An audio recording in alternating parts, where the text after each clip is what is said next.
There we go. Good morning. This is the New York City Board of Standards and Appeals review session for May 9th, 2022. There is no public testimony permitted during the review session. The first items are postponement. Item number 1, 33790 BC, 1415-17, East 92nd Street, Brooklyn. Decision items, item number 2, 58156 BZ, 24-01 to 24-11, 36th Avenue, Queens. Okay, we were waiting for an extension, a compliance chart, which they provided, and they're requesting a 2-year extension. I'd like to make a motion to grant on condition of removal of the containers at the completion of construction, which is what we talked about at the last hearing. So a motion to grant on that condition. Chair Promoter, Aye. Vice Chair Chanda, Aye. Commissioner Otley Brown, Aye. Commissioner Sheta, Aye. Commissioner Shabeta. Aye. Sorry, give me 1 second. Okay, item number 3, 2017-67 BZ, 2714 Avenue R, Brooklyn. Okay, motion to grant on this one. There was no submission required. Chair Perlmutter, Aye. Vice Chair Chanda, Aye. Commissioner Otley Brown, Aye. Commissioner Sheta. Aye. I didn't hear that. Aye. Thank you. Commissioner Shabeta. Aye. Okay, application's been granted. Item number 4, 49072 BZ, 4200 Baychester Avenue, the Bronx. Okay, no submission was required on this one. Their request is for 1 year only, extension of time. So I'd like to make a motion to grant on condition that the owner indicate the employee-only parking area on the parking lot. Chair Promoter, Aye. Vice Chair Chanda. Aye. Sorry. That's okay. Commissioner Otley Brown, Aye. Commissioner Sheta, Aye. Commissioner Shabeta. Aye. Application's been granted. Item number 5, 2021-75 BZY, 3815 9th Street, Queens.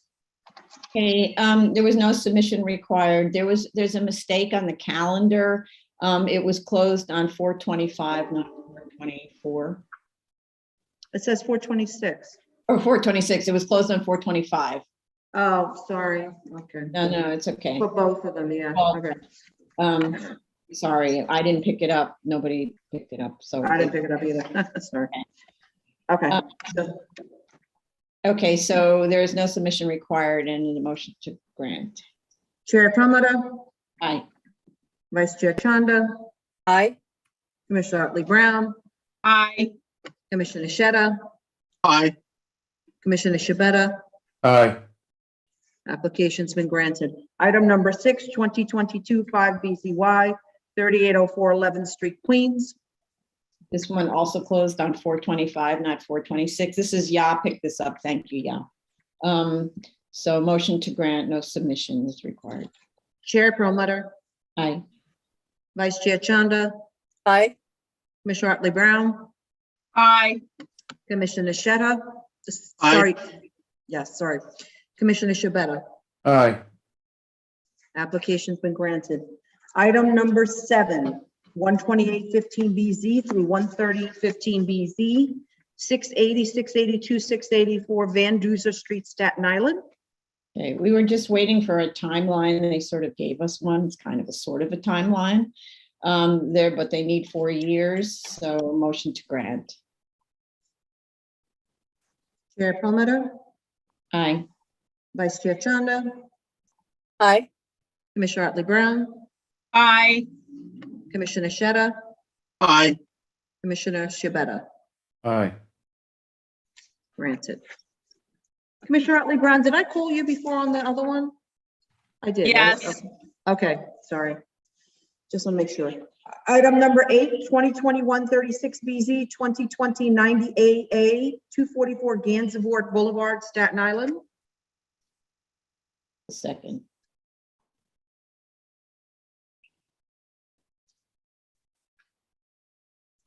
Okay, a dimensional correction was made to the BSA plan. There were two inconsistent dimensions.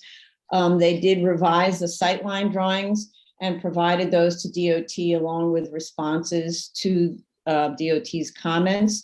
We were waiting for DOT sign off on the sightline study and placement of the stop sign.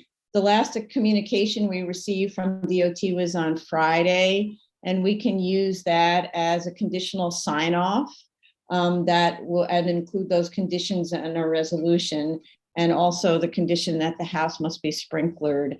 I'll just kind of read a little bit of what the DOT said. As they said, they're not going to be issuing any further letters prior to review of the builder's pavement plan. A lot of this was incorporated already. It says the stops. I'm sorry, can everyone mute, please? There's a lot of weird feedback. Thanks.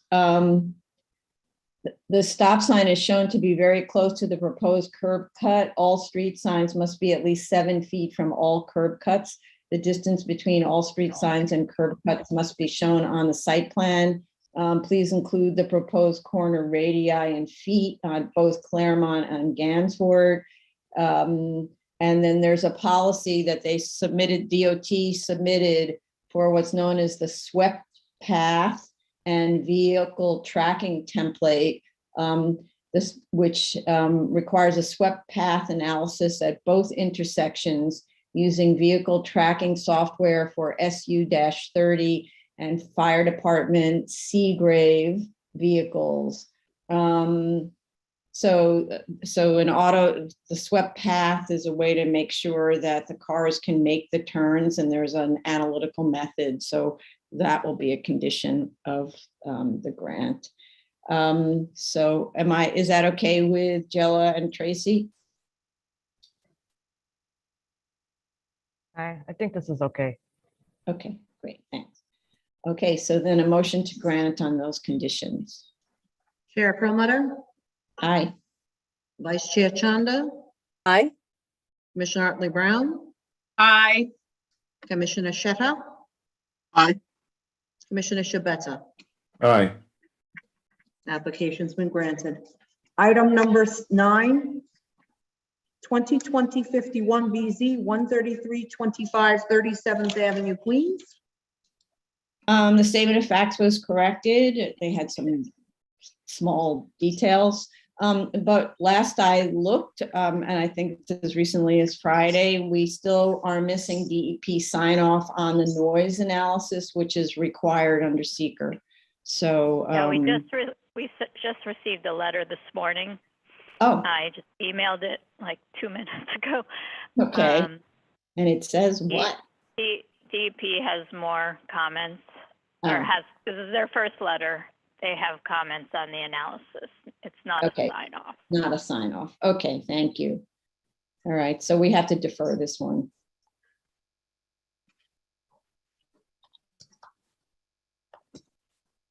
Okay. So this one will be deferred, okay?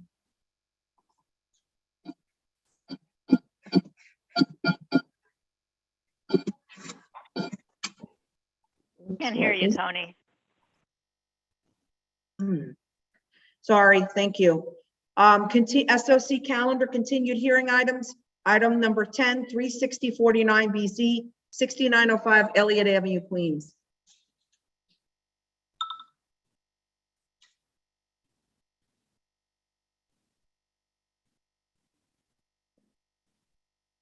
Sorry, just give me a second. Mhm. The vacuum has been moved against the repair station and away from the residential property lines, which is much better. The air stations are against one residential property line, but are being moved further inboard so as not to affect the sidewalk. A new masonry and steel door dumpster enclosure is proposed to be tucked behind the back wall of the building and not directly against the residential property line. which I think is an improvement. The drawings don't show a location for the clothing bins, which at the last hearing we asked to be removed for lack of space on the site. The cover letter from the applicant requests that the bin be retained. A photo shows the clothing bin up against the residential property line, which is really unsightly. If retained, it should be up against the building itself, although actually I don't see where. So I'm not really sure what's going on with the bin. The borough president submitted an not the borough president, BP, the applicant, the owner of the property, submitted an operational plan. It addresses keeping cars off the sidewalks and mentions something about, quote, items not being sold outside. The plan states that BP will monitor the site. And this is an ongoing comment because we have a lot of applications from BP today. I'd like to know, how will that work in terms of BP monitoring? What is the frequency of the monitoring? What if the operator doesn't correct the defect? Because it says that it will, BP will let the operator know that it's not in compliance with the terms of the BSA approval. But, you know, I don't know what happens next, but I'd like the operational plan, once it's finalized, to be included in our resolution. We had other questions which I didn't see answered in the submission. One was, these are older questions. The masonry wall is unfinished cement parged block that needs to be stuccoed and painted. I didn't see, maybe they've done it, but I didn't see a photograph that showed it. We still don't have a resolution on the lighting. The revised drawing set doesn't include a lumen spread diagram. And I thought we left it that certain fixtures would be removed and new measurements taken at those locations. So I don't actually know what's going on with that. And I believe we were okay with the proof of continuous use from 2015 to 2020, because my notes say that. I just wanted to verify. Vice Chair Shanda. Thank you. I was satisfied with the improved corrections, or actually the modifications that were made to the plan. I do have one question, and that is, from the plan, it wasn't quite clear to me where the airbag towers were being proposed to be relocated. At least the way it's shown in the drawings, it didn't seem very clear to me. So if the applicant can walk me through that during the public review session, that would be helpful. So as I said, overall, I'm satisfied with the changes proposed and made I think the applicant did provide a photo of the light pole that was at the corner of 69th Street and the residential building that was removed, and I think I didn't have any other questions. And I think I did not know this, that sanitation department runs a clothing bin supply, and that these bins are supposedly under sanitation jurisdiction, which is interesting. But anyway, those are my just footnotes and comments. Thanks. If they're under sanitation jurisdiction, maybe sanitation picks them up, but it's not a requirement that you have them. You're obviously volunteering to have them.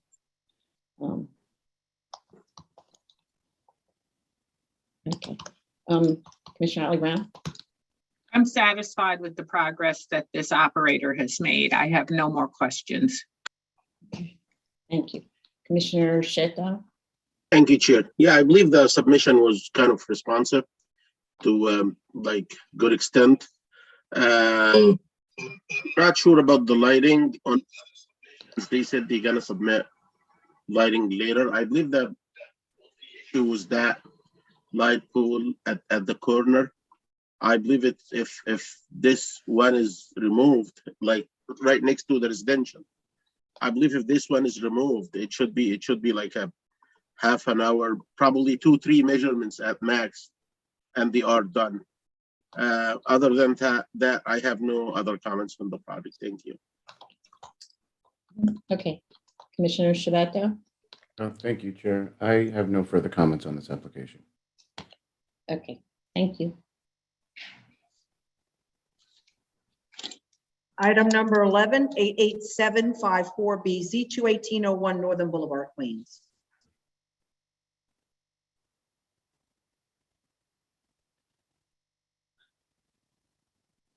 Okay, we have proof that service on officials and neighbors were provided for this hearing, which is what we requested, but I didn't see any letters submitted in response. Hold on a second. Okay.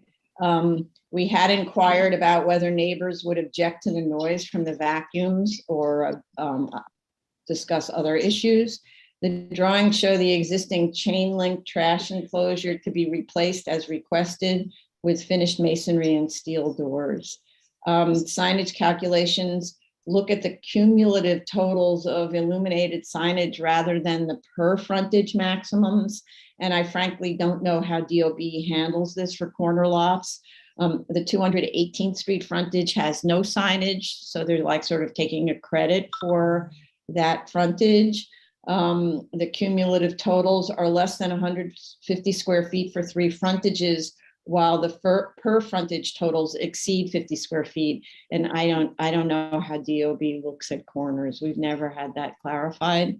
I propose we note in the resolution the calculations as stated in the materials, and state in the resolution that BSA takes no position on how these calculations are applied to corner lots and rely on DOB to determine whether they are compliant with C2 zoning district regulations. Hold on a second. And those are my comments. Vice Chair Shanda? Thank you, Madam Chair. I also think in this one, the sign analysis, it's not quite clear. And I agree a note should be put on the plan. It's for DOB to determine that the signage complies with the underlying regulations. Other than that, I really had no comments on this one. I thank the applicant and its team for responding to the board's comments so thoroughly. Okay, thank you. Commissioner Ali Brown? I agree with the vice chair. As the signage has DOB permits, I would leave it in their purview to approve. I have no other comments.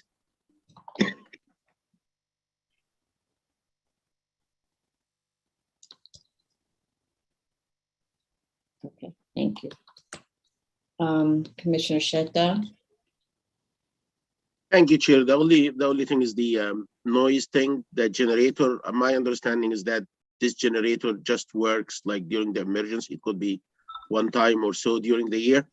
So I don't believe that the noise from that kind of operation is going to be problematic. Regarding the signage, I agree with the Vice Chair. If they do have permit, I don't want to step into it. Other than that, I have no other comments. Thank you.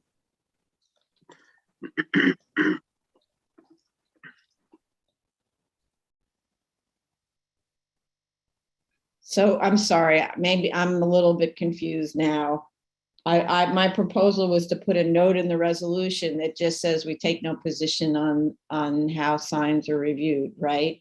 So it's not about whether they are permits, it's really taking no position on how DOB reviews the signs, right? Yes. Yeah, Carlo, let me just go to Commissioner Shabeta and then Carlo. Thank you, Chair.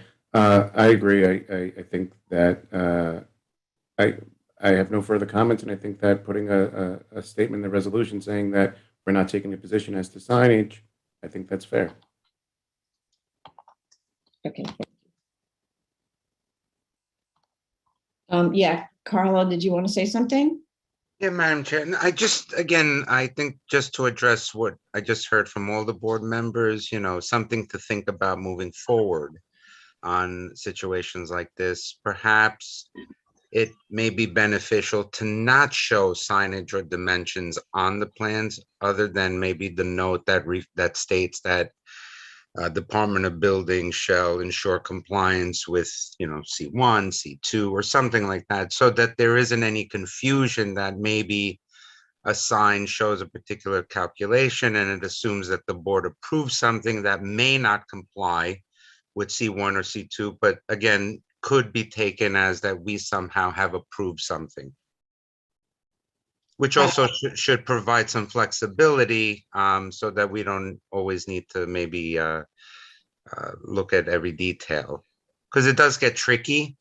And again, sometimes these nuances could be up for interpretation. So what you're discussing is sort of a slippery slope, which I don't think we should be talking about in a hearing on one little application, because we've been getting sign calculations for at least 50 years. So I'm a little confused by this dramatic shift in the discussion being discussed at a hearing. This should be a discussion in executive session. I mean, among, to talking about it with staff. Because you can talk about it with signs, and then you can talk about it with everything, like almost everything else. So then you just have no drawings except for the little piece that shows the thing that's about to be waived. I don't know. So let's move on. Just one thing, Madam Chair. I will alert you that we did receive phone calls from the neighbors just asking how to log on this case. The front desk, we received several calls from neighbors saying they had received the notice and they were like, what is this? And how do we get on YouTube and all of that? So we gave them instructions. I don't know if they're going to call in or anything. So I'm just alerting you. Okay, we don't know. So for the people who might be listening on YouTube, eventually you'll be able to dial in to participate in the hearing on this. Right now we're in a review session. So this is just the staff and commissioners speaking amongst themselves. And after this review session, we'll have testimony from the applicants and then invite members of the public to speak, okay? So we'll let you know when that happens and how you dial in to participate in the call, okay? Thank you. I just want to alert you to that. Okay. Item number 12, 80855 BZ 3504 Bell Boulevard, Queens.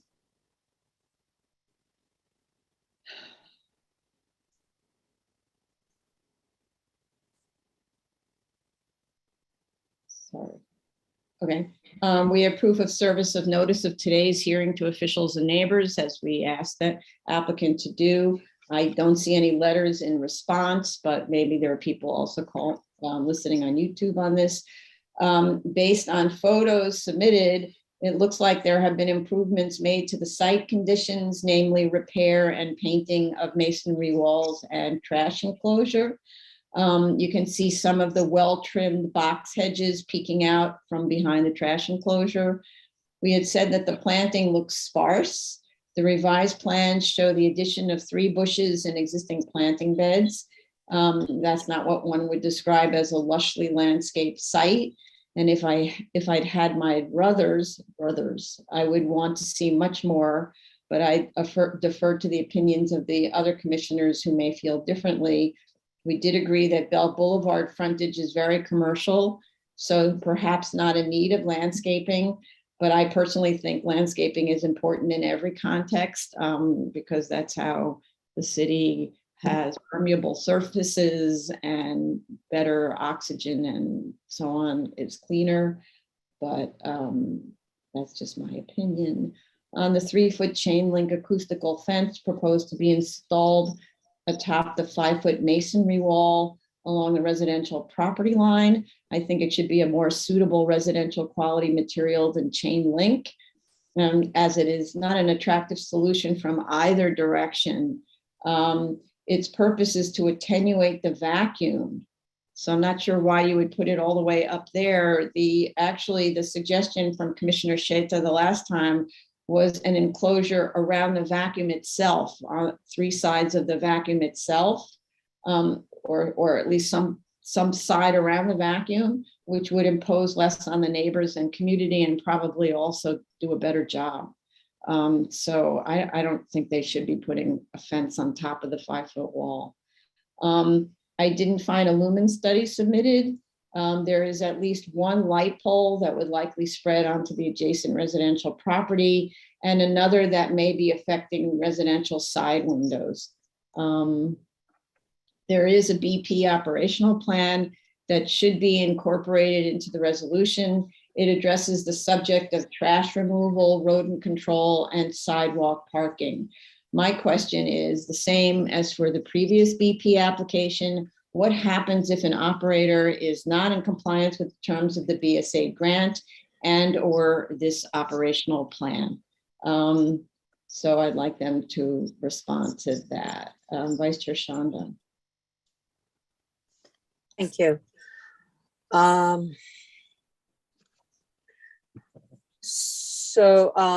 just want to, again, on this one, also on the signage one, I would recommend that the applicant adds a note that the signage be reviewed and approved by DOB and to be compliant with zoning, since this is also a corner lot.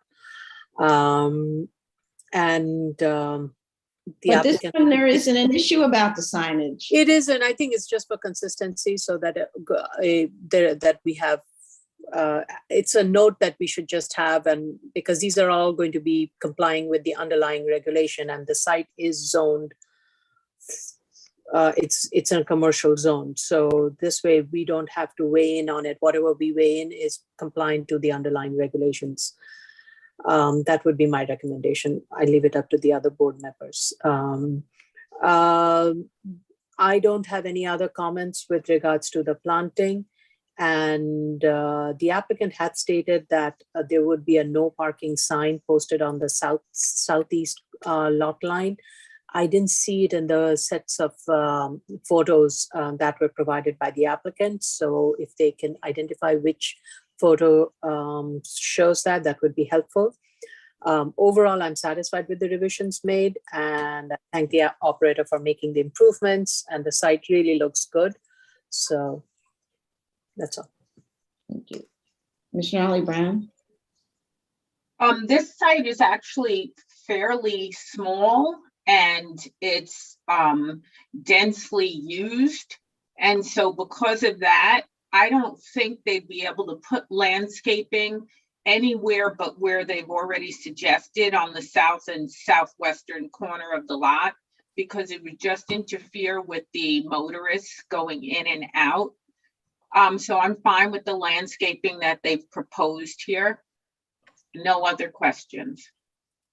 Okay, thank you. Commissioner Sheta. Thank you, Chair. I start with the lumen. I believe they wanted to postpone the lumen issue until they settle on other issues. They indicated in their cover letter that a final lighting study will be provided once the board has approved the landscaping and it is installed. So I'm not sure, are we waiting to vote after they install the landscaping? I'm fine if this is the plan. But lighting study will be provided as per their cover letter. Regarding the other issue, the noise, yeah, one of my main comment on the noise is what are the bases for the height and the extent of the proposed.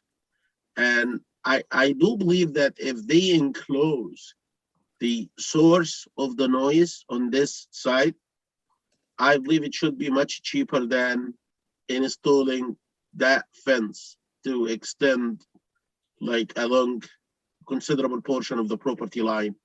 So I'm not sure if you want to take a look at enclosing the source, other than, like, I call this positive isolation, other than installing a negative isolation, which is probably, like I said, it's going to be higher cost. So these are the two issues I have comments on. Other than that, I believe they responded like well to our concerns from the last hearing. Thank you. Thank you. Commissioner Shabeta. Thank you, Chair. I'll echo Commissioner Otley Brown's statement on the landscaping and the density use of this lot, and I have no further questions. Thank you. Can I just go back to the lumen study? I was looking at the site plan and the photos provided. There is only one light fixture along the rear lot line, and the light pole is very low. It is not the kind of light pole that we see, which is 20 foot high or so. It's a very low light pole. Height of the light pole is very low. So I do not think this would be casting a light that would spread across even beyond the fence that is behind the building, behind the subject site. So I'm not sure what other light sources are there that could be causing that amount of light penetration into the residential lots, because that's the only one that is located. It is located, I would say, on the western end of the lot towards the northwest end, next to where the vacuum tower is. So I'm not convinced that that would raise a huge of a light reading issue and would result in a spread in the residential. If you look at photo number 7, view 7, that will give you a good idea of the height of the lamppost in relation to the fences and where the building is located. So it was you who actually at the last hearing asked for the lumen study. So I did, and I unfortunately that is because I wasn't quite sure of the height of the lamppost. Now these photos have been provided, and I do not believe that it would result in a spread that would be an issue. We're right next to residential use. Yes, but the height of the post is very low, and I'm so- not sure if the vice chair is, Chair? I'm confused because I'm looking at photo number, I don't know what photo number. if you look at view 10, view 7, view 10, those are good actually angles that kind of show you where the lamppost is in relation to and the height of it. The photos I'm looking at don't have numbers. Look at the submission that was made on 5/4/2022. 5/4. Yeah. What? For 80855? Yeah. Wait a minute. Or they did submit the same set of drawings, photos on 4/22. And if you look at, 80855 has no submission on 5/4. there was a submission that was made on 5/4, but it's the same set of photos that was submitted on 4/22. If you go to slide number 11. Can you share your screen? Yeah, because I can't, there's no numbers on 4/22. I have a downloaded folder without a submission on 5, anything in 5, whatever. So The only way I can do it is my old fashioned way. So No, if you bear with me. no, we can't see when you do that. It's too fuzzy. It's too fuzzy to really be able to see much. Okay, all right. No, I'm referring to this lamppost. right, so it's above the fence is the point, and you can see line of sight to windows. That's actually how you do it. Line of sight to a window means that there's the potential for being able to see the light.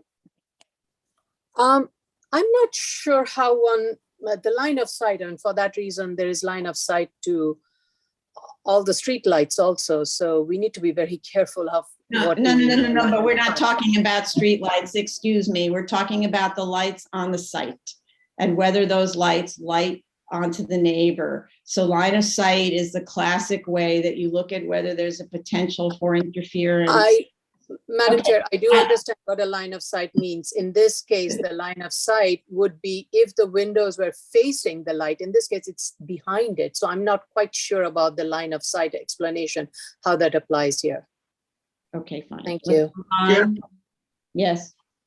Yeah, I'm not sure if the vice chair is aware that there are two light poles along the residential property line. One of them is like right at the property line, and this one is short. There is another one that's set back inside into the subject side, and this one is actually taller. And the applicant himself, they indicated that they will submit a lumen study. A lumen study doesn't need to be like a PhD study. It could be one drawing. It could be very simple. It could be simply just 10 readings or 5 readings to prove that there is no spread. I can share my screen to show the 2 poles by the residential if you want. Yeah. All right, so, well, let's do this at the hearing. You don't have to show it now. We can Okay. ask, right? We can ask them, but, yeah, But my point is they said we will submit. yes, And if they said we will submit, they will Right. submit. and that's how you make sure that you're not extending light onto neighbors. It's scientific, and it's a little meter that we've already seen is easy to use, and 1, 2, 3, you have the answer, so. The one that's short definitely will shed light onto the residential, definitely, because it's right by the fence. Yes, it's short, but it's right by the fence. But hold on. But it could also be with us, with shielding, you may be able to correct it. That's part of the point. It's not. I don't see shielding. No. I'm talking about this guy. Yeah, yeah, This is this one, yes, and it's right by the fence. So it's gonna be some shed I'm not talking about windows. I don't think it's gonna be to the windows, but at least to the property line. And if this spread is something that's trivial, that's okay. We'll not give them hard time to fix it or shield it. But if it's significant, the neighbors, we owe the neighbors that to make sure that they are not getting bothered by that light. right. Okay, thank you. Thank you. Let's move on. Okay, item number 13, 82755 BZ 245-20, 139th Avenue, Queens. It's also extension term for auto use. Applicant provided a BP operational plan to address cars parking on the sidewalk and outdoor sales of quote items. I asked the same questions as previously. How often will BP visit the site for monitoring? And what will it do if the site continues to operate out of compliance? The plan states that there are 2 parking stalls while the site plan shows 4. The operational plan states that. The maneuverability plan doesn't show how cars would maneuver if there were cars parked in all 4 stalls. It leaves them empty, so I don't see how that works. Also, photos show cars parking in front of the building where the bollards are. That's not shown on the site plan either, so it's not really representing reality of parking. In response to a question about the distance from the pump island to the property line, the response is that though closer than permitted, it's 6 feet versus the permitted 8. It's an existing fire department permitted condition, and it requires therefore cars to make use of the public sidewalk when filling. I don't have any knowledge of this subject. Fire department might comment, but it would require actually moving that pump if it's not an existing permitted condition. And those are my comments. Vice Chair Shanda. Thanks. The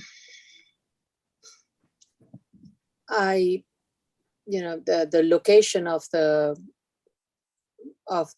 gas dispenser, I would like to also understand how and why that had to be moved. That clarification would be helpful. It could be from the applicant and or from the fire department. Sorry, what do you mean why it had to be moved? It didn't have to be moved. Well, it had to, my understanding is fire department, it had to be moved because of some fire department related. No. If you read the letter from the from the applicant, it said that it received an approval, fire department index number 1 in 2016 as part of the previous tank replacement work. And so it's a pre-existing non-conforming condition that was approved under a 2016 permit. It didn't need to be moved. It was an Okay. existing condition. Then my bad on that one. Thank you for clarifying that. But so with regards to the rest of the issues, so the applicant is proposing Let me just clarify, because you're the one who raised the subject about the location of the dispenser. Are you therefore Right. okay with the location? Well, I would like to hear from fire department is if it were to be relocated, would that in any way result in any fire department issues? If it does, then I guess it has to stay where it is. If it does not, then I'm open to discussion on this one. I almost am accepting this as is. Unfortunately, it's not the best outcome, and it's a pre-existing condition. So I'm kind of reluctantly kind of accepting it. That's how I'm positioning myself. However, with regards to the rest of the improvements to the site, the applicant is proposing the trash dumpster to be placed away from the store, but it would be in an open area. Now, I think instead of having to provide a masonry wall, in this case, the applicant just can provide a chain link fence around it. So this would not take away too much of the maneuverability space for that. And I still am not satisfied with the applicant's response with regards to how the air pump and the vacuum pumps are located along the southwest lot line near South Conduit, because that is also resulting in vehicles spilling onto the sidewalk. While one may not be able to do much with the vehicles coming into the dispenser area, but there would be a way to address that. And I think the applicant didn't look at all the possibilities. And one such possibility could be moving that oil waste tank that is located right next to the ramp.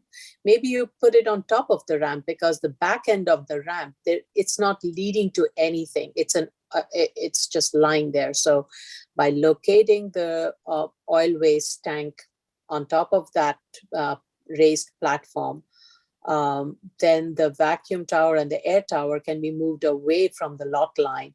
And it can also allow for an additional parking space for vehicles that are going to use the vacuum tower and the air tower. And this way you minimize, again, encroachment onto the sidewalk. So those are my some initial thoughts, and I would like the applicant to help me understand how that can be achieved, if at all. Thanks. I'm just trying to understand what you're saying. So when I believe that waste oil tank is already in place, and when you look at photos, there's cars parked there anyway. So I don't Yes, know. they are, but but the way it's parked, they're almost encroaching onto the side yard. So if you move the waste oil, just move it onto that raised platform.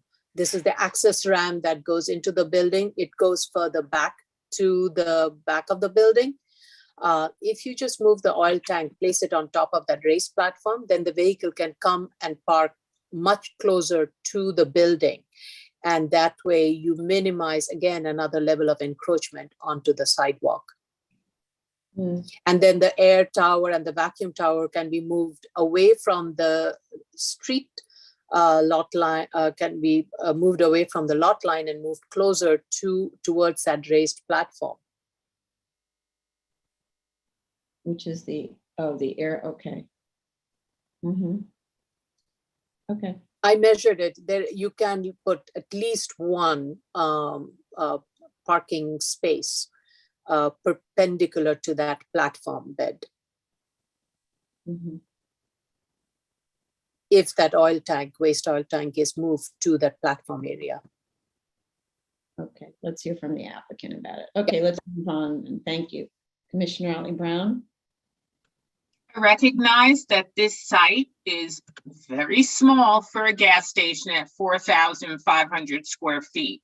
And as a result, I can understand why the FDNY would approve a fueling pump situation that isn't optimal and that the fuel pumps are only 6 feet away from the sidewalk.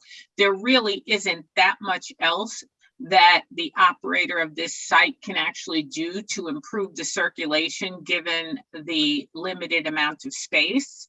So I am fine with the plan as it stands. Of course, if the vice chair's suggestions are taken up, that would actually increase the maneuverability. That would be great too. But I certainly am recognizing the limits here due to the shape of the site and the actual size. Mhm. Thank you. No other comments. Thank you. I note probably this dispenser was installed a little bit skewed, which we've seen with other things where, they meant to install it parallel to the property line and they sort of rinked it because the measurements on the drawing show at one point it's 6 feet and at another point it's 7.3 feet. So it was almost complying on the other one. And it seems like the installer just like twisted it so it wouldn't be straight. And that's part of the problem. It would have been better off with 7.3 feet. But anyway, never mind. Okay, thank you. Commissioner Shetta? Thank you, Chair. I have nothing further to add. Okay, Commissioner Shabetto? Thank you, Chair. I understand the comments made by both the Vice Chair and Commissioner Huntley Brown. The only thing I'd like to add is, as opposed to a chain, while I understand the size, as opposed to a chain link fence, is there some sort of other type of fence that is also thin, not see-through, provide some sort of barrier while not taking up some space? And I hope that the applicant could, like the equal amount of space of a masonry wall, I hope the applicant can provide us with some options. Whoa, slow down. Where's the masonry wall? There's no proposal for even an enclosure here. What I'm saying is, if we enclose that, can we enclose that in a cost-effective way, in a space-effective way? So they're not proposing to even install an enclosure, which, given the size of the site, I get, and it's up against, I believe this is a wall. It's up against a wall, right? So, but to that point, I appreciate the point. There's a later application where instead of doing masonry, they're doing it with what's called board on board. So it's actually a wood enclosure, which you think of as much more residential. And that's but I don't know if that's allowed at a gas station, right? So, so that's something that's as thin as a chain link. But again, I don't know if it's an allowable material, board on board. And that's something, I believe on the other application, it's being installed adjacent to the convenience store, but on the site is still gas is being dispensed. So maybe there's some synthetic that's allowed that looks like board on board, but that would be a nicer solution and much cheaper than doing a masonry enclosure. Other than Thank that, I you. have no further questions or comments. Okay. Oops, thanks. Hold Move on. on a second, just 1 second. Okay, let me know.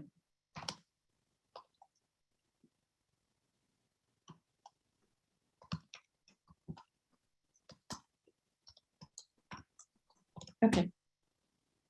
Let's go to the next. Okay, item number 14, 54869 BZ 107-10 Astoria Boulevard, Queens. Okay.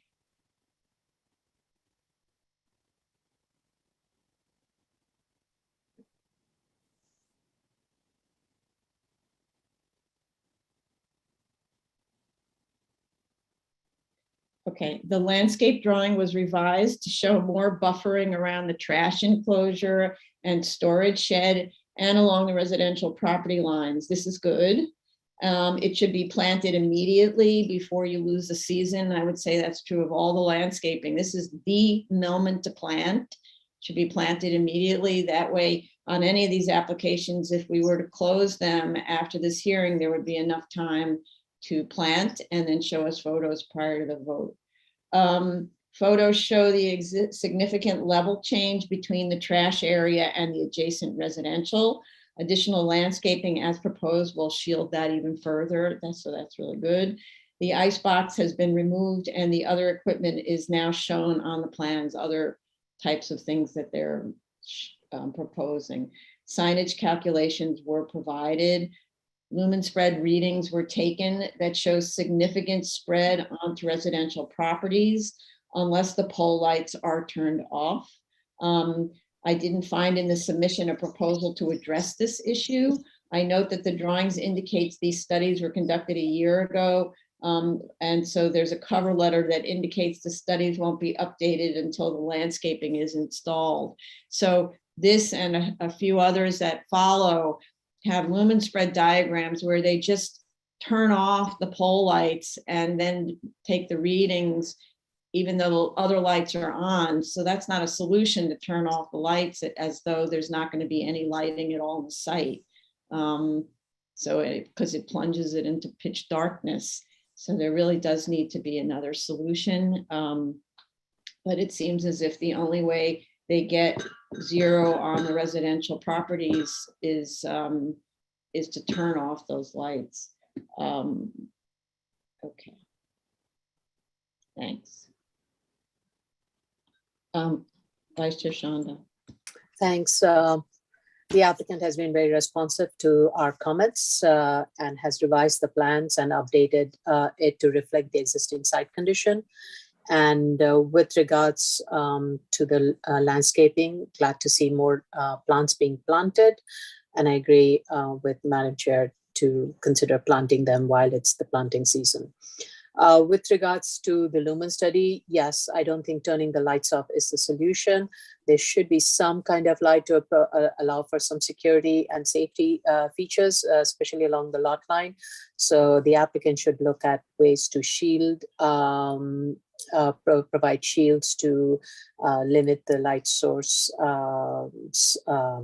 spread onto the residential rear yard. Other than that, I'm very satisfied with this application. Thank you. Shields may not accomplish this. That's why they turn the lights off. That's actually why they realize that because the poles are so high, shielding won't do it. So they're going to need to come up with some other solution. And that's why sort of temporarily while they figure this out, they're turning the lights off. And they show photographs that show like it really is a floodlight situation with those lights. Okay, Commissioner Otley Brown. I agree with you that they need to do something with the lighting that isn't just shutting it off.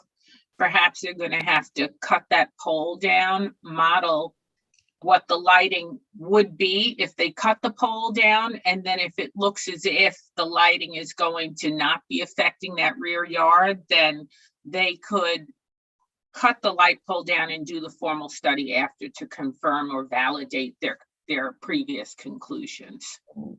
No other comments. Right, that makes sense. That might be a way to handle it with modeling. Thank you. Commissioner Shetta. Sorry about that. Thank you, Chair. Yeah, regarding the lighting thing, I believe I've been to the site before the weekend. I think they are working. I have seen some crews on site working on the light poles, I guess. So and they indicated in their submission that they're gonna provide final lighting study after the other issues are finalized. So I believe that they are like working on that. The submission was very responsive.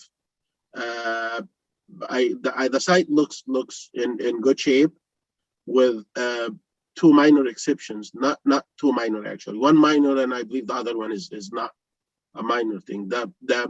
trash enclosure thing contents. In their submission, they indicated that they cannot be seen from the adjacent residential. They submitted a cross-section to analyze the line of sight.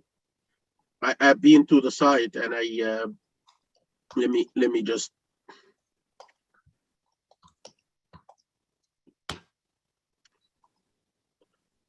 Yeah, this is one of the pictures I took for the, I tried to be like as close as possible to the trash enclosure. And you can see that if you can see the window can see Yes. the trash enclosure. Same thing here. The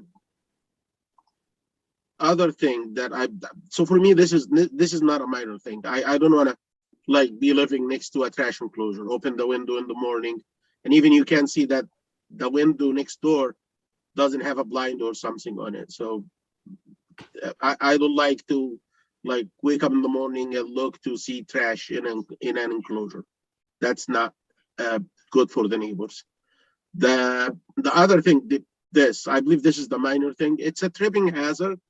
If I was trying to walk up and I was reluctant to do it because that's the site.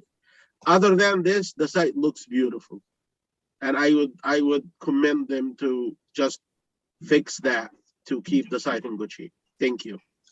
So with respect to the view of the trash, they're proposing to landscape behind the trash enclosure. And because that's why I made a comment about the slope. There's a significant grade change. So it means that the planting will be on the top of that hill. And then the arborvitae will grow from there. And it seems like that might be enough to block the view. That's why I was suggesting that might be the way to solve this problem. I agree with you, of course. I wouldn't want to look at trash either, which is why we move these things away from residents. I'm not sure if they planted today, it's going to be that tall in 6 months even. But if they can guarantee that they're going to block that line of sight, I'm fine with it. If not, I would just give peace of mind and put some sort of a cover on top of that. Right. But I'm fine with either solution. Okay, thank you. The covering of the trash, it's a big subject because we do have one application where they're going to put a cover on it. I think it's the same one with the board on board where it's made with a cover. And then the trash, the dumpster rolls inside of it. And anytime we've tried to say, put a cover on it, there's sort of a panic response that it's going to include floor area. I actually create floor area. I actually think this is a subject really for either DOB or city planning to allow for these kinds of things to not count as floor area.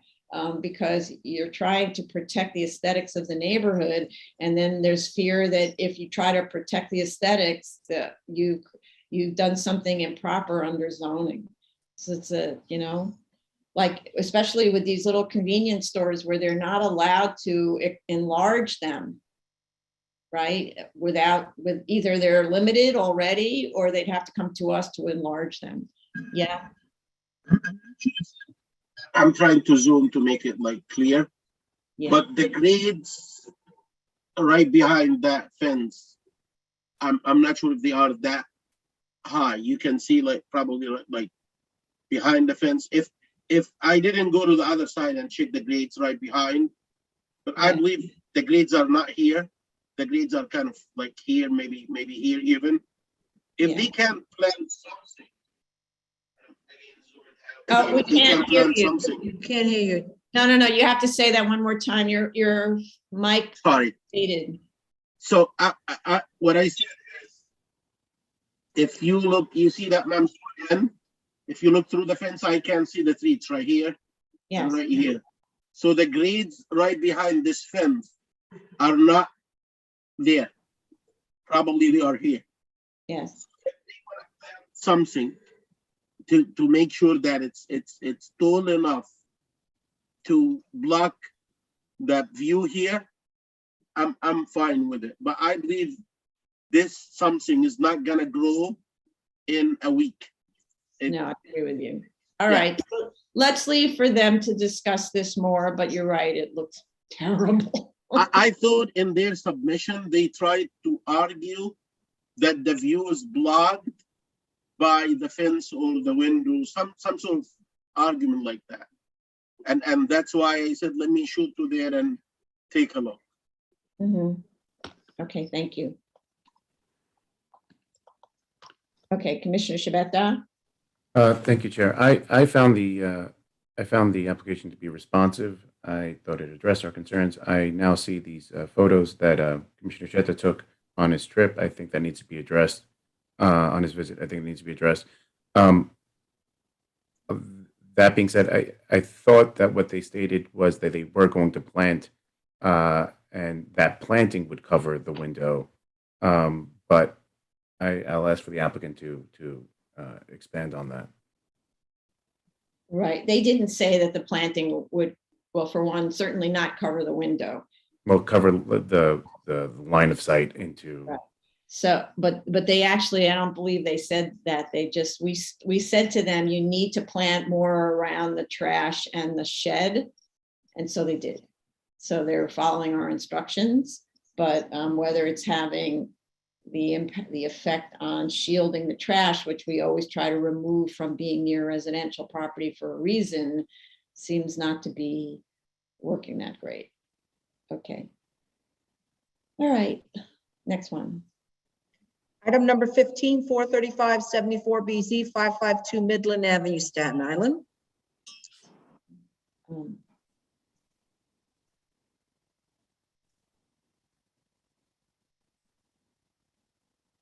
Okay, we have proof of service of notice of hearing, of this hearing to neighbors, as we requested that they do. I didn't see any letters from community members submitted, but maybe they are listening on the YouTube. There were several duplicate submissions on this application, and the ones that were superseded should have been voided out by the applicant and the project manager. Please do that. It makes it very confusing to review the application when we have superseded documents. It appears there was a problem with the dumpster enclosure and it has been removed. In other words, it wasn't sitting on the property, the subject property. I don't really see how that will, so they're talking about moving the dumpster inside the building. I'd like to understand how that works while they're, while the business is in operation. The site's very small. So it sounds like they're going to be pulling the dumpster out and putting it on the sidewalk during the day, which is the opposite of what is desirable. There is an operational plan in the statement of facts submitted on May 6th that should be incorporated into the resolution. It should discuss also, so they should add to it how the dumpster will be stored while work is going on inside the repair bays. I'd also like to add a condition in the plan, in the operational plan, that no activities related to the use on the subject site may be conducted on the adjacent lot 17, for which no commercial use variance has been granted. And those are my comments. Vice Chair Shanda.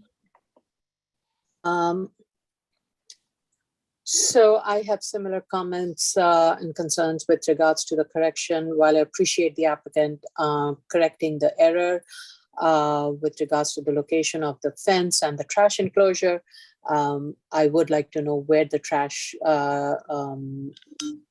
container will be located during business hours on the site, and that it will not be on the sidewalk and such. Otherwise, I'm satisfied with all the other comments the applicant has responded to. And I agree with your footnote with regards to no work on this abutting lot. Mm-hmm. Thank you. Thank you. Commissioner Otley Brown. I have no additional comments. Thanks. Commissioner Sheta. Oh, no. Your speaker, terrible. I'm to- sorry. It's not my speaker. My voice is kind of low. Sorry about that. Yeah, the only thing I would them to do is to add a note to the drawings indicating that no exterior light fixtures that may shed lights to neighbor to be installed. And that should be a condition. Thank you.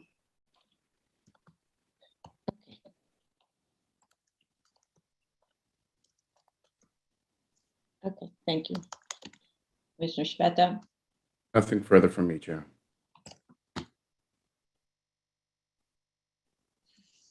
Item number 16, 1254-80BZ, 511 Avenue R, Brooklyn.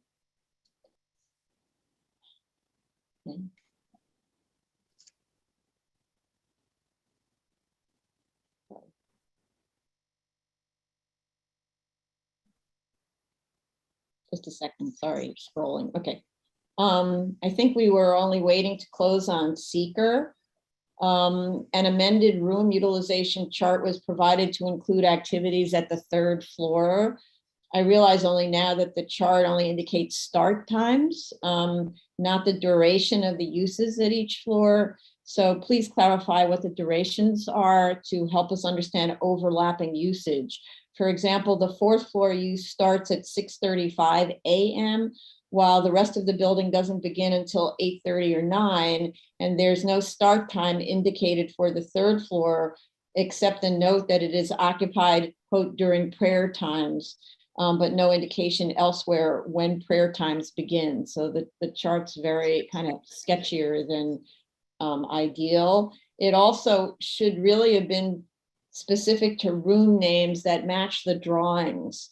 So the chart has names like Sanctuary 1, 2 on the 1st floor, Sanctuary 1, 2 on the 2nd floor, whereas the drawings say Place of Worship A, B at the cellar, Place of Worship on the 1st floor, Place of Worship C. So there is inconsistency between the chart and the drawings that really would be better if they matched. I don't have an issue with it, but for clarity in the record, we really should have that better. So I think we still have open air quality. So we're waiting for DEP. There's a new in-grant and let's see. That's it, right? Yes, just open air quality. We hope to get a response early this week, but I'm not sure. Okay, so let's see what happens if, yeah, okay, let's see what happens today anyway. Okay. Vice Chair Shanda. I have no additional comments. I'm waiting for the DEP sign off. Thank you. Commissioner Ali Brown. I have no additional comments either. Thank Commissioner Sheta. Thank you, Chair. Nothing further from me. Commissioner Shabeta. Thank you, Chair. No additional comments. Okay. Item number 17, 5-98BZ, 1861 McDonald Avenue, Brooklyn.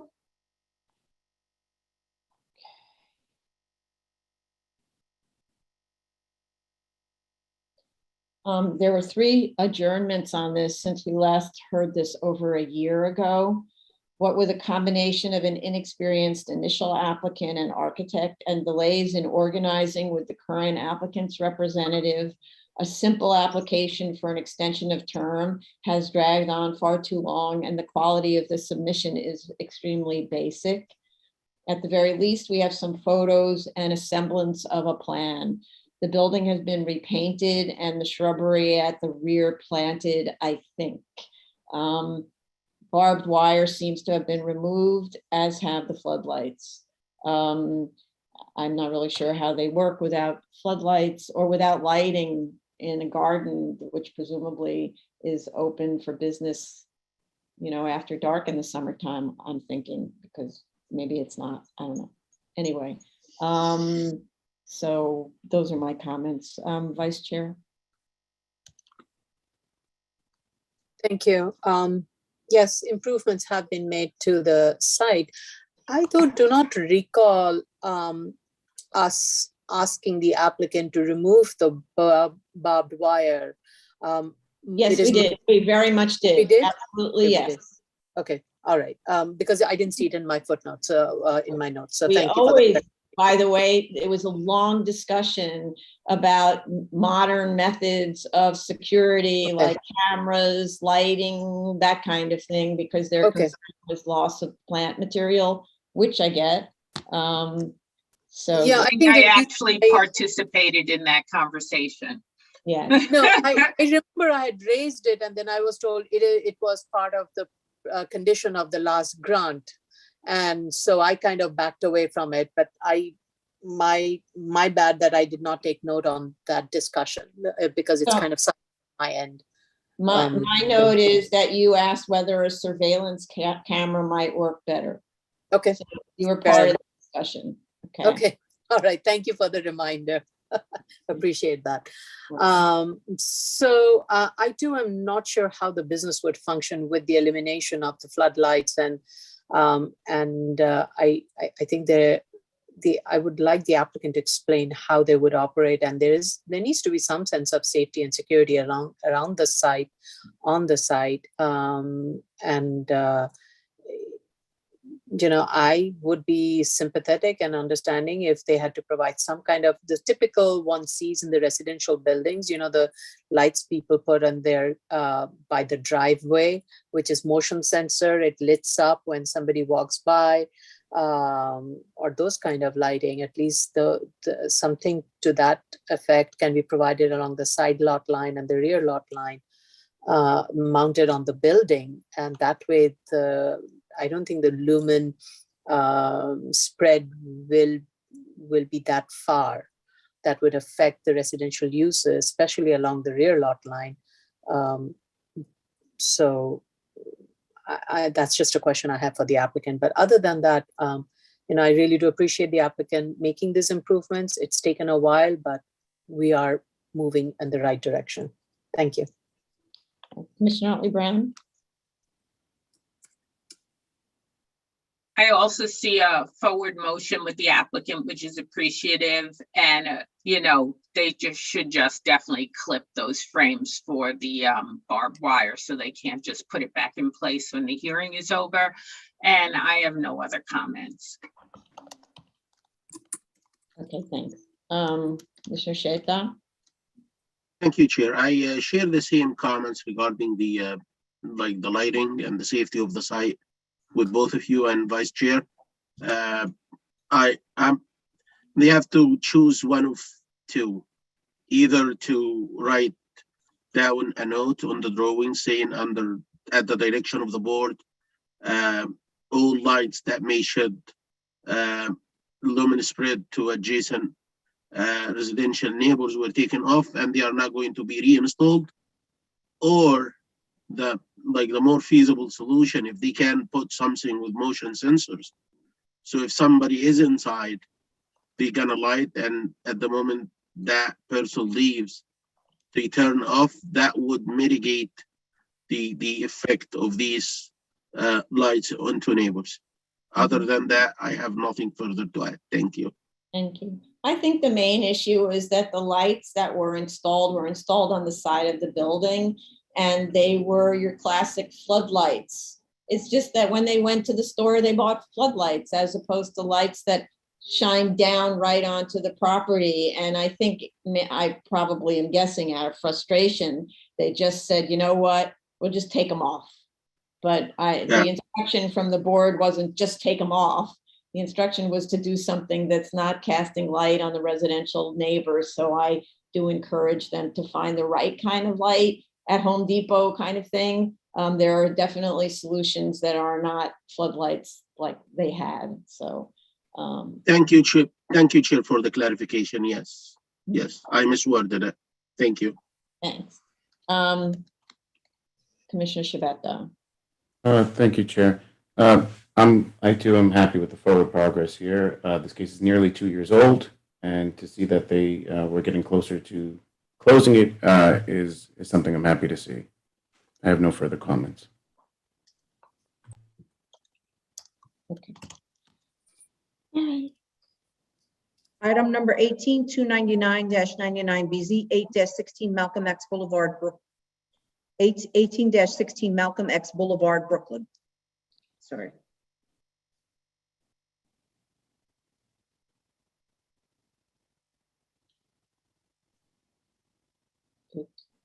Sorry. We last heard this almost a year ago with 2 adjournments since. My notes at the last 2 hearings show that the neighbors were to have been notified of this hearing and they were not. Owner stands steadfast in its refusal to remove the U-Haul use. The plans show parking for 4 trucks against the side of a 2-family house, which is what I see in the most recent aerial view. Let's see. Yeah. Drawings show that the property lines will be planted with arbor vitae. The notes have to be amended to show the minimum start height is 4 feet. It just says 4 feet on center. It doesn't say the minimum start height, and the work has to be done now. Notes also state the vacuum will be removed. Show us that it was removed. The lumen spread diagrams show high levels at the property line, but on one side there's a wall, and on the other it is a wall, and a small portion is a residential garden that seems to be covered in part with a structure. So maybe high lumen spread isn't actually affecting the enjoyment of the residential property. We asked for photos of the perimeter conditions on the site, not of the neighborhood, which we can see from previously submitted photos and Google imagery. This site has rear property, which in some satellite imagery is filled with trash. That's the reason that I wanted to see the perimeter. And when I say perimeter, you stand inside your site and you look at the perimeter of the site, not outside the site looking in. So we need new photos of that area at the rear that it's like a very oddly shaped sort of, I don't know, trapezoid at the rear. Photos provided show no improvements made to the site, not even repair and painting of the 8-foot block wall. If improvements have been made, you need to give us photos to demonstrate it. I just didn't find any that demonstrated that.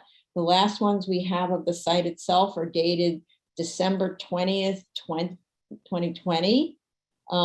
They show collapsed fencing at the perimeter. The instructions were to push back the fencing if it does not belong to this owner and to install new fencing in front. Photos also show barbed wire. There's discussion about needing to speak to the neighbors to work on the fencing. You don't need to do that. To make a correction, you put the fencing on your own property and you push their fencing off of your property. If you want to go into long negotiations about removing their fence, that's the way to possibly never accomplish it. So since our first hearing on this was in March of 21, we relied on those photos for current conditions and based comments on these and commissioner site visits at the time. And as far as I can tell, there have been no subsequent photos submitted, and I don't know whether there were subsequent site visits by commissioners since March of 21. So yeah, the masonry wall looks even in dangerous condition. It looks like it's there are parts that look like it's falling apart. So more than painting. Okay, so yeah, Vice Chair Shonda. Thanks.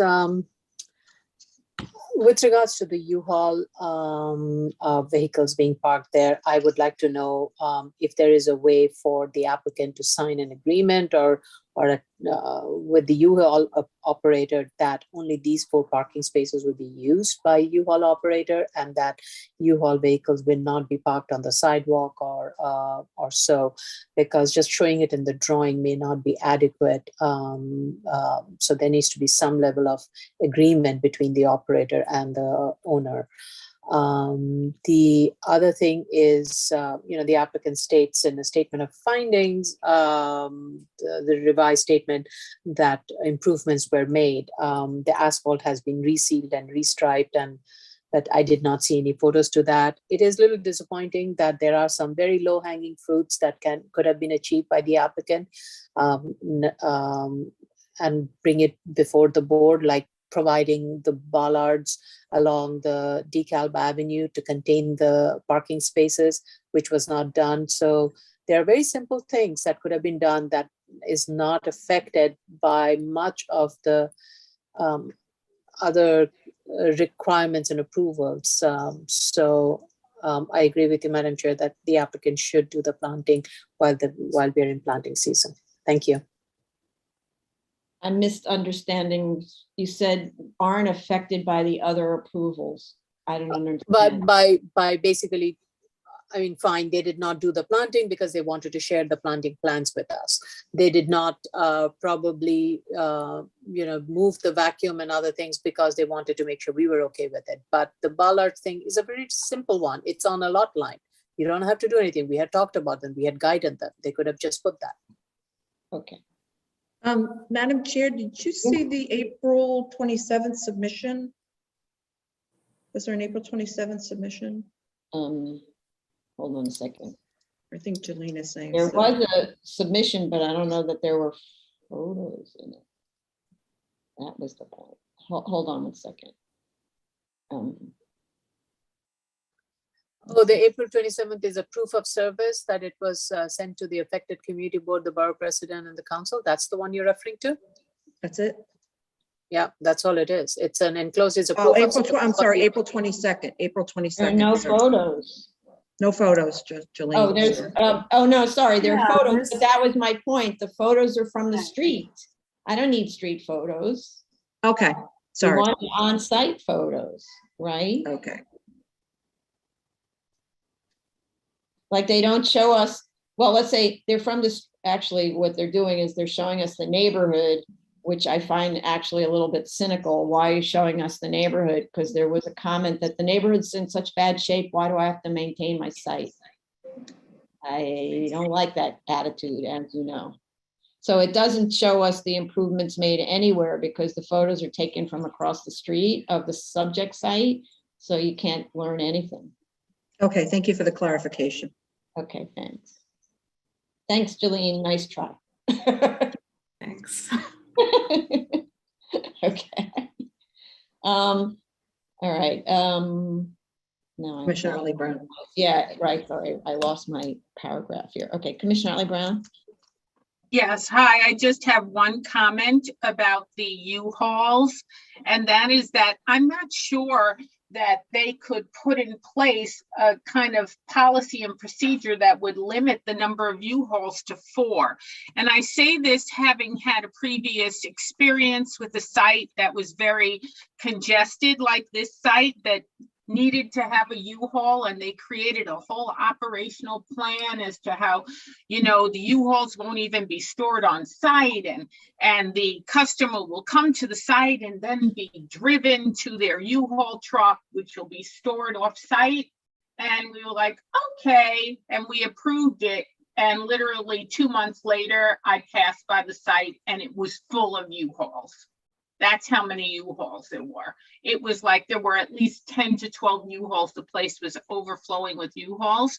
So my question to the operator in this case would be, if you are committed to limiting it to a maximum of 4, I might be willing to consider that if you could provide for me some security in knowing that you would not abuse that privilege. And you would have to show me operationally how you can ensure that you would not do it, even if it means getting some kind of a letter or a statement from U-Haul itself that they would never allow this site to have more than 4 of their trucks at any time.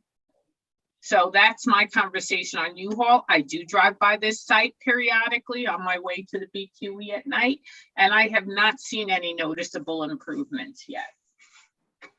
Okay, thank you.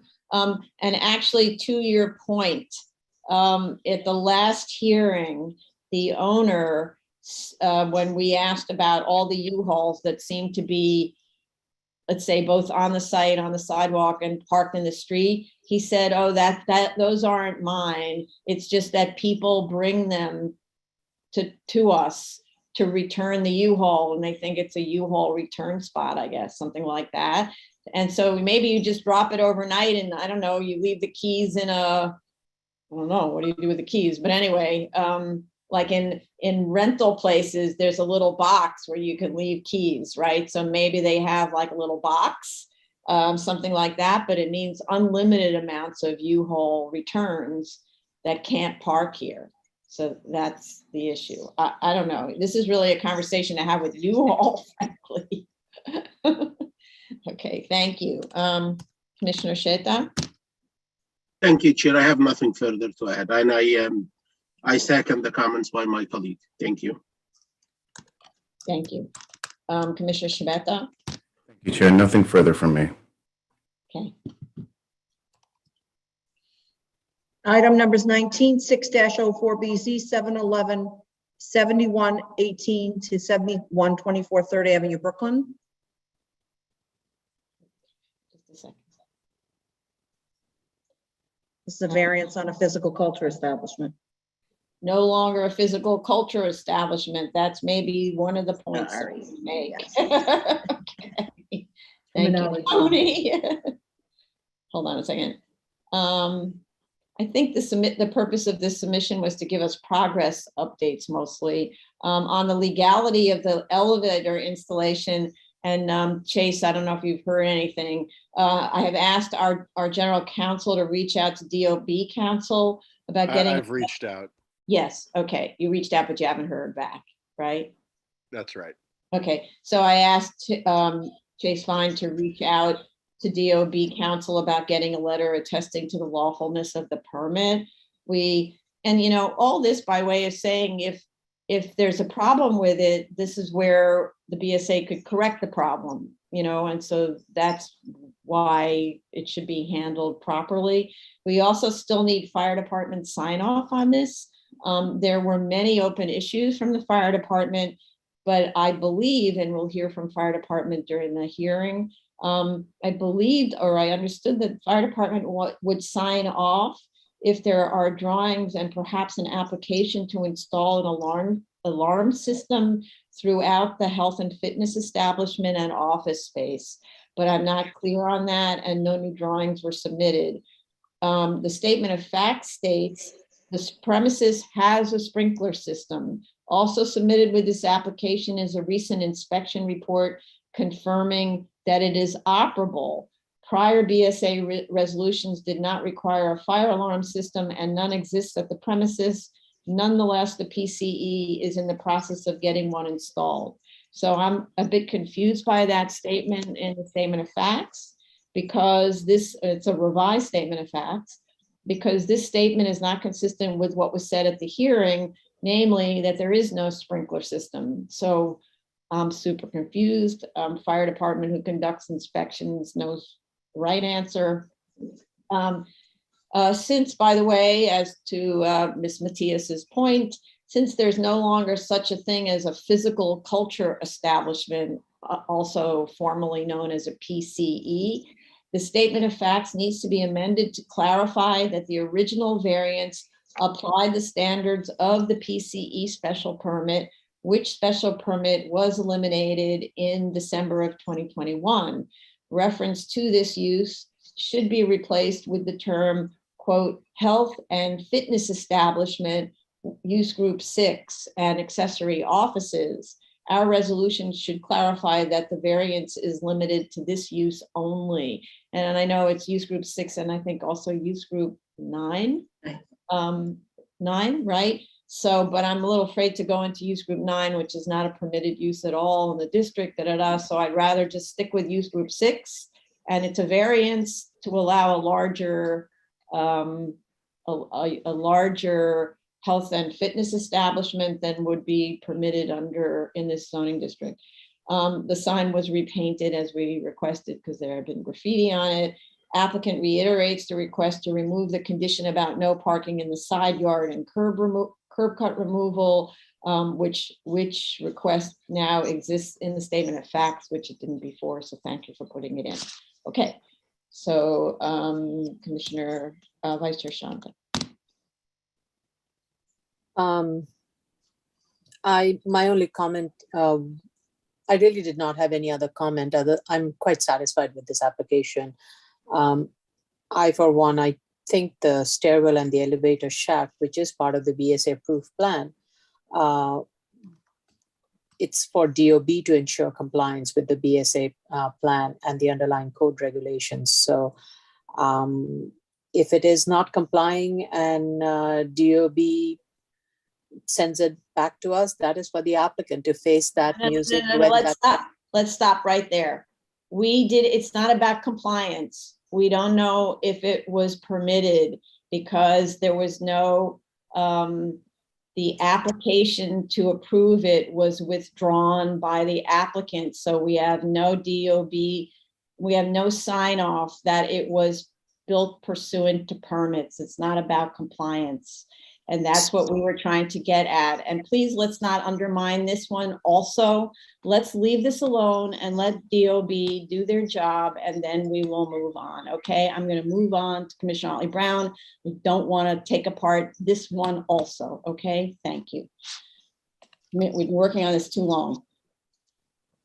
Commissioner Otley Brown. Happy to see that they repainted the rear gate a uniform black color. It looks great. No other comments.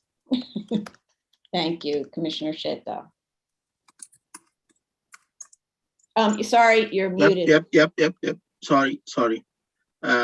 Yeah, regarding the elevator and the stairwell in the back, I would leave them to DOB if they were permitted. They were permitted. If not, we don't have to step into that. Yes. So the point about it is that DOB, if they don't permit it, BSA can correct it, is the point. It's built in a side yard, which normally is not allowed to be obstructed with an elevator. If that was never part of the BSA grant, which I don't believe it was, then we're in a position to allow it. That's the point, okay? All right, Commissioner Shabeta, thanks. Thank you, Chair. No further comments.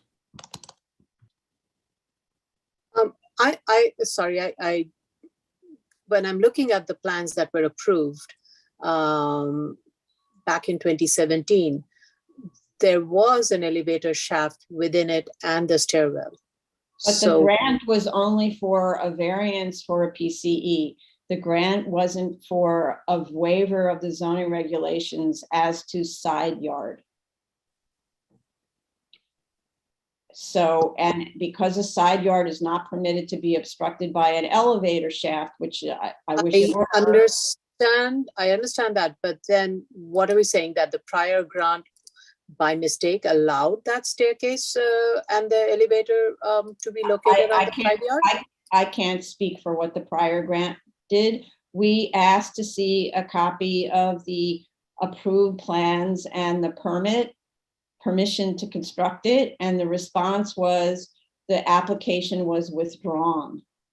So they don't have an approved, it was withdrawn midway, it wasn't signed off.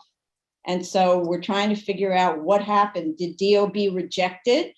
Therefore, it wasn't signed off. That's the reason why it was withdrawn. We're trying to figure that out. And if it was withdrawn because DOB rejected it, then the variance could cure this problem. And I'm sorry, but we've been talking about this for a really long time. So you should check your notes, okay? And listen to the hearing because we talked about it at length, okay? All right, let's go on. Item number 221506 BZ, 20206 Hillside Avenue, Queens.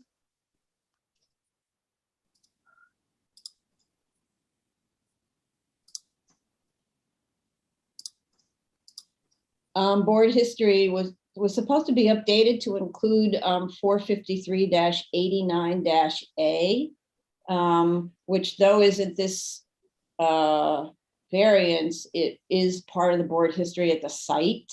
And unless I'm wrong about the resolution, which I'm pretty sure was referred to in earlier resolutions, that should be included. Information on the remediation shed status was provided. It states that the next monitoring will take place in April. I'd like to know whether that was done. In any event, the shed will be removed once the owner has DEC sign off, and drawings show it will be replaced with in-ground planting.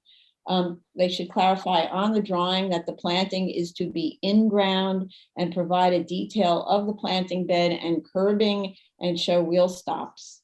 Photos show the masonry wall in need of pointing, repair, and painting on both sides. Ditto for the steel door on the trash enclosure. The lumen spread diagram indicates that the spread onto adjacent residential properties is very high unless the pole lights are turned off entirely. This is similar to that other case. So what's the proposed solution? Perhaps that idea that Commissioner Otley Brown suggested, where you model reducing the pole height, would provide a potential for a solution before you actually go ahead and, I'm not sure what, completely remove the poles, and then cast this whole thing in darkness, or not the whole thing, portions of the site. There is a BP operational plan. Again, my question is, what will BP do if the operator is not compliant with BSA conditions? And those are my comments. Vice Chair Shonda. Oh, okay. This overall site condition is good. I'm very satisfied with the improvements, though would recommend that the wall along the site be painted, especially I think the one along 202nd Street, that wall needs a little bit of a coat of painting.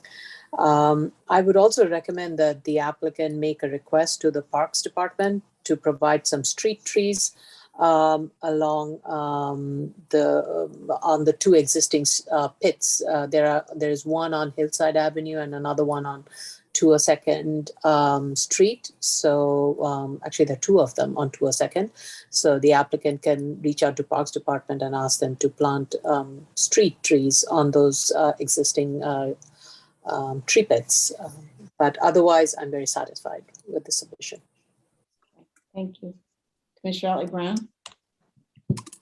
I did a site visit last Thursday and saw tires stored outside the building, and still some banner signage just clinging to areas like fence, and the vacuum still along the residential lot line.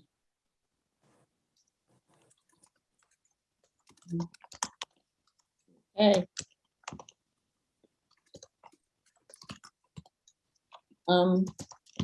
Just so the vacuum, so this is just the vacuum, the drawings show the vacuum being removed, right? As opposed to actually removing it, I guess. Okay. Yeah. Commissioner Sheta. Thank you, Chair. I start with the pictures that they submitted. Let me see if I can find a picture number. It's page 9 on the PDF of the photos submitted on April 22nd. If you look at that wall, and apparently this is like a column that's holding a sign. If you zoom in, or maybe it's easier to just show, hold on 1 second. Yeah. That one. Do you see it? Yes. Yeah, I believe these are cracks in the wall. I haven't seen them before, but this is like a crack pattern. They need to check that. This is kind of a recommendation. I don't recommend that this is a recent photo that they submitted. So I don't just recommend them to paint the wall or do something that's theatrics, but take a look at this wall, because this is a freestanding wall, and if it get hit by wind, probably it can fall. The crack still something. The shape of the crack is a structural shape, so this need to be looked at. There are 25 drums that I have seen on the side to the east. I'm not sure if this side belongs to them or not, again, bear with me 1 second.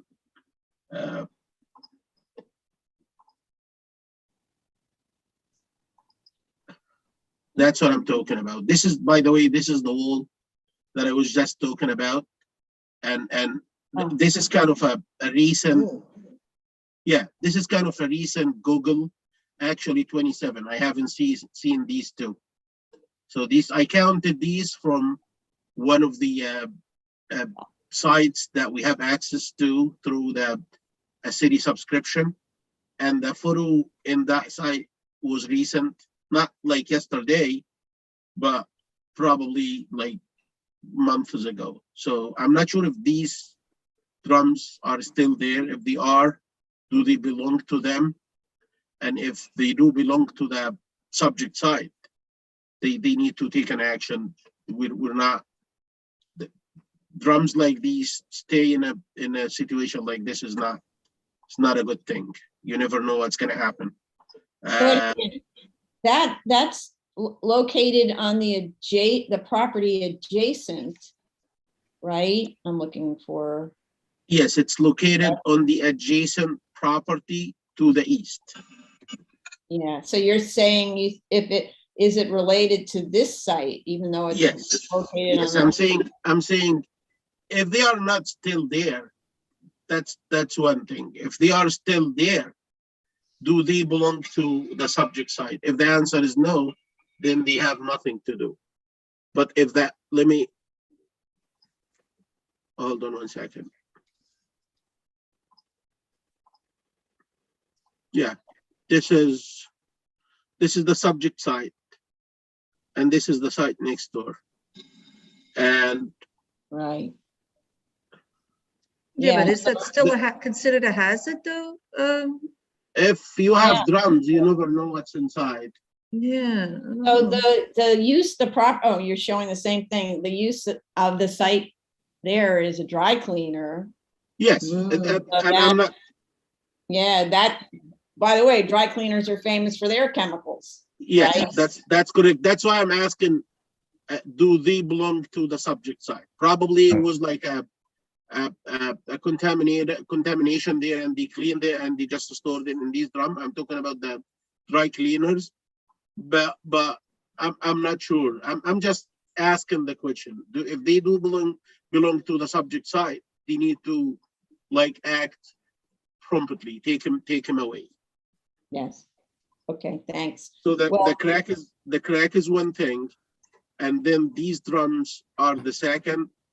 The third thing is the lighting, the luminous spread, and I have 3 issues. Number one, there is a significant spill on the adjacent property.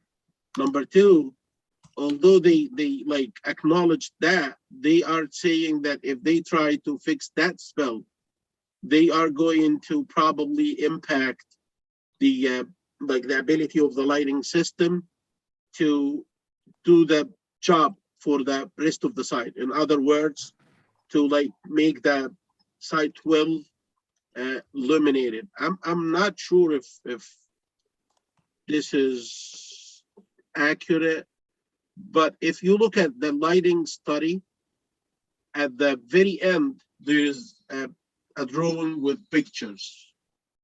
Yeah. And if you look at 1, 2, 3, the third at the very top, there are four pictures. The third one from the left, that one, I'm sorry, my bad, not that one. The one that's the fourth one, second row. This one shows the lights next to the residential, and it shows the curb cut, the entrance and the exit that they indicated that it wouldn't be illuminated enough if they try to do something with the light poles over there. I believe if I even drive with a condition like this, and this is lights off, I'm not sure if everybody's looking at that kind of picture I'm looking at. Which number is, sorry, which one? Because it takes a while to get to it. Hold on. No, I mean, but which photograph number? Oh, okay. Yeah. Okay. There are no numbers. That Lights off. row is face like off. that, and I'm Yeah. talking about the fourth, one Yeah. second row from the Yeah. left, and I'm talking about this.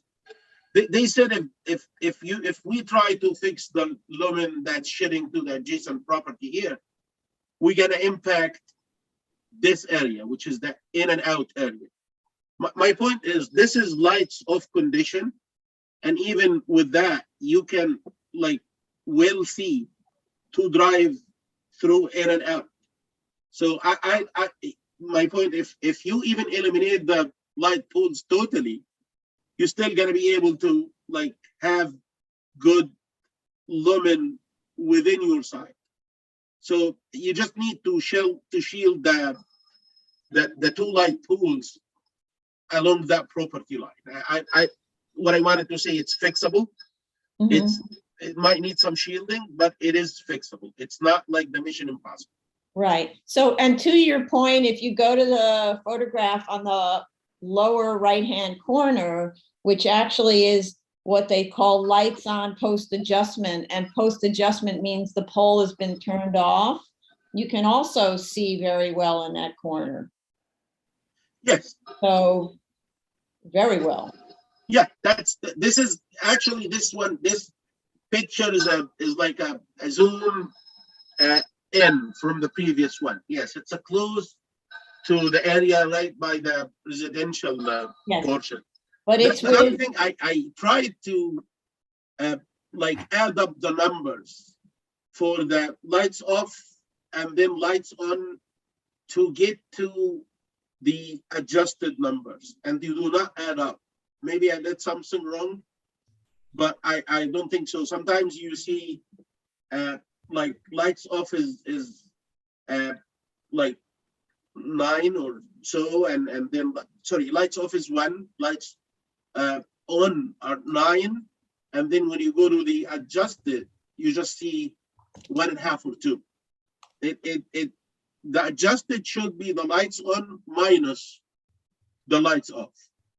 You eliminate the ambient, that's all. So I couldn't see this kind of like logic in the adjusted drawings. Maybe again, maybe I didn't do it right, but they need to look at it. Thank you. thank you. Okay. Just 1 second. Commissioner Shabeta? Thank you, Chair. I have no further questions, although, well, besides one, are there regulations with regard to how well lit a gas station has to be? There has to be something for like, I would imagine there is at least. I'm sure there's regulations about minimum lighting for lots and lots of things. But what we're talking about isn't the minimum lighting on the gas station. No one's arguing that they don't need lighting. It's about the extent to which it spreads onto the adjacent property, right? Which you can have your cake and eat it with lighting. It's pretty amazing lighting technology. So it's not a question of walking around a 1-foot candle on the gas station, right? What 1-foot candle is, I think it's 2-foot candles in a theater.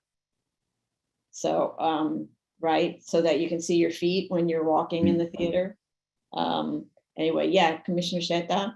Yeah, I'm not asking them to eliminate any lighting from the site. The reason I raised this is they wrote in their response to us, it was found that this lack of lighting can potentially lead to unwarranted motor vehicle accidents as patrons exit the fueling station.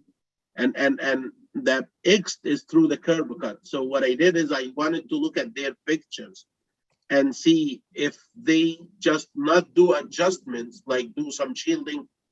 No, I said, let me go to the extreme. Even if they eliminate, that doesn't mean that they're gonna eliminate totally the existing lighting. But even if they do eliminate the 2 light poles by the residential, they still have good vision at the exit. So I wanted to tell them that the reasoning you put in your response to us and raising this as a reason for, no, we're not gonna do any adjustment, we're not gonna do any shielding because it might cause accidents. That's incorrect. And if you do some shielding, not full elimination of lighting elements, just some shielding. It's gonna totally help mitigate the conditions at the residences. And in the meantime, you're gonna have the if you keep that same exact lighting there, and you just build, imagine that we'll go to the extremist and just build a blind wall at that residential, go into whatever. Just imagine. If the lighting into the side is not going to be impacted, but the lighting at the residential is going to be totally eliminated. And of course, we're not asking them again to do something like that, but just do something intermediate to make sure, because right now the numbers are really, really good, like well high. I've seen when I reran the numbers to get the adjustments, I've seen something up to 9 and 7. These are kind of really high. And if the neighbors accept them, that's one thing. But if not, then they need to like act on it. Thank you. You know what the difference is between a lux and a foot candle? Do you know how to do that calculation? You're muted, Commissioner. Yeah, I believe it's 10. So I'm just looking at, this is a lighting sales store. So, take this with what you want, but they say entrance and exits of gas stations should have minimum 10 lux light level. 150 lux light level is sufficient in the crossing area between the canopy and the store. And it would be a great choice to keep the light level 30 lux and above at gas station and store environment. So what does that mean? 3 foot candles? 1 lux is like if you have 1 foot candle, that means that's 10 lux. Okay, so they're saying the ideal is 30 between the gas station and the store, not under the canopy. The canopy is a different thing, which is really a lot, right? So, but the canopy is a completely other place, right? But they're saying in the entrance and exits, you have a minimum of 1 foot candle, according to that. And in the crossing area between the canopy and the store, 15, and something's wrong.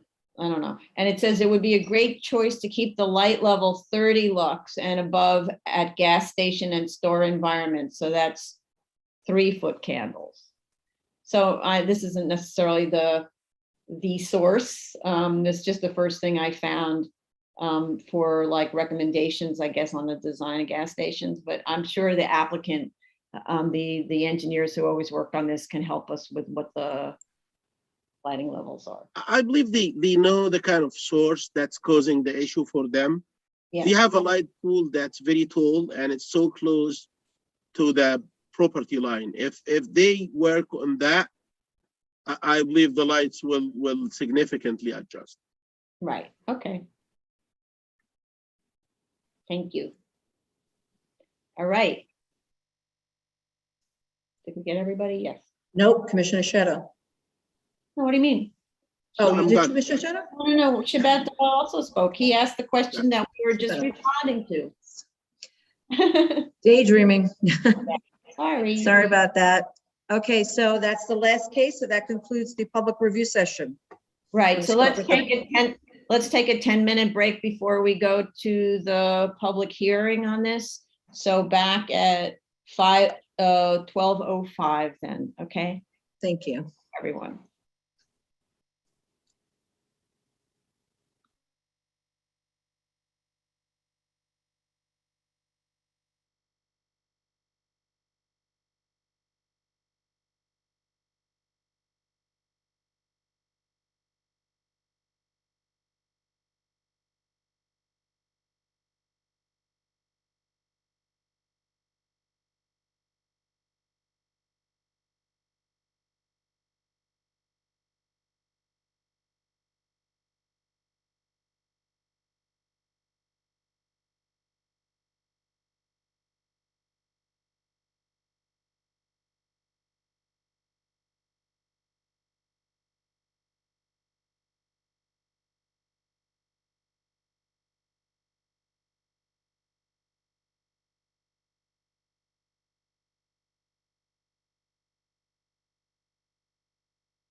Okay, if everyone could come back now, please.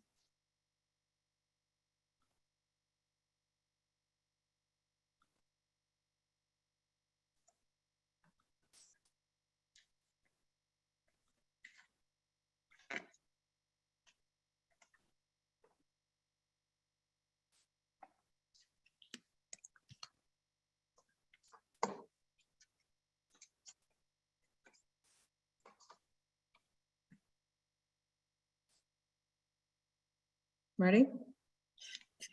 I guess so, yes. Are we on, Steve? Oh, we're live. Okay. Good morning, actually, good afternoon. The Board of Standards and Appeals public hearing for May 9th, 2022. The first item is continued hearings. Item number 10, 36049 BZ, 6905 Elliott Avenue, Queens. Please raise your hand if you want to speak on this application. I see Elise and Andrew.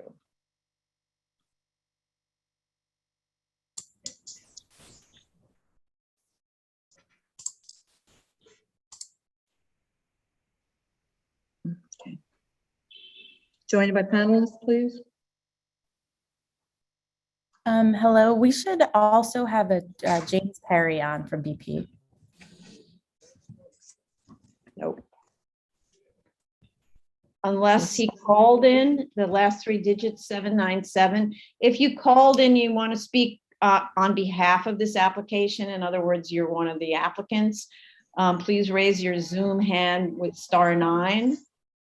There's one person who called in. What's the person's last name?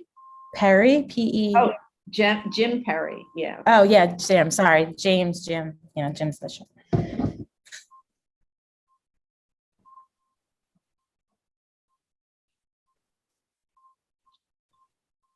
Please accept panelist, Mr. Perry.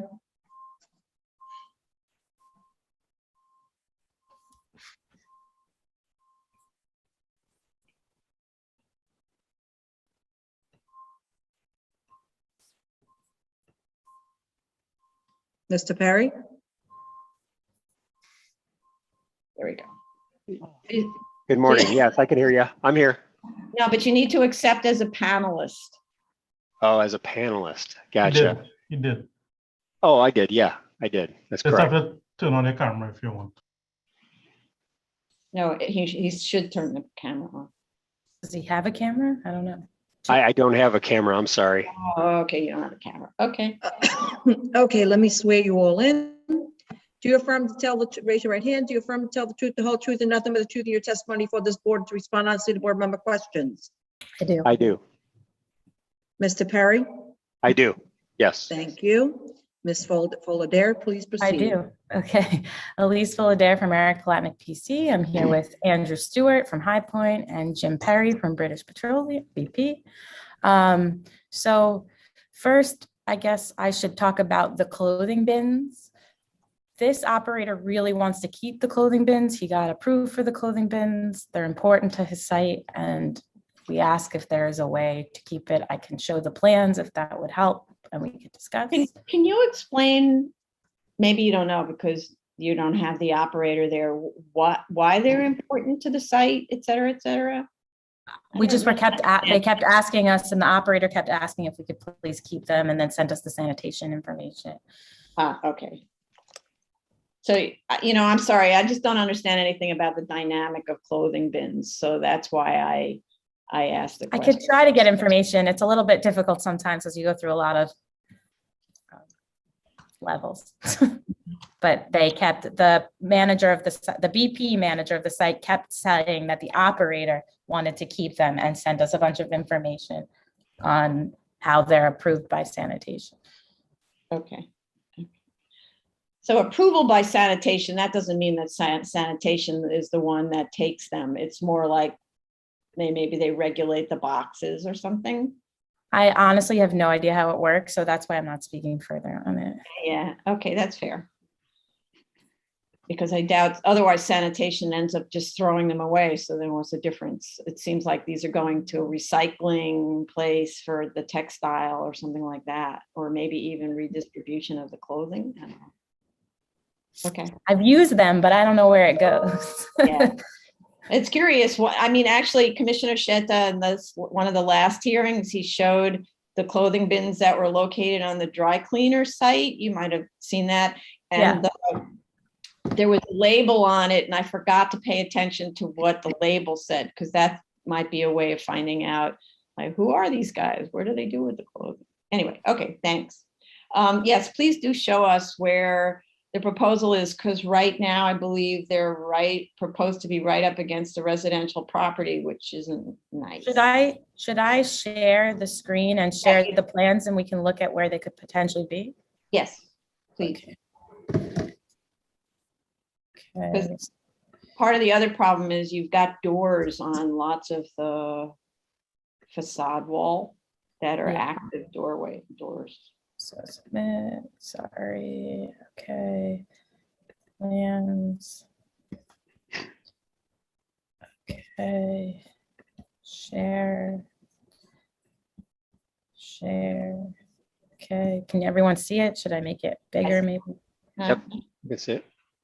Okay, so, yeah, I Right guess. now they're where the air station is shown to be relocated. Here, yeah. Oh, no, actually the other side, I believe. Oh, here. There, because it's right next to an open yard. It's not next to the wall.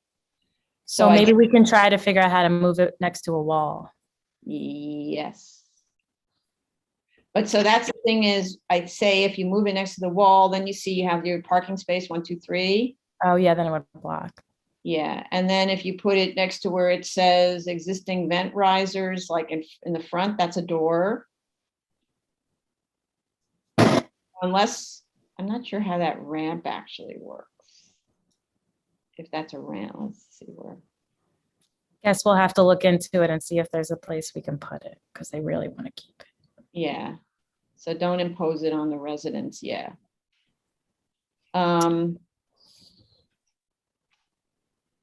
Yeah, I just don't see, other than putting it on that sidewalk, and I just don't know when the ramp starts. Oh, the ramp starts at the corner, looks like. So maybe if you put it on that sidewalk, sometimes we see ice boxes there. Mm-hmm. Yeah. I'm not sure, because you have to look at the. Yeah. Okay. Try to figure it out. Okay.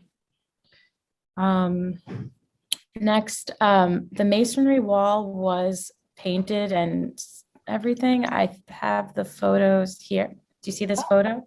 Yes, good. So I think it seems like for some of the applications we had a few May 4th submissions because things had to be finished. So this was a May 4th edition.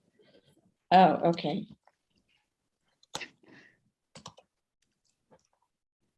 Which day of the week was May 4th? So you know what, it has to do also with when we review the cases. May 4th is Wednesday. Yeah. So if we reviewed a case before Wednesday, then we might not have seen the photo. Understood. So sorry about that. 360. I'm just looking myself.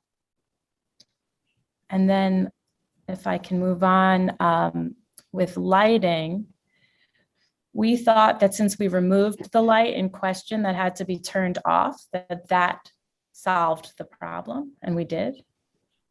Okay, so that one, if it turned, okay, so the proposal is to just not have that light anymore. Is that correct? Yeah, we removed it. Mm-hmm. Okay, and to not replace it with anything. No. So, but did you do, so this was the thing is, I don't think you ever did a lumen spread study on this, right? We did, and the lumen spread said light turned off, and then you guys were like, please remove it if it's totally turned off. Ah, okay. Hold on a second.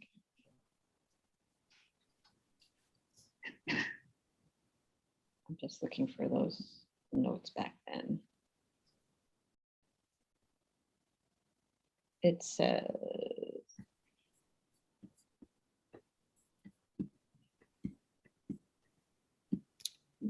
Yeah, there is a lighting study dated July something.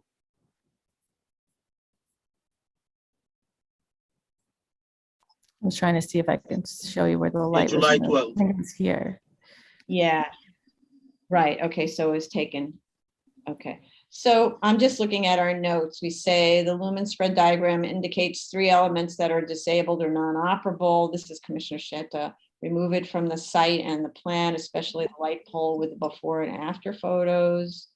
And then if waiting for lighting, they would usually do it with modeling, not field measurements. So maybe we were under the impression that you were also changing some lighting. Okay. I think what we did, I thought we came to an agreement during that hearing that we would remove, that was the big problem, and we removed it. Okay.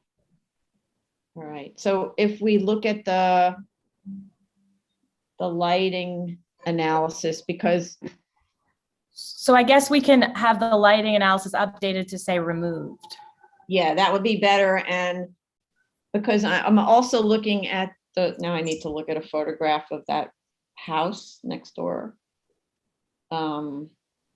Sorry, are there windows on that wall? On the other side or that? No, on the same side where that light pole was. I don't have an image. Oh, here, yeah, there are windows on that. There are some windows wall. inside and. Yes, so I think maybe that was the concern, and what, I don't know what the lighting level was. There's like a little areaway there, you see, that has windows, and there are a few little windows facing right onto the gas station. So I think the question was, by removing that one light from the corner, did that address all of the foot candle issues on that? I believe it does, Chair. I believe it does. I just looked at the lumen spread that stated July 12th. And the values, like by the location of the windows are kind of like 0.1 or so. So I believe we're good. If this light pole is removed, that would address the issue. Yeah. Okay, all right, fine. Okay. And then last, I think, is your question about all your BP questions about operations. Yeah. And then Jim is going to speak on that. Yeah, we have multiple teams that are in market. We have our regional account leads, which they are the group assigned to work directly with the operators on multiple issues. So the regional account leads, meet with their clients, their customers, probably once a month at various stages, depending on what's going on. And we also have a maintenance team that are in market, and they're working with the operators on various issues as it relates to maintaining the sites, working with the operators on fixing things.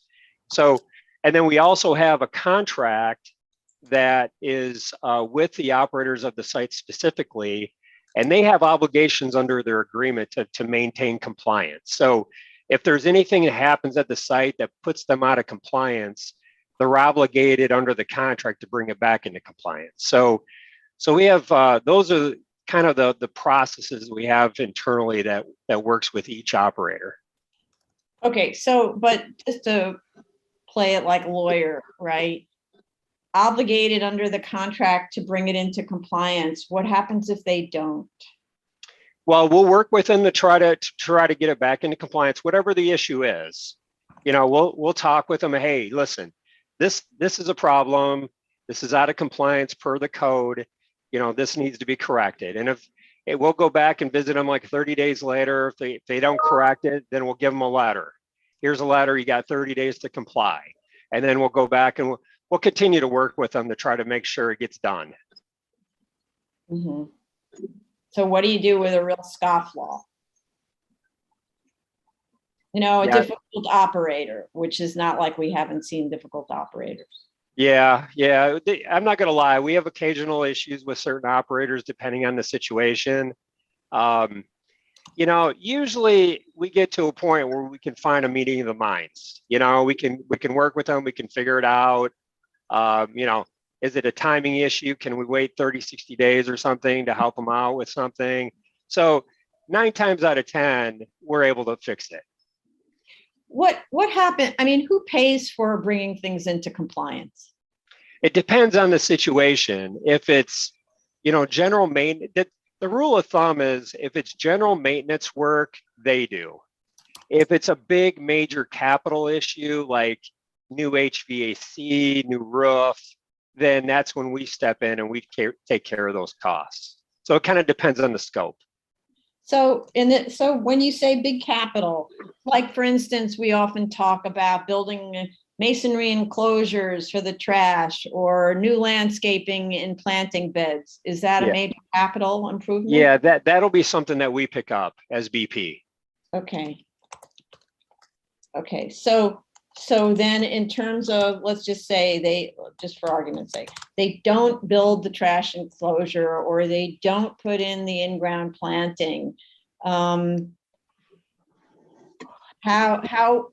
would that work? I mean, do they hire their own contractors and then you reimburse them, or you give them a budget? Like, how does that work? Yeah, in most cases, like if there's something comes out of this meeting and you want plantings done, right? Curbing, that sort of thing, we'll take care of that. We'll hire a contractor to bring them in to do the work, but then it's going to be their obligation to maintain it. So they got to go out there and water the landscaping, make sure it's, looks fine, go out and maintain it, that sort of thing. So in this situation, like you brought up, the landscaping work, the masonry, a wall for the trash receptacles, that's something we'll cover. We'll hire contractors and we get it done, but they maintain it. Okay. So in terms of, like, again, the landscaping, the biggest part that we see is, so you're contracting with the landscaper? Yes. Okay. That's correct. So then you have these really good contracts with them that says when your shrub dies within certain period, you landscaper have to come back and fix my shrub, replace my shrub. We do. We do have some, there's like a year warranty, I think, on some of the materials. Correct. Okay. And what about after that? Who's responsible for dead bushes? They would be the operator. The operator. Yeah. Okay, so operator, okay. So that's the part where now you may have a financial issue, right? Right. Yeah. So I see Commissioner's hand up. Just a second, Commissioner Shetta. So let's just say, because shrubs, as you know, aren't cheap, right? Correct. So Yeah. not on a site like this little one, because I don't even see any shrubs, right? But on some of the other ones where there's rows and rows of shrubs, what happens now? They have to go and hire a landscaper. Is that a capital improvement again? Shouldn't there be some sort of agreement at what level? Like, it's not their fault that maybe the plants die. They're not landscapers. Yeah. So, right? Yeah. That's typically something we'll work with them on. If we feel like they don't have the capability to do it, we'll have our maintenance team get involved, that sort of thing. That doesn't happen very often, though. I mean, usually they'll maintain it. Once we do the landscaping work, they'll maintain it and they'll water it, make sure everything's fine. And generally that's how it works. Okay. So this is helpful. I appreciate your explanation. Can you put more of this into writing in your operational plan? So it's, right now it's just sort of this warm and fuzzy, BP will come check and BP will come make sure and BP will send them a nice letter, but it doesn't actually help explain to the board who's responsible for things. Sure. And so that explanation that you gave, can you give more and amend your operational plan for? Sure, all the absolutely. sites? We'll Okay. take care of it. Yep. Thanks. Thanks. Yeah, Commissioner Shetta, go ahead. Yeah, thank you, Chair. While you were discussing the operational plan, I did look at the lumen spread from July 12. I just wanted to clarify why I was talking about the lumen during the executive session. Yes, we spoke about removing that light pole, but on the other side as well, I'm not sure who's sharing the screen. Can you please take your That's screen off? Elise, can you take your screen down? Sorry, I didn't realize I was still sharing. That's Sorry. that's okay. Thank you. Okay. Yeah, this is the lumen spread from July, and this is lights on at 3 feet. Can you zoom in? Yeah, thanks.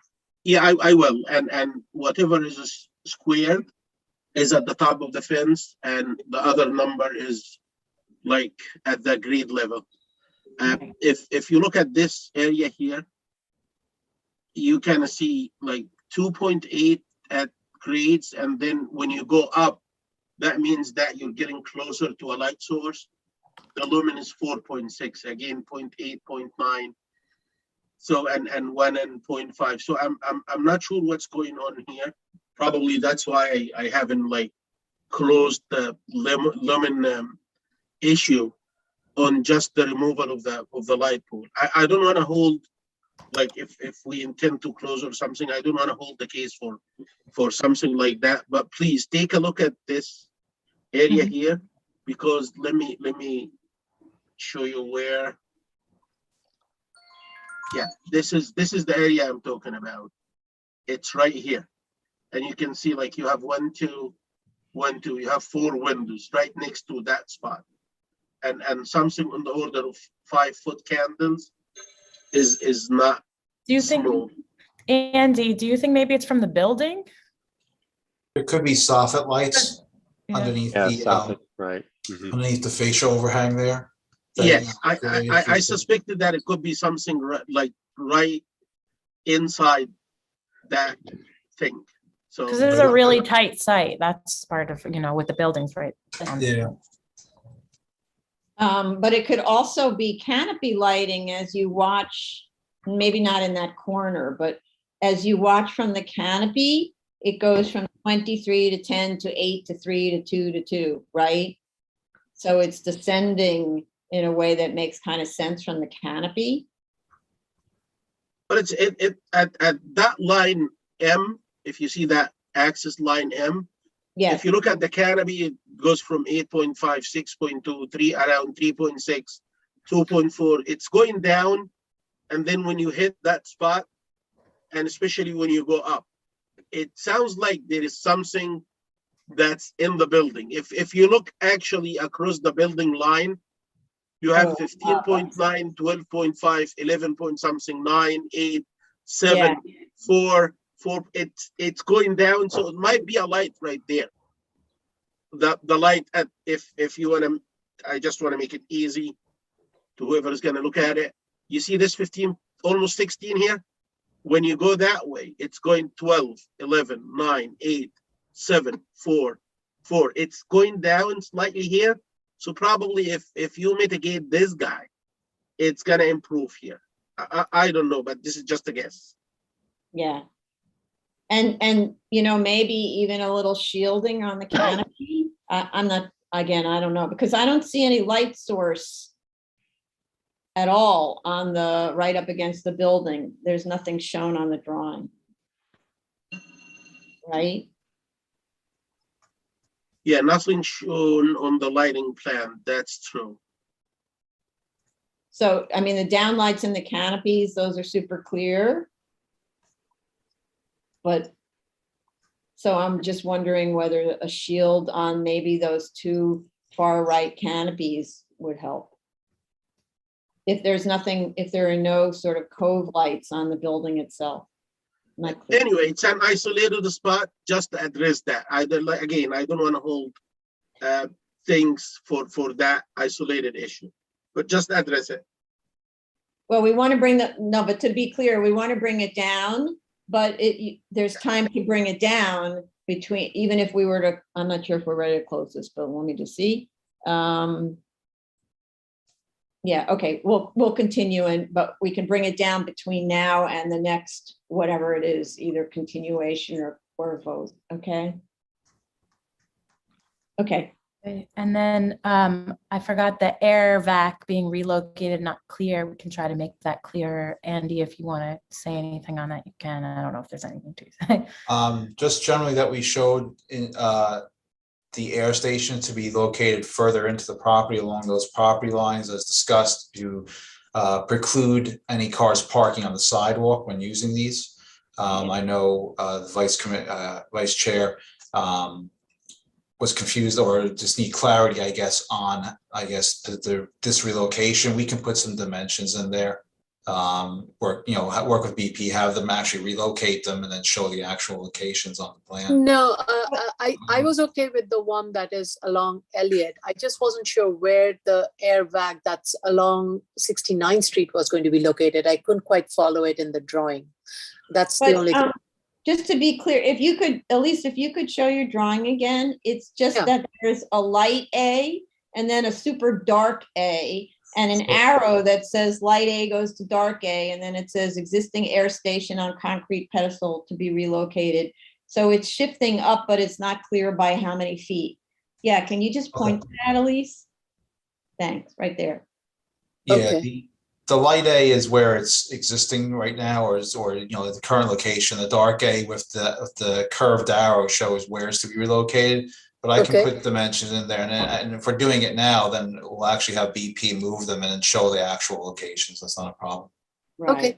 And Thank by you. the way, that's not a vac, that's just an air station, Correct. right? The The vac. vac was being moved to the south side of the building. Yeah. Right, so if you follow that same arrow from the dark A, it sends Right. it all the way through the building to what's clouded. Right. Number Oh. 11 there, you see where number 11 is? It says existing building sign 11, right there. Right. The thing was, I guess where we're showing the air station to be relocated to was where the vacuum used to be, and so they're Right. kind of, I guess, overlapping there. But the vacuum was to be, if not already done so, moved to the front of the building as shown. Right. There you go, okay, Thank you. I got it. okay. Okay, anything, I just want to go through the notes to see, so while I'm going through the notes, let's see if there's anybody, did you say, Tony, before that there were people who had called in on this one? You're muted, Tony.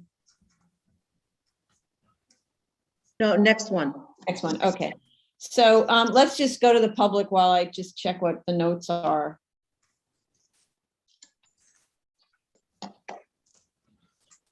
Okay, the case that we're currently discussing is 36049BZ, 6905 Elliott Avenue, Queens. It's an extension of a term for an automotive service station. Should you wish to discuss, please call in 646-558-8656. You'll be asked to enter webinar ID number 950-3270-8125 and pound. Press pound sign. You will press pound sign on the next prompt. You don't have to enter the participant ID. Once you're in the Zoom room, press *9 to raise your hand, *6 to unmute to speak. If you're in the Zoom room already, please raise your Zoom hand to speak on this case. Okay. Okay. So far I don't see anybody calling in, but we're going to give them some time. So I think the only issue really was about the subject of the lighting in that lower right-hand corner of the site, or actually the right-hand side of the site, for lack of a directional sign. Let's see what direction is, sorry. It's the east side of the site, Mhm. along the residential property line, right? And then so you took care of the stucco wall, and then amending the operational plan to be much more detailed about who's responsible for what. That way, I think it helps a lot to understand where there's money to be spent versus where the operator has to kind of go out with a hose and, and a little shovel and turn the soil and that kind of stuff. Okay. Even though in this case it's not relevant, but okay. I think that's it. So seeing nobody call in,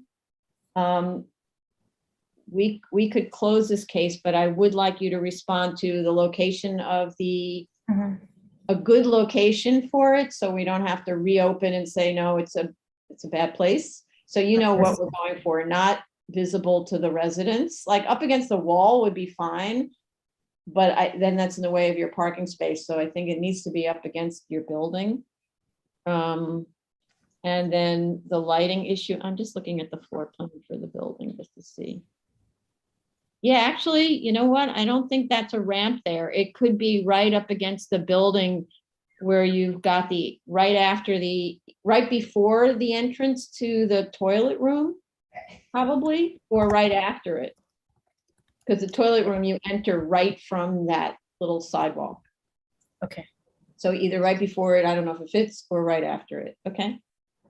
And that's that. So I'd like to make a motion to close, but first, tell me how much time to respond to these questions. Working with a lighting consultant, so, and Andy or Jim, do you think we need a few months with the lighting consultant? Because there's not a lot of other things to be done here. Yeah, I mean, at least 2 months, if not a little bit more. If we have to go back and recheck some of these, even if it's just localized, check the lighting levels, but Okay. Okay, so three months to Yeah. submit? Okay.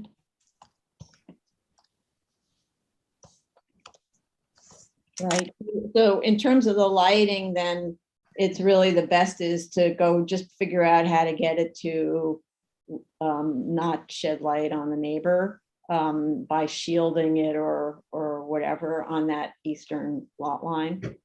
Okay, and in the meantime, you probably have time to relocate the air in the vac, is that correct?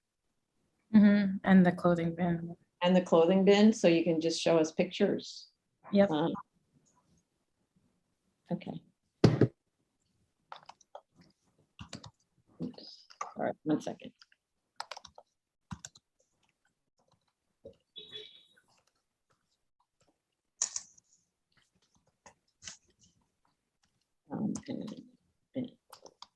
Okay. So I'd like to make a motion to close, please. Chair Perlmutter, Uh-huh, yes. Vice Chair Chanda, Aye. Commissioner Otley Brown, Aye. Commissioner Sheta, Aye. Commissioner Shabeta. Aye. Thank you. Thanks for your decision. Thank you.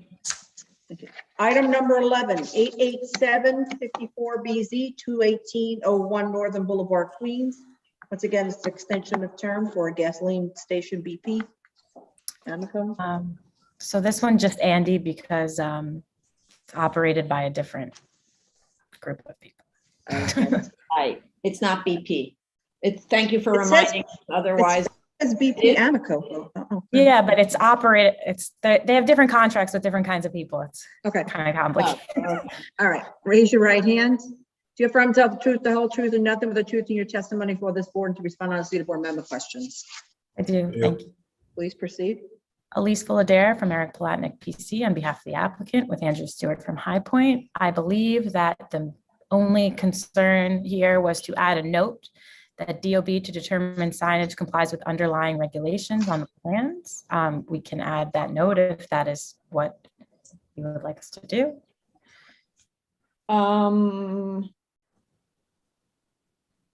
Yeah, I think maybe more clear because DOB won't know what you mean.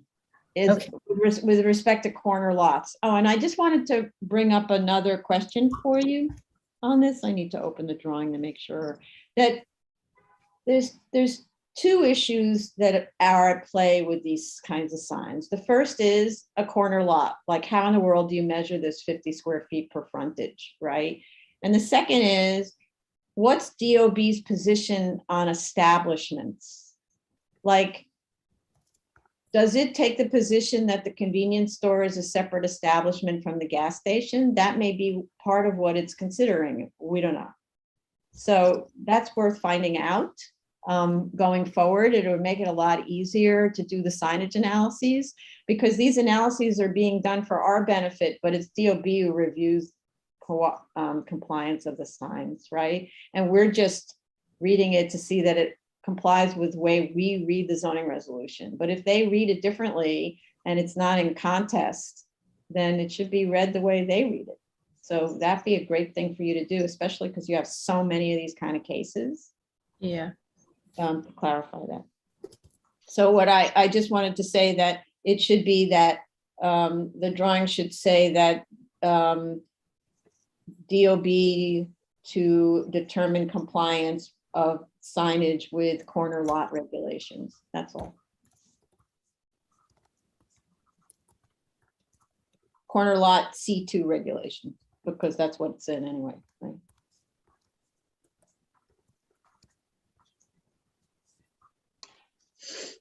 Okay. I think that's it. Right? No. Huh? Okay. And we did notice, so that's why. Yeah, I'm sorry. I just need to read my notes again, otherwise I'll do something. Okay, so I believe we might have had people calling in on this, so let's open this up to the public.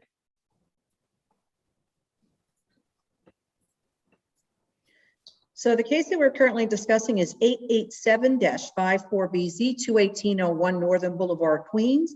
It's an extension of term of a gasoline station. If you wish to discuss, dial 646-558-8656, enter webinar ID number 950-3270-8125, press pound.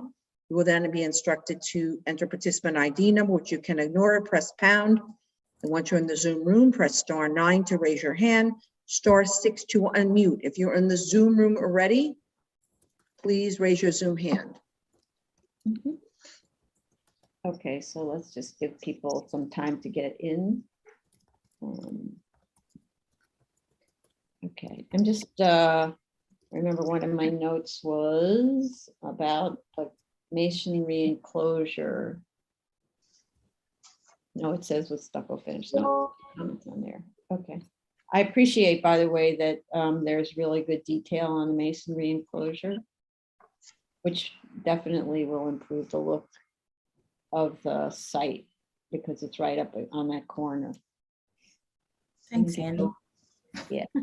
So I don't think, so there's one person who called in before who is a phone number. If you would like to speak on this application, you raise your Zoom hand with *9, last 3 digits 797.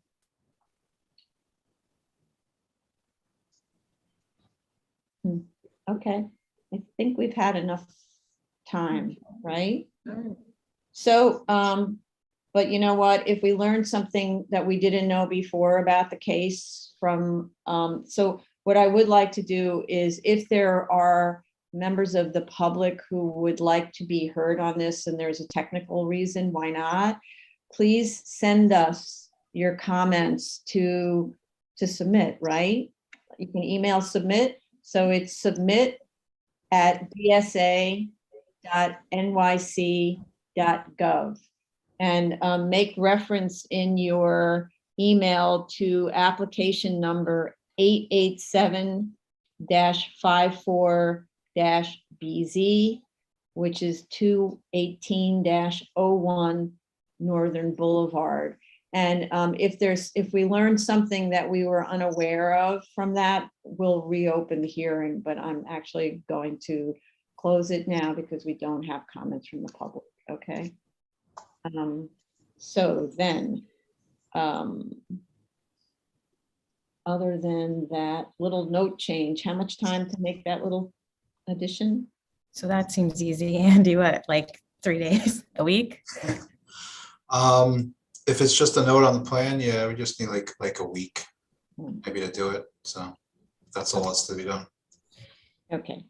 So for the benefit of the public who may be listening, they're going to just make a tiny change to the drawings that just has to do with an advice to the Department of Buildings.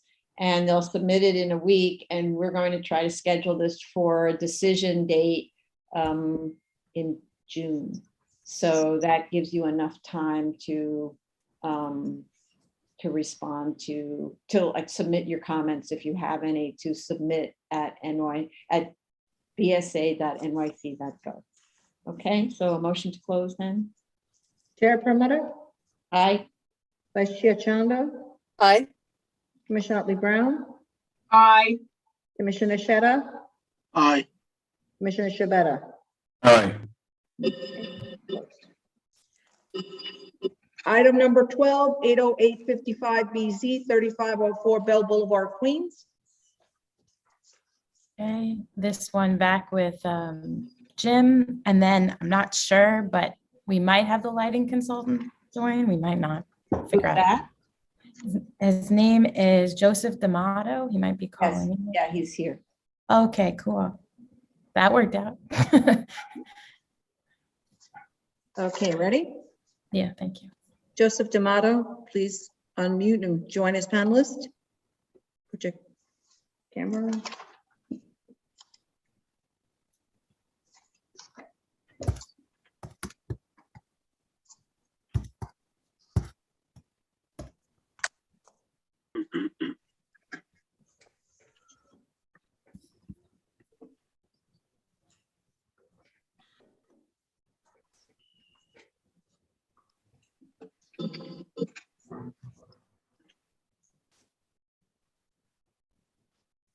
Mr. D'Amato?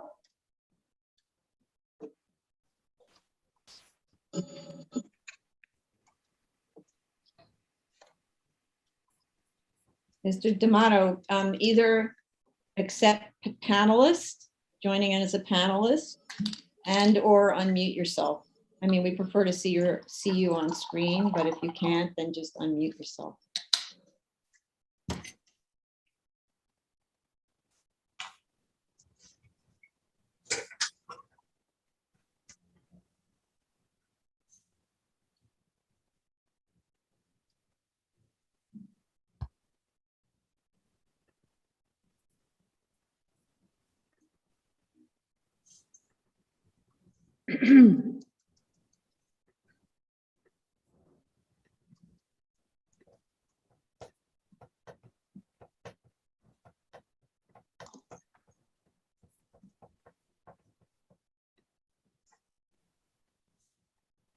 Is he having an issue, Elise?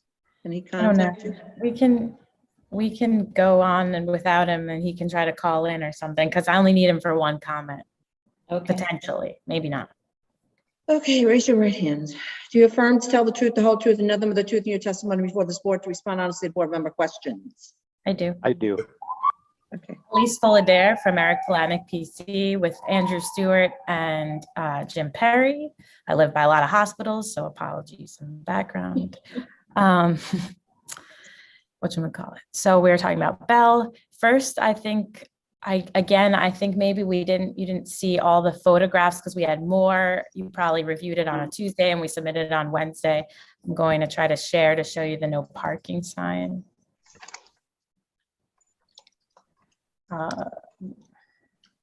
Where did I put it? Where did it go?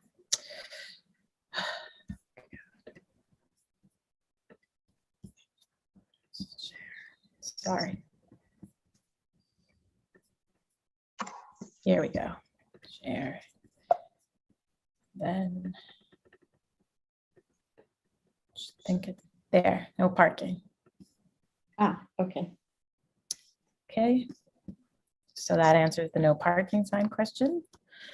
Then That was submitted on 5/4. yeah. Okay. It depends on how the wall.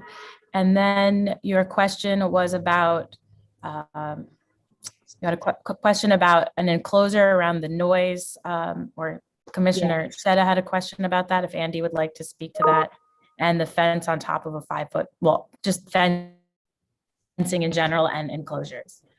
Right. So to start off, I know you're kind of looking at something surrounding the vacuum there. Just based on where it's located and the site setup, that there's kind of a cut into, I don't want to say cut, but from the parking stalls, there's a section that's not within the stalls that houses the unit there. It'd be tough to put anything around that necessarily, which is why we showed some additional, I shouldn't say additional, but some attenuating fabric on a chain link fence above the wall. Now the wall, being a solid wall, provides better attenuation than any kind of a fabric material, noise attenuating fabric material would provide. But as the wall is only 5 foot high, we propose that there should be another 3 feet beyond that in case any noise goes to a higher level, above the wall that would grapple with the top of the wall. It's extended along the length of the wall from the northern end, which I think is like right behind the trash enclosure, down to the north side of the building. I think it's around a 30-foot, approximately a 30-foot length along. That would be the top of the wall, and including that noise. So right. So here's the thing: is it's hideous looking, and you're adding it to the view of the residential property. So you're just looking at, and the whole purpose of it is for this vacuum, which sometimes we don't even allow, right? And the reason that it's a problem is because it's right next to the residence. So it seems that you have a few alternate solutions. One is move the vacuum away from the resident. The other one is do a better job of enclosing it more locally. I don't see why you can enclose it locally. I see in the drawing anyway, I don't know how accurate the drawing is, that it's at a distance from the property line. So why can't an enclosure be built directly around the vacuum? And then the third solution is get rid of it. we looked at relocating it, and there really was not really a good space on the site beyond where it is, especially since there are the parking stalls there. It'd be best, for vehicles to stage there, which is how we looked at it. BP didn't want to remove the vacuum per discussions. I think it would be tough to put something around it without disturbing the curbs or the landscaping that's there, which is why we proposed this on top of the wall to kind of make the wall higher in general without actually making the wall higher. But it is making the wall higher. I mean, I'm saying not making the wall high, not the wall itself, obviously, but extending the attenuating higher than the 5-foot wall. So let's do this again, right? No, I hear you live next door. Yep, I know. Bad enough you live next door to a gas station. And then to add insult to injury, you build this hideous chain link fence so that it's bad enough that you live next door to a gas station that's got a vacuum that's probably super noisy, right? So if you live next door, I'm looking at a photograph of the windows that are looking right at me as I'm standing in the gas station. So what would you do as a solution so that if you lived next door, you wouldn't be miserable? But putting up a chain link fence isn't one of the solutions. It's a solution that takes advantage of the property owner next door, of the resident next door, to solve your problem. How does it solve? Like, not impose new stuff on their problem without doing something that's aesthetically pleasing. Your proposal is not aesthetically pleasing. So when you're addressing as trying to attenuate the noise as per the board's direction. To put an enclosure around it, if you put an enclosure around it, there's still the masonry wall, which is going to be on the outside. I don't see how. So if you put, say, whatever it is, if you put a chain link enclosure with this noise attenuating fabric or something, if it's going to be between the unit and the wall is going to provide greater attenuation than any kind of fabric on a fence like that would provide. So it doesn't make sense to put something between the unit and the wall if the wall's already there. And to be honest, I didn't think of aesthetics when putting this in. I was thinking of the functionality of it, not the form, the look of it. This is clear. So that's how we were looking at it. Let me ask you another question. Okay. I see the wall. I'm looking at, I don't know if anyone has handy a photograph of that exact head-on view. I took that, I think, from what's submitted in the photographs. But anyway. Do you want me to share the photographs? Would that be helpful? If you wouldn't mind, I'm not sure which one shows it, but View 8. View 8. View 8. Here you go. And so you need to blow it up tight to that. So my question is, and tighter if you can get tighter, Yeah. is because it's not until you really blow it up that you can really see the height of the vacuum. When we do these analyses for the speaker systems for the drive-in restaurants, we're always looking at where's the noise source itself and where's the attenuation of the noise source itself. So on these vacuums, it's not clear to me because the wall is pretty high. We know it's 5 feet and it looks like the vacuum itself is a little bit over 5 feet, but maybe that's just a little sign. I don't know. Right. So maybe the better way to address this is the wall, the 5-foot wall, already attenuating the sound? I mean, I don't know that we've had any studies done on this. Yeah, Commissioner Shetta, go ahead. Yeah, Elise, if you can take your screen, please. Oh, wait, you just waited on before you do that. Let's Sure. zoom in more because that. That's what I'm gonna do. Show it. That's what I intended to do. Okay. Okay, do you want me to stop? Yeah, Share? please. Okay, here we go. I just want people to be able to. That was too fast. Okay, he asked me to. I know. That's okay. That's okay. I have it here. Oh, okay, you have the same. Yeah, I believe if a wall is built, an enclosure is built, a piece perpendicular to the concrete wall here, another piece here, and they went up, and I don't mind raising this concrete wall another 2 or 3 feet locally, just here, to like create an U-shape enclosure for the air and the vacuum. I believe it would be okay, like looking wise.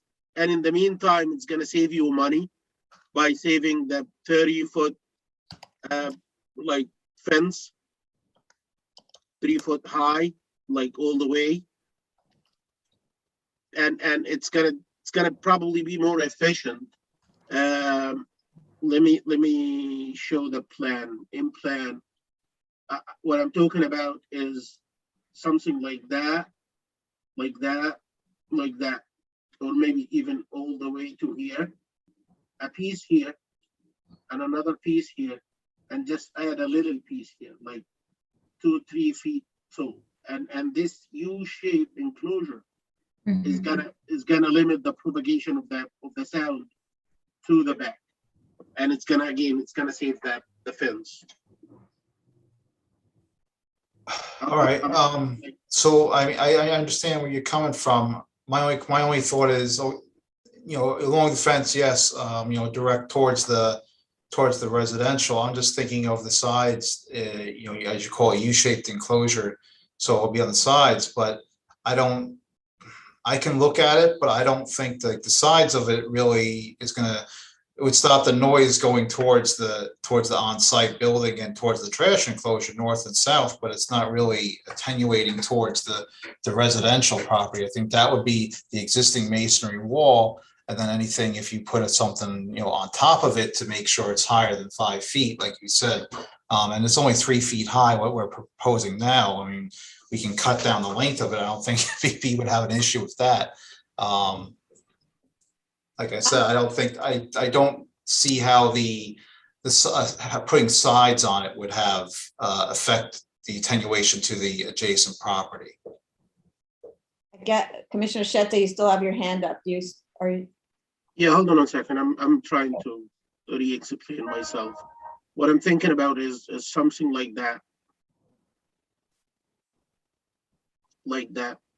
And then this Right. piece is gonna Yeah. be just 3 feet. The last piece, the blue one, is gonna be just 3 feet on top of the existing wall. If you don't think like a solution like this would mitigate the issue, then I will withdraw my suggestion.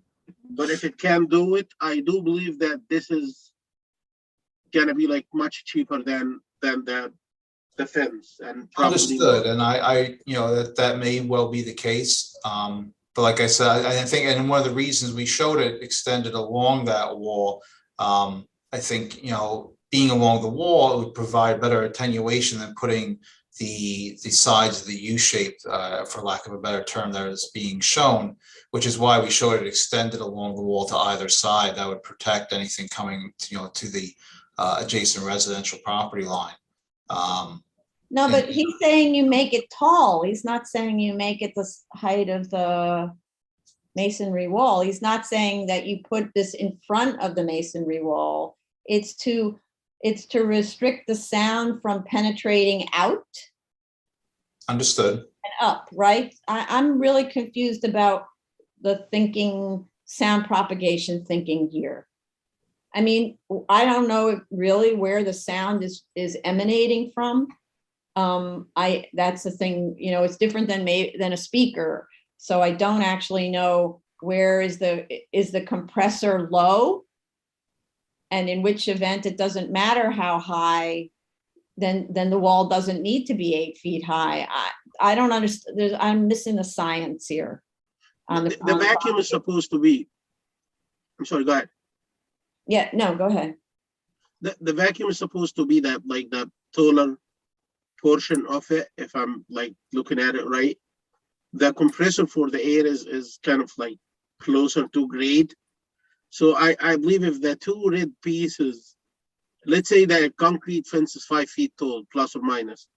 If the two red pieces are like 8 feet tall, and the blue one is on top of the concrete fence and it's 3 feet, so we're building an 8 feet enclosure on 3 sides. We cannot add the 4th side because we're gonna close it.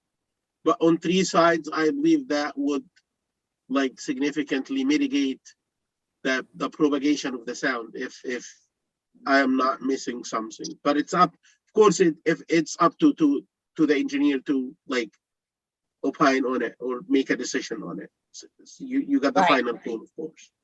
Right, but I'm what I'm trying to say is, as Mr. Stewart admitted, you have to look at the aesthetics of this. You're imposing this on a community and on a neighbor just so you can have a vacuum, right? Which isn't necessarily a right. We have said where it's not an appropriate activity, you just don't have it, right? So you need to come up with a better solution as far as I'm concerned. But I tend to agree with Andrew that the fence thing might be more efficient. It might do a better job, but it's gonna be like that bad to the looking issue. If you can like make something that's not 100% efficient, but it's nice looking, I would take that. And like I said, you got the final call.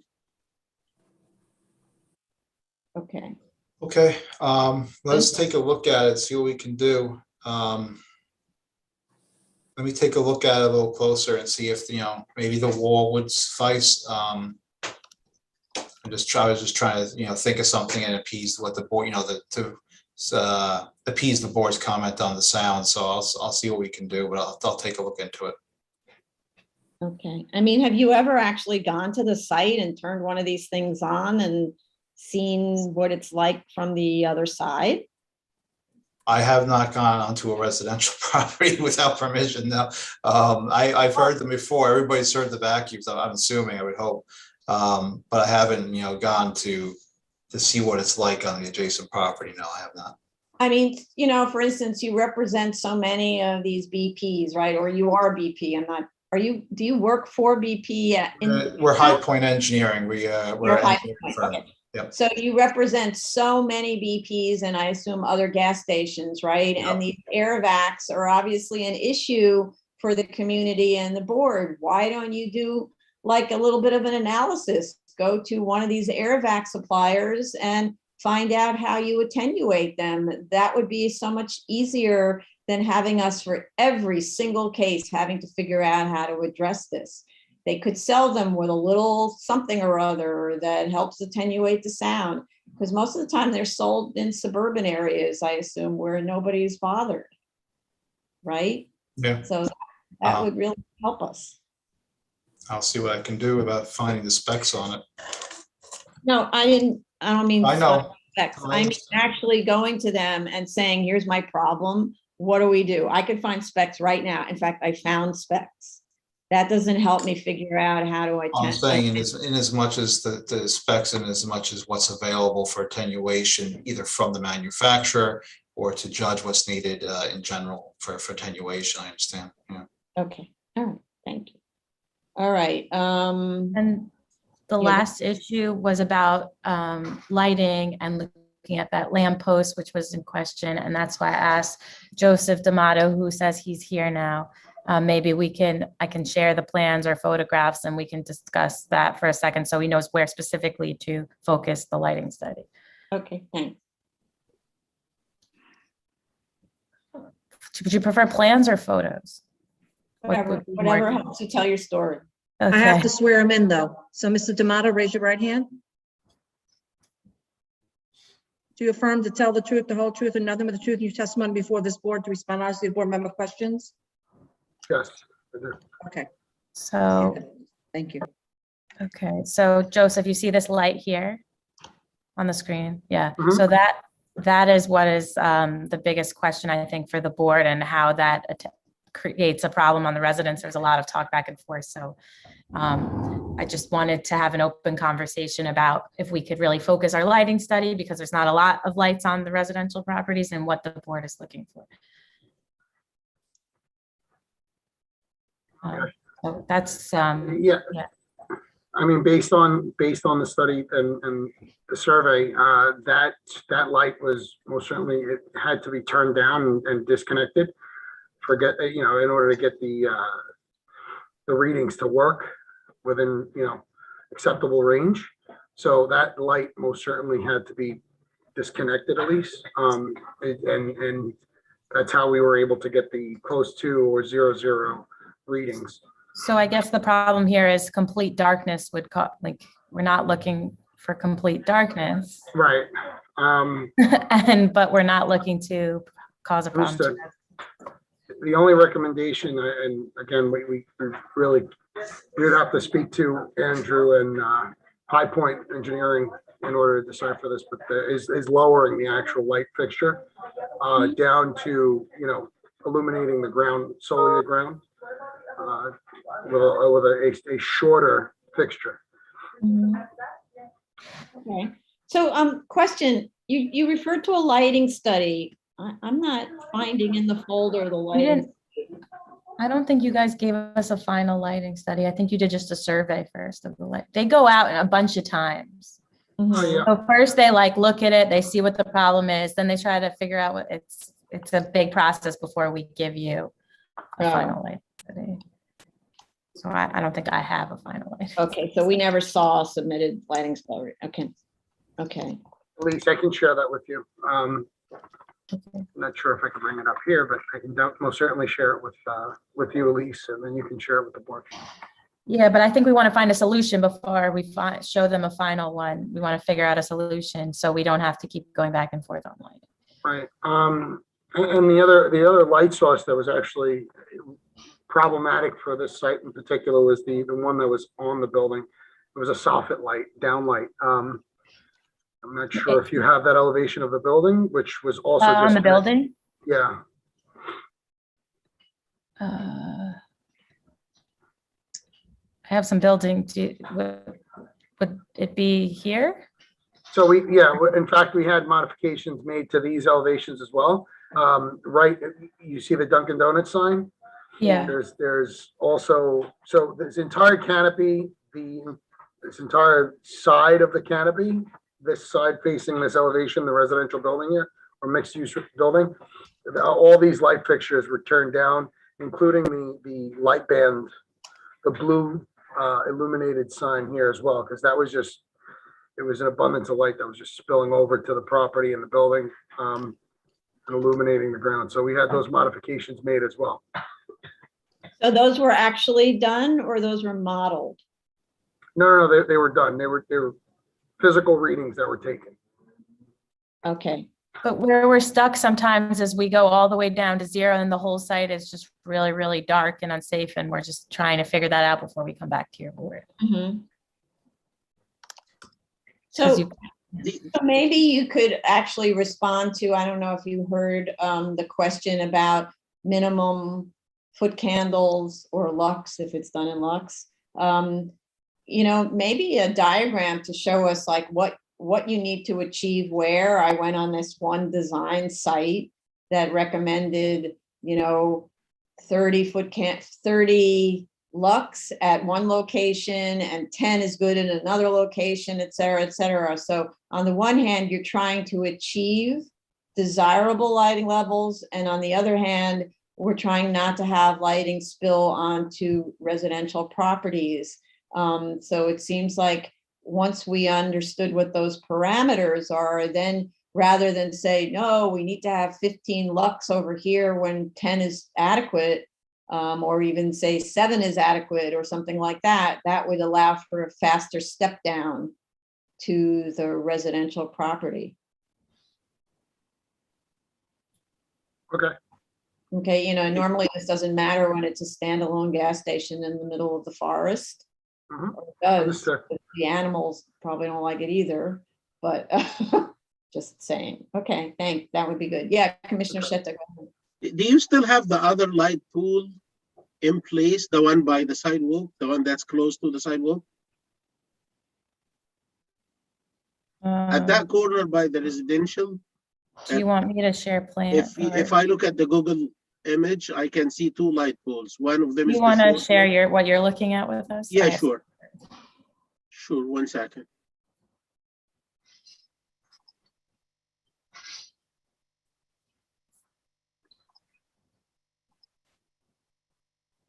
Yeah, that one. Yeah. Oh, wait, isn't that? And there is that short Yes, one, right? Right. Yeah, they were both there during the lumen study. In fact, They are still there, right? yeah, but Commissioner Shepherd, that larger one, the one on the sidewalk, believe it or not, the spillover of light, it really didn't have any, like a major impact because it's facing the Yes, parking that's what I lot. was about to say. Yeah, Yeah, I'll give you a clue. If your intention, if this guy is giving you a problem and you intend to eliminate it, if you swing this guy a little bit and adjust the angle to give you just the desired foot candles here at that spot, you're done. Right? yeah. I mean, you can also relocate that, like you're saying, Commissioner Sheta, on the opposite side of the trash enclosure. You know, put another one right in front, right in line with this tall one as well, right? So just 2 That's side by correct. side. Relocation is going to cost you a new footing maybe, but if you use the existing footing, it's just going to be like a little swing. And with that little swing, you can, I'm not sure even if you can do it from up there. You don't have to swing the entire column. Hopefully it's done that way. If you can do it just like from here, from the top, like just swing it like clockwise, little bit. So it's gonna shed some candles to that spot and just remove that one. Probably you're done. And instead of, if you relocate it, you have to dig, pour new footing and install the base plates. It's probably hectic. So think of that. If you believe it works, we're fine with it. Okay, sounds good. Sure. Thank you. Okay, great. I think that's it, right? Yeah, I think so. Okay, so is this the one where you said you would conduct the study after landscaping installed? Yeah, I mean, clearly we've been in the works with all of them with conducting studies. We're just trying to give you a final good answer. We've been in the works, as Joseph has pointed out. But yeah, we wanted to see if landscaping would affect it in any way for the better. Okay. Okay. But I think Commissioner Sheta just gave us some good advice that we can use. Hopefully that works without then shedding light by turning it just that little bit. You're not now turning it towards the residents though. Unless you put a shield, that might work too. So I don't know. Okay. All right. So let's go to the public. Thank you. That was helpful. So the case we're currently discussing right now is 80855 BZ 3504 Bell Boulevard, Queens. It's an extension of term of the an automotive service station, sorry. Should you wish to discuss, it is 646-558-8656, and to webinar ID number 950-3270-8125, press pound. You will then be asked to enter the participant ID number, which you can ignore and just press pound. Once you're in the Zoom room, press *9 to raise your hand, *6 to unmute to speak. If you are in the Zoom room already and wish to discuss this case, please raise your Zoom hand. Okay. I don't know if there are comments on this one. So how much time to respond to all of these issues? And also it's planting season, so planting. So would everyone agree that 3 or 4 months is needed to figure out because of the lighting and planting? I'd say about 3 months. Just 3? Okay. Including the planting, that's enough time for you to do the, I mean, it should be because you have to plant now. But, okay. I also think, but you can correct me if I'm wrong, I think we noticed for this one as well because of the sound concerns. Yes, didn't I say that? Okay, I was just saying it because we talked about sound before, and we did that because that vacuum issue was brought up before. Yeah. So we, even though it's an SOC application, I just want to point out that we did notice to see if neighbors had problems. Right. Well, so thank you for that, reminding me, because that was one of the things that, one of the questions that I was asking at the beginning of the discussion. How do we even know that the sound is passing above the 5-foot masonry wall? That was my question, because normally we say you have a masonry wall, that's pretty attenuating, right? And it seems like only the little sign part of the vacuum is above the 5 feet, which is why I was saying, why don't you just go there with a meter? Which, by the way, I have on my phone, and like measure it, like turn the vacuum on and stand on the other side of the wall and measure it. Mm-hmm. Even stand, or just, you don't even have to stand on the other side of the wall because that's arguably trespassing. Lower with a string your phone down to the other side of the wall, or hold it on one of those extensions. You can do that also. Hold it with one of those like phone extension things to take a picture, a nice selfie, and hold it up at like 7 feet and see whether there's really an issue. Because if the sound is emanating sort of directly back as opposed to diagonally, I just don't have any idea how these things work in terms of sound propagation. We see with the speakers, they just go they go straight. But do they do that with the compressor and the rest, whatever the other stuff is? Commissioner Sheta, did you want to say something? If I'm doing this, what I would do is I would go beyond the limits for the enclosure that we suggested. Let's say we're gonna go like 2 feet this side and 2 feet that side, and then build that piece on top of the existing wall and build the 2 perpendicular walls. I would go beyond the limits of this U-shaped enclosure and put a phone there and monitor for a little bit. I would do it for 24 hours and compare. That's not your phone. No, but wait. It's just for a vacuum when it's on. It's not for ambient. You're going to measure ambient. Yes, that's what I'm coming at. Okay. You measure the ambience, and then, or even you could save that headache by presuming that the ambient is something conservative, and then put the compressor on, put the vacuum on, and see how much is infiltrating beyond that U-shaped limit. And if this is something that's infiltrating is way more than the ambient, then I would go with your solution. I would say we need something that's extensive.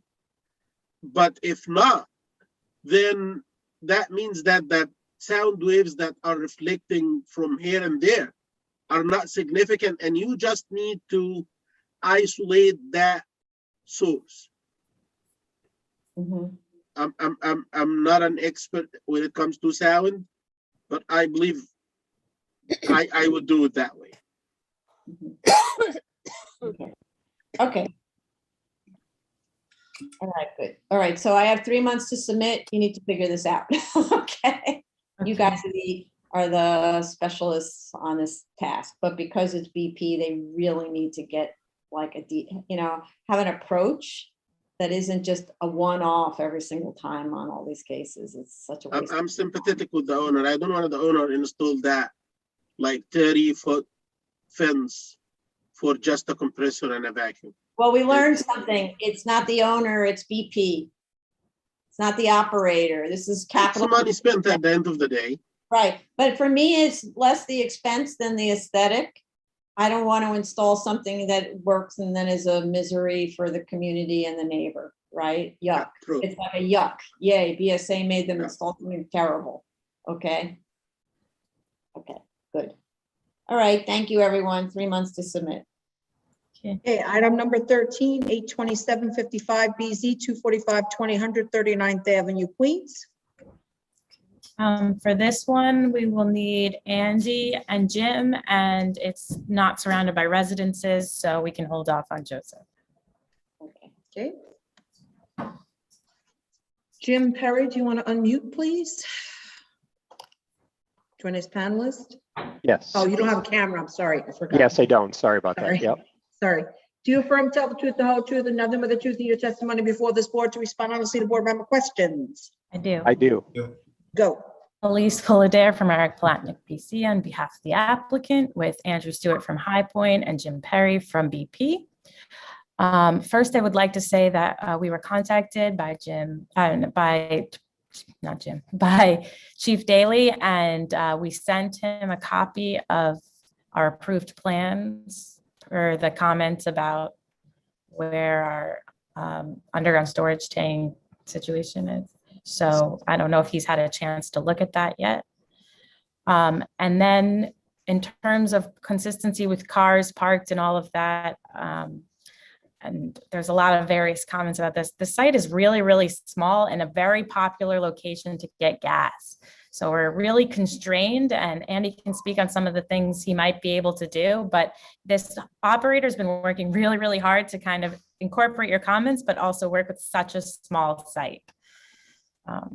So for instance, I think the trash we're okay with because it is up against the wall. It's really hard to, almost impossible to put it in an enclosure because of the maneuverability of such a small site. So Andy, do you want to speak on like the oil tanks and maybe that FDNY concern?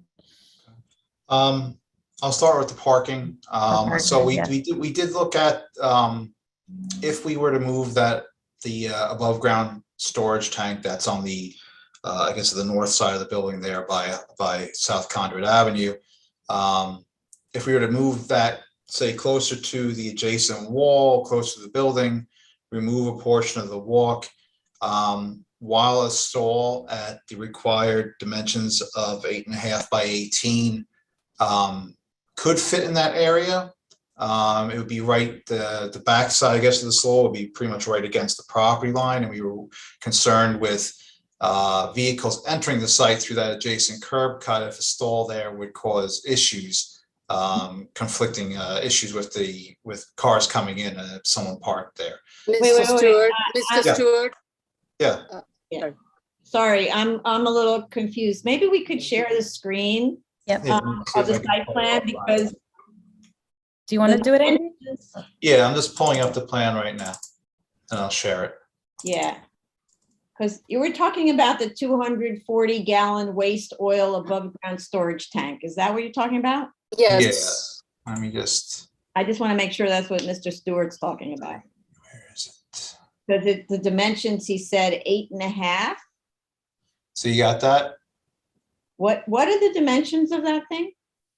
No, I'm sorry. So I was speaking, I'm probably speaking a little too quickly. I apologize.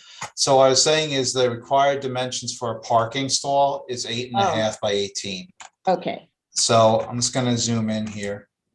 So if we were to move this tank closer to the adjacent wall here, And if we remove a portion of this walk here, along with the bollards, because you have to understand we have to put bollards on this side of the tank too, obviously for protection, that a stall at 8.5 by 18.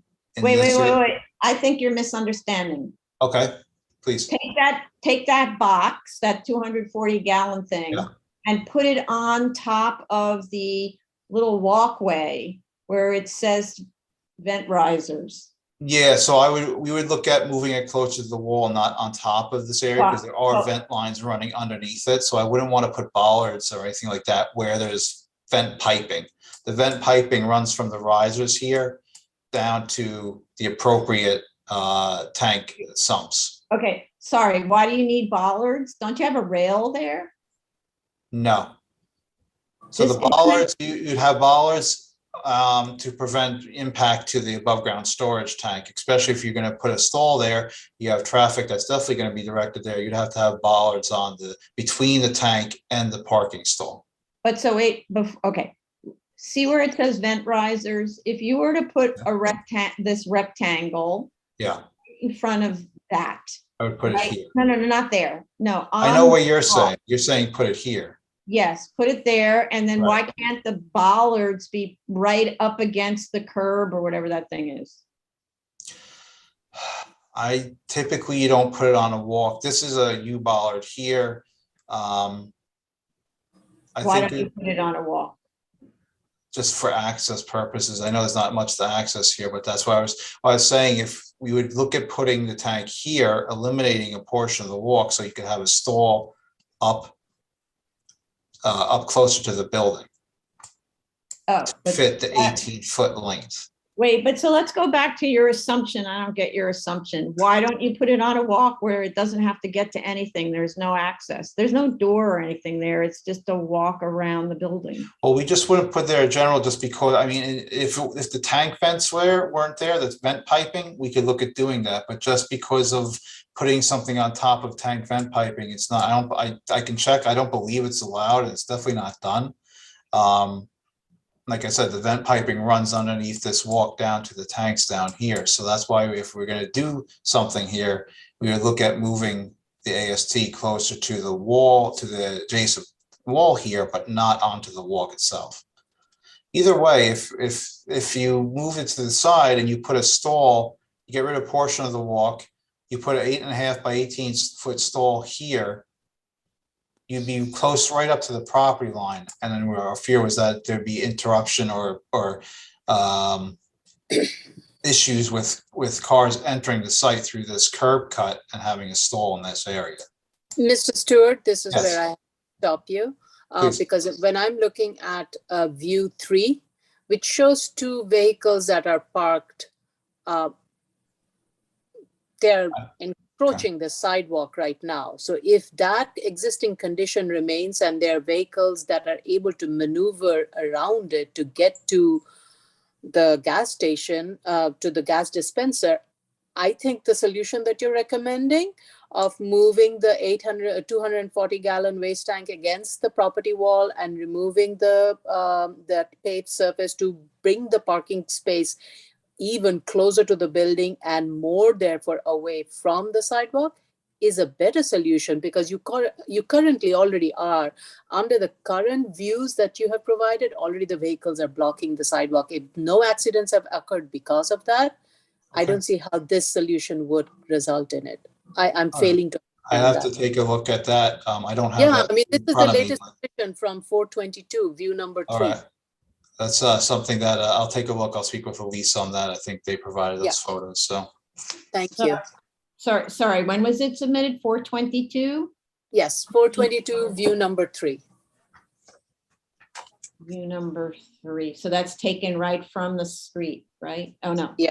Yeah, right. There's 2.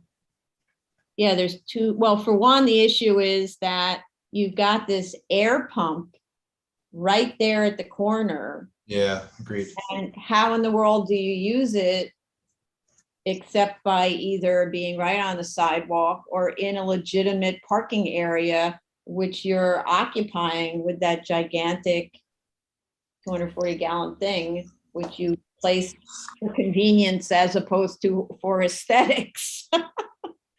And even orienting it in a way that made it less suitable for the tininess of the site. I mean, it's perpendicular to that walk as opposed to parallel to the walk. Maybe it can't be parallel. I don't know. But you made it take up as much room as possible. So, yeah. I'll see, I'll check to make sure that, we can maintain the proper setbacks for the AST and then see what we can fit in there. Okay. I'll move on to the dispenser island. Well, before you do that, Sure. about the location of the air pump right at the corner, normally we Yeah, stick the air pump in, right? Right, yep. We'll look at that as well. Okay, thanks. Yeah. I think, Mr. Stewart, sorry to Please. jump in.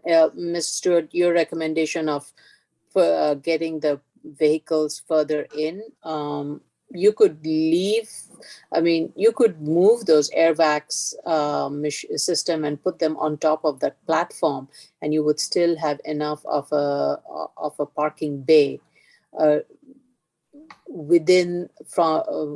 front of that paved area. Which, when you say move them on top of the platform, what do you mean by The that? current platform that you have, if you want, you can do either of two things. You can either put the airbags and the machine on top of the current platform where you have the vent risers. Oh, you mean on the walk? Yeah, the and then you have the parking space in front of it. You would still have enough clearance from this property line. Or the better alternative that you were suggesting is remove that raised platform and bring the parking space closer to the building, and at the same time you can still maintain a foot of an area where you can put the air vac and the vacuum, and that would also solve the problem. All right, we'll look into that and see what we can do. But yeah, I understand, definitely with the air station, I understand that needs to be moved. So I got that. I have another question about this.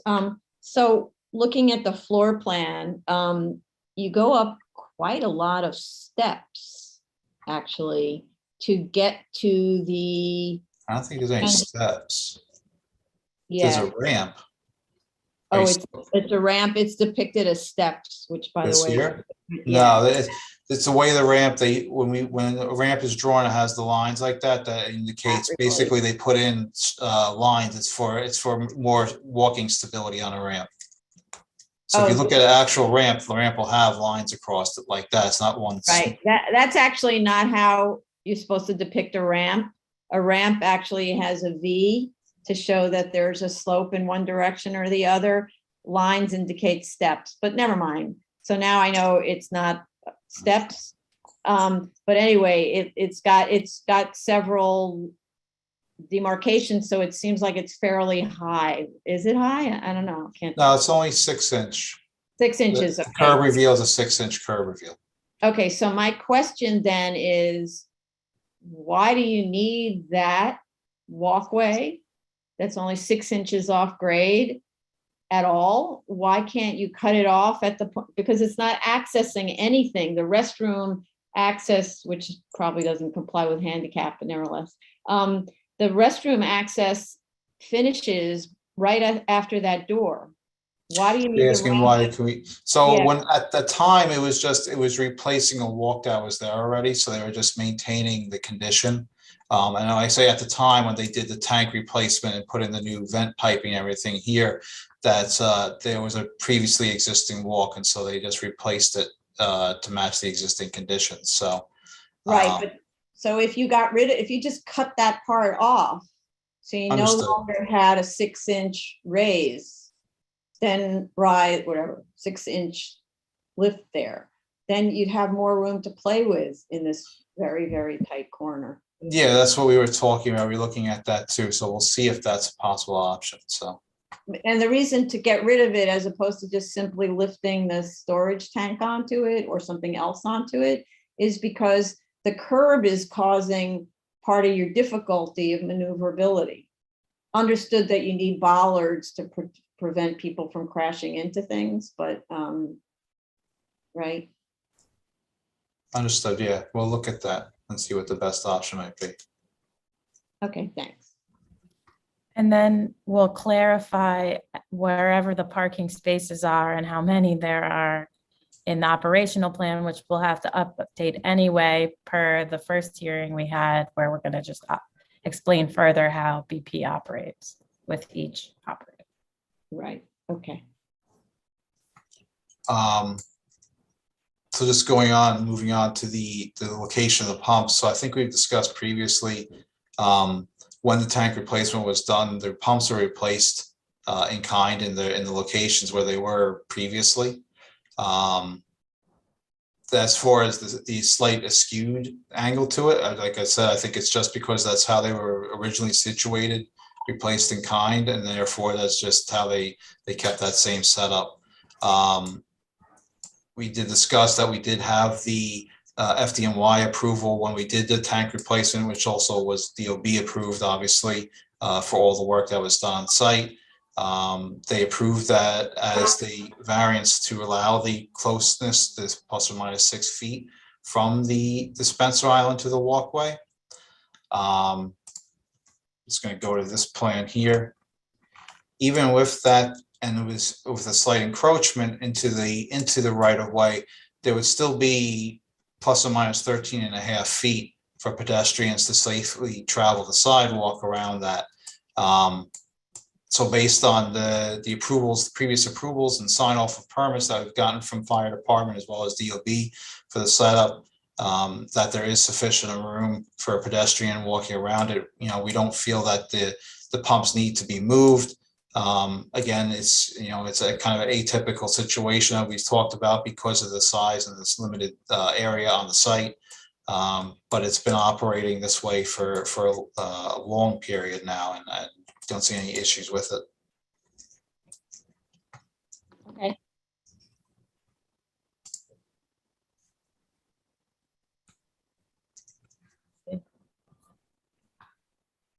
And I think those were all the concerns that I have down, unless I'm missing something. Oh yeah, the maneuver, unless you said this already and then I didn't pay attention. The maneuverability plan doesn't show how it would work if all those cars are parked in lots 1 through 4, in space 1 through 4. I can add I can add cars into the 4 stalls here, but you can see the direction, the path. If they come in on this side, the south side of the pump here, they would come out between the stall and out the curb But cut. it's tight with that number 4. I mean, Yeah, it's tight, but it can be done. I can show a clear space as needed, but typically if you're looking at the car being, what is it, 6-7 feet wide, you'd be able to make the turn through and come out. I could put a car here and plans in the stalls, but yeah, put a car there, and also instead of just one single line, because cars don't drive equal to one thin line, they have width. The width of the car, because I see that car practically smashing the rear of a car parked there. And what size car are you using? Are these SUVs? Like what are these? it's a car. It's a typical Ashtow. I'm not sure. Yeah, sized car. It's 7 feet wide by 17 foot long. Vehicle turning radius assumes 21 feet, which is a Ashtow dimensions. So Ashtow, what car is that representing? It's a typical, I think it's a typical sedan is what they classify out as a regular sized car. It's not an SUV. Okay. It's a 7 by 17. So does that mean if I have an SUV parked here and an SUV tanking up, I have a different situation? Yes. The stalls themselves are sized, per minimum code also, which is to fit any, car or SUV you needed. Well, you can take a look at it. I know what you're looking for. You're looking for wheel routes, actual, truck turn based on wheel placement. So we can look at that and show that it works. So. No, not just wheel routes. The car has width beyond the wheel, right? I know. I understand. Okay, because I'm looking at it, and everyone knows I'm not a driver, which would make this even more dangerous. Because if I were getting gas at that inbound one, I probably would. graze the fender of who's ever parked in number 4. So, so that's why I want, because I'm thinking that space number 4 is probably not realistic. That's why I'm looking at that. So to show the actual width of the car as it actually leaves, and not to base it on a sedan unless those are the only kinds of cars that come to this gas station, which is interesting. If SUVs come, that should be the worst case scenario, no? Okay, we'll look at that, not a problem. Okay, good. All right, anything else? No. So let's go to the public. Did we address the trash enclosure? Well, I said that Right? it's not in a residential area. It's up against a wall and it's a very tight site. There really is no room. And we discussed this last hearing, I remember.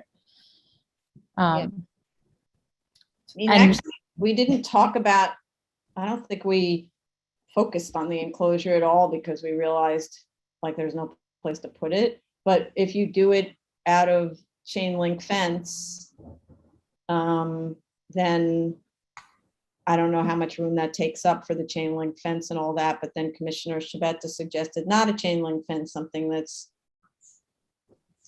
otherwise, but I actually don't know how much room you need when it's just even skinny materials. So short of the kind you might put in your house.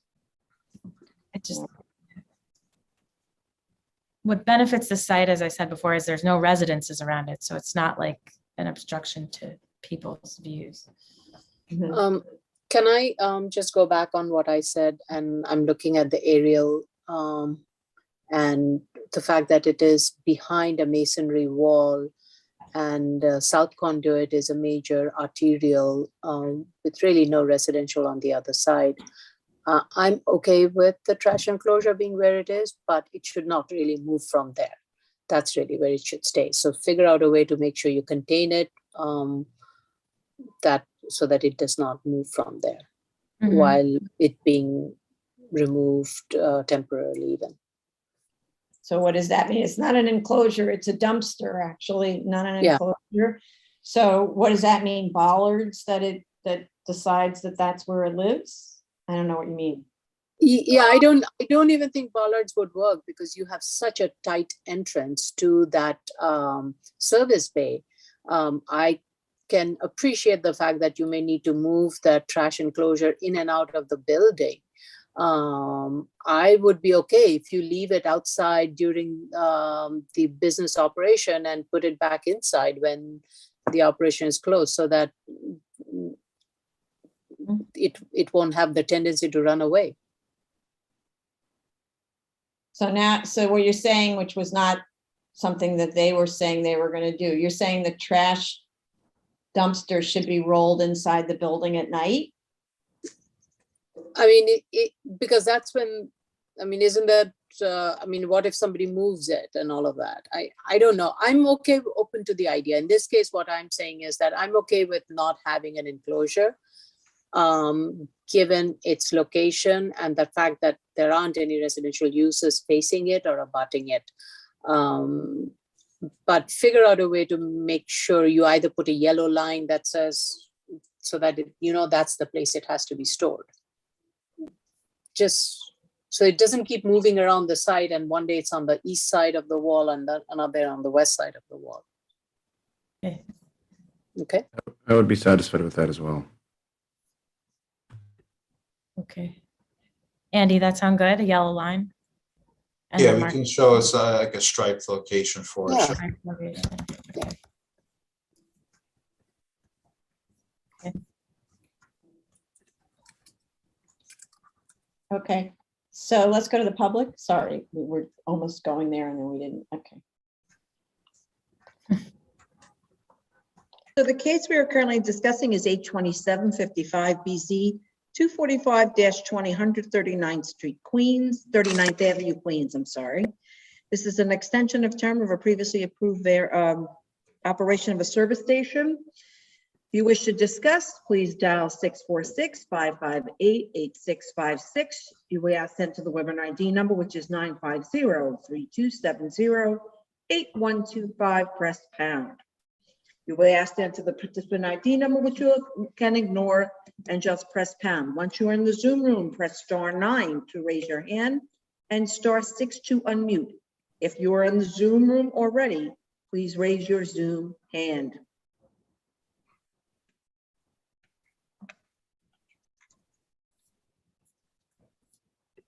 Again, there's a person who called in, last 3 digits 797. If you'd like to speak on this application, *9 raises your Zoom hand.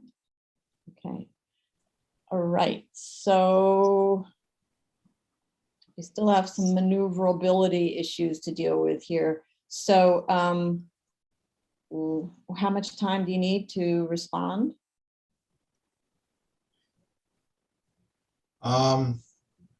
Not long. Just so we can work everything out, I'd say, a couple months, maybe 2 months like that. It's like, we obviously have to get approval from the board for anything proposed as far as, bollards and moving things around before we go ahead and do it.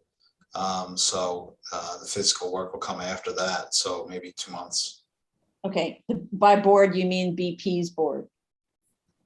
The BSA board, yeah. Oh, by the Like the BSA, like your board, the BSA would have to approve, we'd want to get a verbal approval on any physical work on site before we, whether we move the walk, things like that, before we go ahead and do it, so. Okay, yes. Okay. And then just in this kind of ongoing story about the BP operational plans, the same clarity that each of your operational plans was a little bit different according to the site. But in all cases, please clarify sort of as discussed at the first hearing, the scope of what it is BP does versus what the operator does and the regularity of visits and that kind of thing. Okay. Yeah, we'll add that to all the operational plans because it works the same how they work on every site. Exactly. And some of them have a different kind of need to address. So that can stay in, but to be as specific as possible, okay? And that goes for the cases that we closed as well as the ones that are still open, okay? Just to clarify that. Great. Understood. Thank you. All right, so I'm noting if you think it's enough, two months to submit, okay? Did the fire department want to speak on this, or I'm wrong on that one? I don't know. I didn't see any hands up. Oh, okay. We sent it to the fire department, but it was like an hour ago, so who knows if they had enough time to forward it. Okay. Madam Chair, I had Yeah. reviewed, I had reviewed the plans and they were accepted and inspected by the fire department and an operating permit was issued. So we've done continuous annual inspection and they're current with their permits. So the fire department has no objection to this application. Okay. Thanks so much. Thank you. That's helpful. All right. Oh, you know why we were asking about fire department was about the dispenser, but obviously they issued the letter, right? The sign off. Sorry, go ahead. Right. Chief. As for section 2203 of the 2014 fire code, you are required to be 10 feet away from any property line. But I guess because this is an older gas station, they granted them the variance of being less than 10 feet from the property line. Right. Well, I thought it was 8 feet versus 6 from the sidewalk line. No, Maybe. 10 feet from lot line and building or structure opening. Okay, it's 10 feet away from lot line. Okay. Yeah, as per section 2203.1.1.1. Okay, a lot of point ones. Okay, thank you for your point. You're welcome. All right, so that's that then. 3 months, 2 months to submit. Okay. So Thank you. it's 1:51. I'm melting a little bit. Can we take a 30-minute break for lunch and come back to this one? So then at 2:20, okay? Okay. Thank you.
If everyone could come back, please.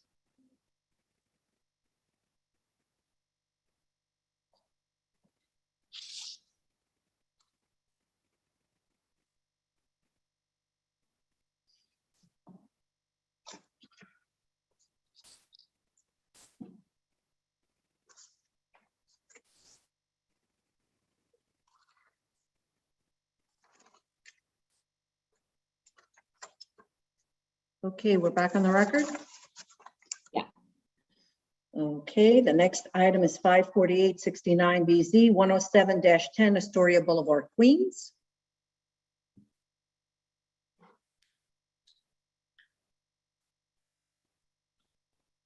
Hi, Elise Fullader from Eric Palatnik PC. I should have Andy, who I see, and Joseph should be on again. I can text him if he's not. Joe is here. I'm here. Oh, okay, good. And then Jim had to take a call, but I don't think we need him. I don't know if he came back yet, but No, I don't see him. it's fine. We could do without him. Go. Yep. Raise your right hands. Do you affirm to tell the truth, the whole truth, and nothing but the truth in your testimony before this board and to respond honestly to board member questions? I do. I do. So Go ahead. we heard your comment about planting immediately. Not a problem. I think we're going to plan on doing that with all these sites that we can because it's planting season.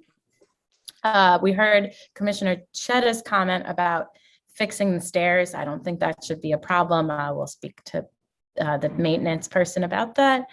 And then the last two issues are the trash enclosure and the lighting. So Andy, would you like to speak on trash and then we can do lighting last, do you think? So yes, regarding the trash enclosure, I think kind of following up on some of the board members' comments that the new landscaping that will be put in, granted, it won't be put in at 10 feet high, but it will be put in probably about 6 feet high and then grow further in height. Will provide any additional screening to the trash enclosure from the adjacent property. So we don't feel like putting a cover on it would be needed based on the conditions with the landscaping that's going in. I guess, when we did that, thank you. When we did that close up during the discussion, maybe we should show that same photograph again. The incline of the property on the property line side, I'm assuming the fence is on the property line. So it's not like you can put planting behind it next to the tree because the tree's theirs, right? Correct. But the incline next to the property line seems very dramatic. So I'm not actually sure where the planting goes. So it would be between the rear of the enclosure, which is actually a short retaining wall, and the fence. So it could be in that area. It's a sufficient room to put them in along the back and then wrap them around the side of the shed that's there. That's shown on the plan. So if you close in, I think this is Commissioner Sheta's photograph. So if you close in more near where that red thing is, you can see the tree roots of that gigantic tree. So you are not planting where there are tree roots. That's impossible, right? So that area won't benefit from, as it turns out, from any planting. And then I can't tell because there's a garbage bag in front of it. And I guess Commissioner Sheta wasn't tall enough to take a picture over the garbage bag. So then you're just talking about some distance, right? Unknown, where the fence itself is 5-6 feet high, probably. 6 foot high fence, yes. Yeah, so you would really need some significant shrubs to do the job. So I'm wondering, do you have any other ideas? You don't have to have them now, for how you might shield this terrible thing, this terrible look. One thing I was thinking was something that you put on the edge of the fence. I've seen this not a lot of times, but where the fence itself, it has some kind of a little, almost like a little roof over the fence part itself adjacent to it. so it functions as a little further shield. You know, because if we just use line of sight, then arguably some kind of angled thing from the fence might block that view. I don't know. But I'm thinking you're not going to get as much planting as you actually had in mind, given the slope. Understood. We can look at it. I know where the root area is. Obviously, the tree is on the other side of that. If the branches are higher on the tree, we recognize that. But I think, you know, on the where the roots aren't located, if we plant them there, I think we can get it. We'll review it, of course, on site to make sure. But I think if we plant where the roots are not, that the trees will grow not just up, obviously, and out as needed to screen on where the tree is not located on the property line. If you understand kind of what I'm saying. Yeah, but I'm thinking actually your site plan doesn't represent the reality, because it shows lots of nice, whatever those are. What are those things? Being planted there. I'm not sure what they are. Are they arborvitae? Yeah, they would be arborvitae, yeah. Okay, so you're not going to be able to get as many in because you've got the tree roots and tree ball the roots. And by the way, those are just the ones that are aggressively popping up. You may not be able to do this at all because trees spread in all directions. You know, so may not be any place to purchase for the tree balls. So more to follow on this kind of when you actually attempt the planting, because you don't want to kill the tree in the process. Oh yeah, understood. Definitely not. Understood. Okay. So to keeping that in mind, that you're going to go ahead with the planting, and you may need to come up with another solution that's not planting back there because you can't plant. Okay.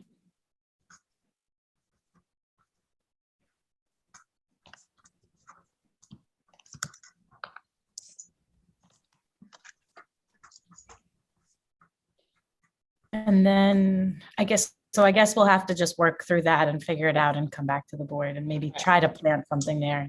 I don't know. Yeah, without risking a healthy tree, right? Okay. Sound good, Andy? Yes, that's fine. Okay. And then the last issue is lighting, which you saw our lighting plan. Again, we're trying to balance safety with not having lighting on residential neighbors. Right. Joseph, if you would like, should I share any plans you'd like to discuss, or the lighting plan or anything would be helpful? I'm not sure.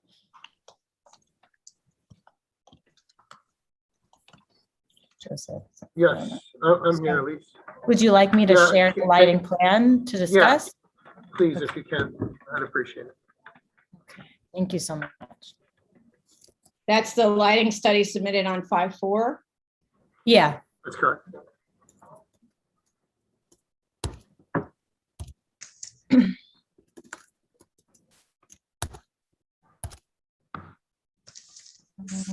Sorry. 5/4, lighting study. Which drawing are you showing us? Not necessarily going to show you a drawing in particular. We had what? Okay, well, just tell us when you're on it. Just tell us. Okay. So there was talk about we had issues with getting 0 without turning off everything. So is there a page you think, Joseph, that speaks to that best?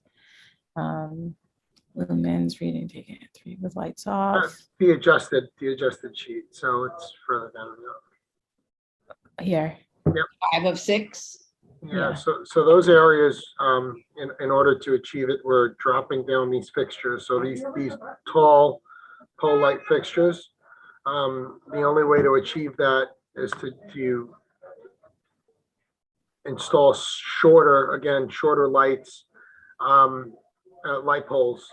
I'm not sure, Andrew, based on what we had made as a recommendation, those were the 2 recommendations.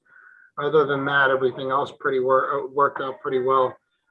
There was no baffles required.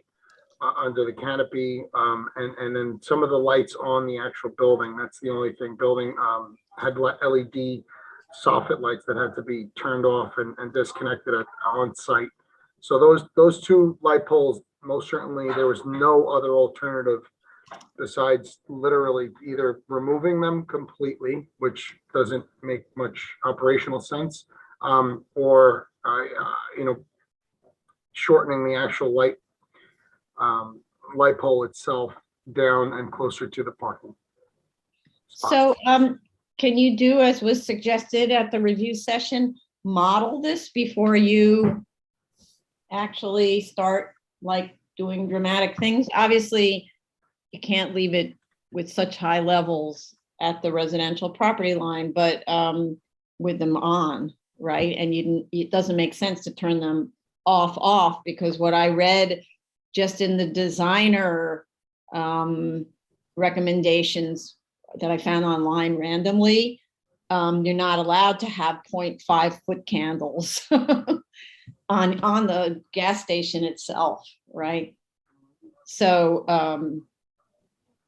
you need to achieve some reasonable low-level lighting at the edge of the gas station. So can you model this to figure it out, or do you just have to cut the pole down and move the lights down and see if that works? How are you gonna? I think modeling is an option. I think we can model it. I'll have to speak to Andrew about it and see how, perhaps they have a lighting consultant that they can actually specify a light, and then, but obviously you're gonna have to change out the light itself, the light pole itself. There's no, in the end, that change has to happen. The light is just way too tall up in the air, and the spillage is too immense to actually, even switching out the light fixture itself on the pole. I don't know if that's going to work because of the light's positioning. It's just way up in the air, and the spread is just too much. So I'll work with Andrew. I think like you said, getting it, with a lighting consultant and having them, provide a modeling, showing the actual lumen that a new fixture will provide is the best alternative for this. Yeah, we have lighting modeling software in the office we used to use prior to these actual infield studies being required, so we can work with New York Design on that. Okay, I mean, the idea of the modeling is so that you don't make expensive changes and then it turns out you didn't even test whether It doesn't work. Right. I agree. Yep. Okay, good. Okay. Right.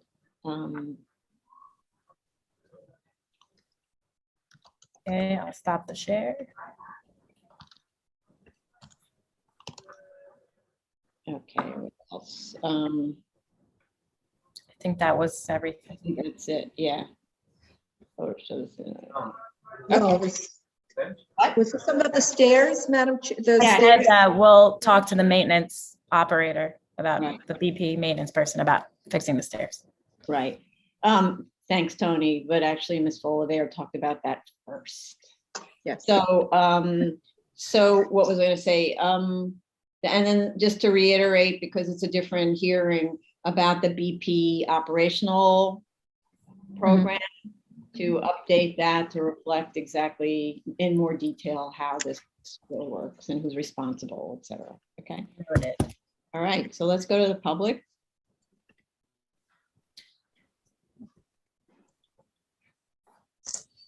Okay, the case we're currently discussing is 54869 BZ 107-10 Astoria Boulevard, Queens. So an extension of term on an automotive service station. Should you wish to discuss, please dial in 646-558-8656, enter webinar ID number 950-3270-8125, pound. You will then ask to enter the participant ID number, which you can ignore and just press pound. Once you're in the Zoom room, press *9 to raise your hand, *6 to unmute to speak. If you're already in the Zoom room, please raise your Zoom hand. And that's the little hand at the bottom of the screen.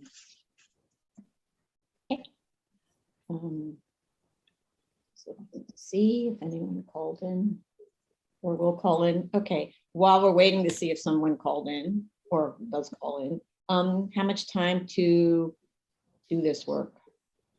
My guess again is 3 to 4 months because we have lighting and planting that are kind of complicated.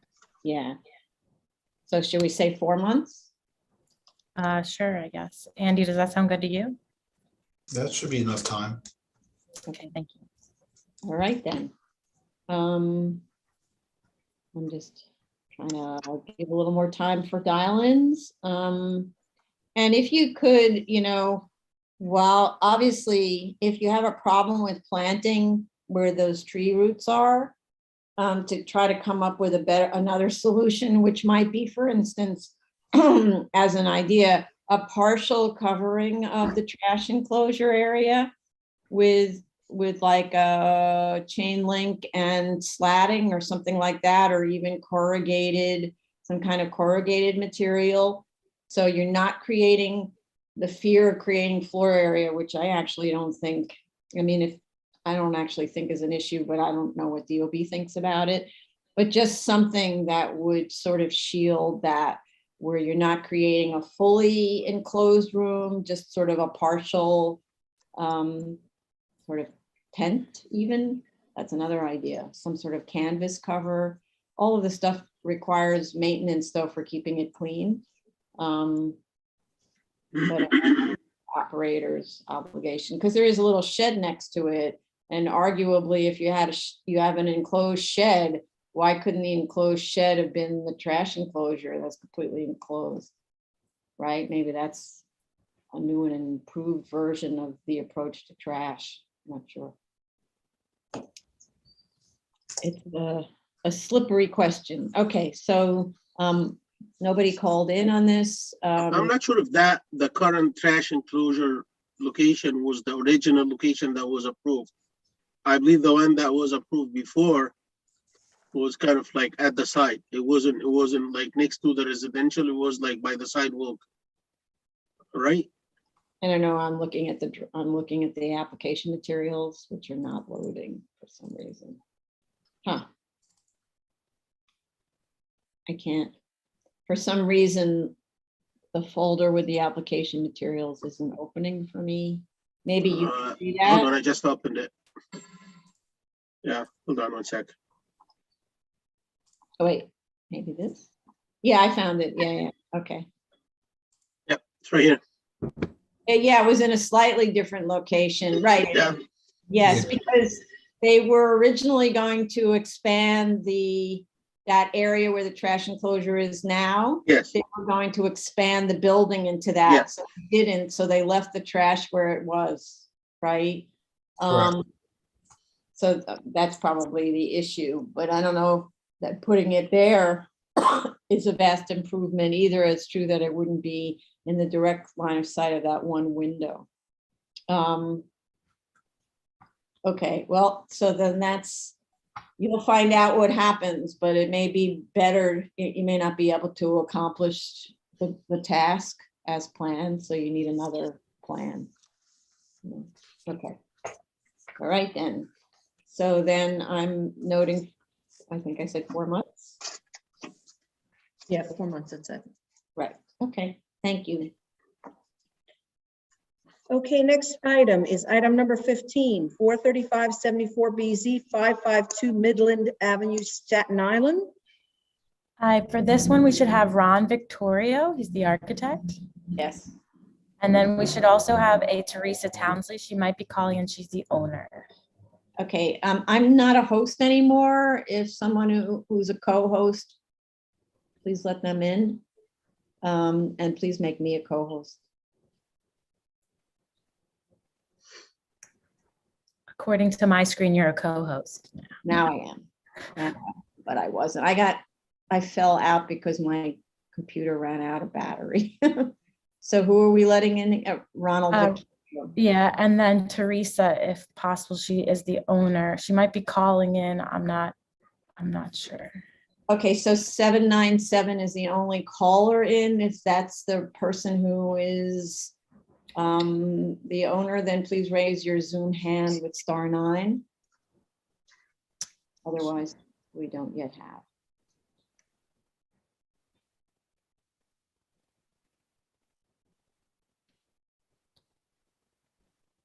Not sure.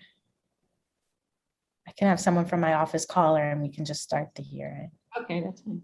Can You you? want to start? Yeah, just let her contact her office and then we can start. Sorry, autocorrect.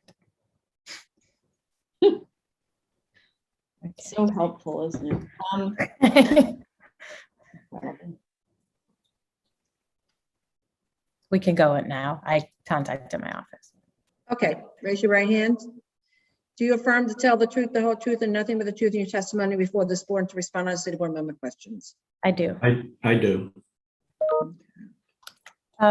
So the comments on this, we thank you for your comment about the dumpster. It is now inside and it is stored inside. And if I'd like to share the plans to clarify how it is stored inside. Sorry.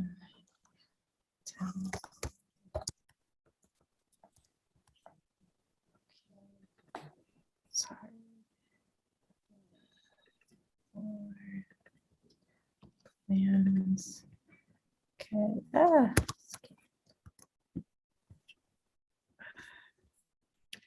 Share screen.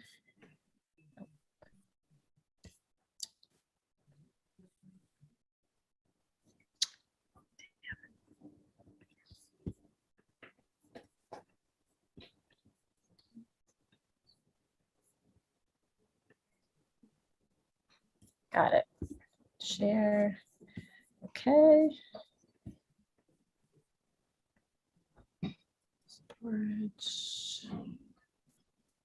Right. Ron, can you see that? Yes. Okay. So Ron, would you like to speak to the refuse container? Sure. Madam Chair and Commissioners, thank you for the opportunity to represent this. So upon the notification that in the photograph, it appeared that the refuse container or the enclosure of the refuse container was not on the subject property, I did visit the subject location and verified that the enclosure was not placed on the granted property or the formerly granted property. Our original drawings imposed that the container was to be on the property. The client incorrectly placed it off the property on the adjoining lot. When I visited the subject site, there is a ramp that goes up to that 8x10 overhead door, and there is a splay to each side of that ramp, which makes an uneven surface area. So the enclosure could not be where originally designated. Subsequently, we revised the plans. I spoke with the owner, and we felt it a better situation to have the refuse container within the building. This is a small shop. They only have a very small container, refuse container. Their pickup is only once a week. So we thought it better placed inside, out of visibility from the adjoining neighborhood. It would not have to come out. It's in a niche within the building. It doesn't obscure the entrance to the work area, doesn't obscure the overhead door. And as you can see, the lift location, there's plenty of workable area. It doesn't encroach on the workable area. So we felt that that would be the best location for it. On the 1 day a week, that's all right. I was going to say, I spoke with the owner and she already has it there. She does keep it there currently. Okay. Yeah. The 1 day a week where there is pickup in the evening, the dumpster would be taken out, brought up to within the property for the container company to take care of the trash, and then it would be placed back in the building the following morning. Okay. So the first thing I want to say is thank you so much for actually going to the site and actually verifying site conditions against your drawings. Breath of fresh air. You're very welcome. Okay. So if I understand correctly, that ramp, if you were to put that trash, the dumpster on the ramp, it would roll down to the sidewalk? So what happens is the ramp goes up, I would say about 18 inches from the curb cut. But to the left side of the ramp, or actually driving into the garage to the right side of the ramp, rather than having a step off where the ramp would have that 18-inch drop, they actually splayed the concrete towards the adjoining property line. So you sort of have this ramp that goes in two directions. Yeah. So you couldn't put it there because it would roll down in some direction or other. It would roll, right, it would not be on a level surface. Right, okay, all right, thank you. Mhm. Okay, so it just so happens that the dumpster is exactly the right size for that little niche area. That has been the dumpster that they have maintained the contract with the refuse people for a number of years. The volume of their business has really not changed. If anything, they're trying to hang on and keep on their business. So I don't think that they will have a need for a larger dumpster. Right, okay, good, thank you. Next comment is we're more than happy to add a note to the plans that says no exterior light fixtures that may shed light to neighbors will be installed. Okay. I would just like to add to that, if you look at BSA 003, important notes, we do kind of suggest that under important notes. No light poles on property, no illuminated signs on property, and we have a 0 lumens across the property. Ah, so you don't even have any exterior lighting? Nope, none. That'll be easy, okay. All right, thank you.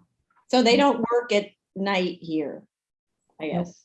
9 to 5 mom and pop shop. Okay, good.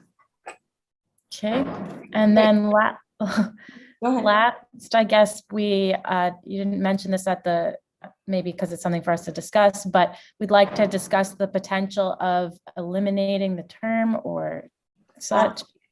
Because one is, you will note that the community board waived the recommendation because it's such a good community. They're such good community partners that they didn't feel that we even had to appear in front of the community board. And additionally, there was a letter of appreciation from the Civic Association for being great neighbors. So we wanted to ask if it's a possibility to eliminate the term. Okay, hold on one second. Okay, so the reason that I didn't mention it is because there were, I think, 3 submissions on this. The first one says, let us eliminate the term. And then the 2 superseding submissions didn't say anything. So I assumed that the request was dropped, so that wasn't correct. Oh, So it was not dropped, and I don't know why you got so many submissions. I only made 2, and one was in response to the second submission was made in response to the trash.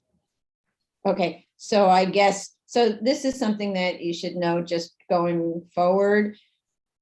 You know, let's say the Wednesday basically 2.5 weeks before the hearing is the submission due date, right? And then I know that sometimes the project manager will call you and say, hey, where's the thing, right? So what happens is there's a whole series of whatever things in our folders.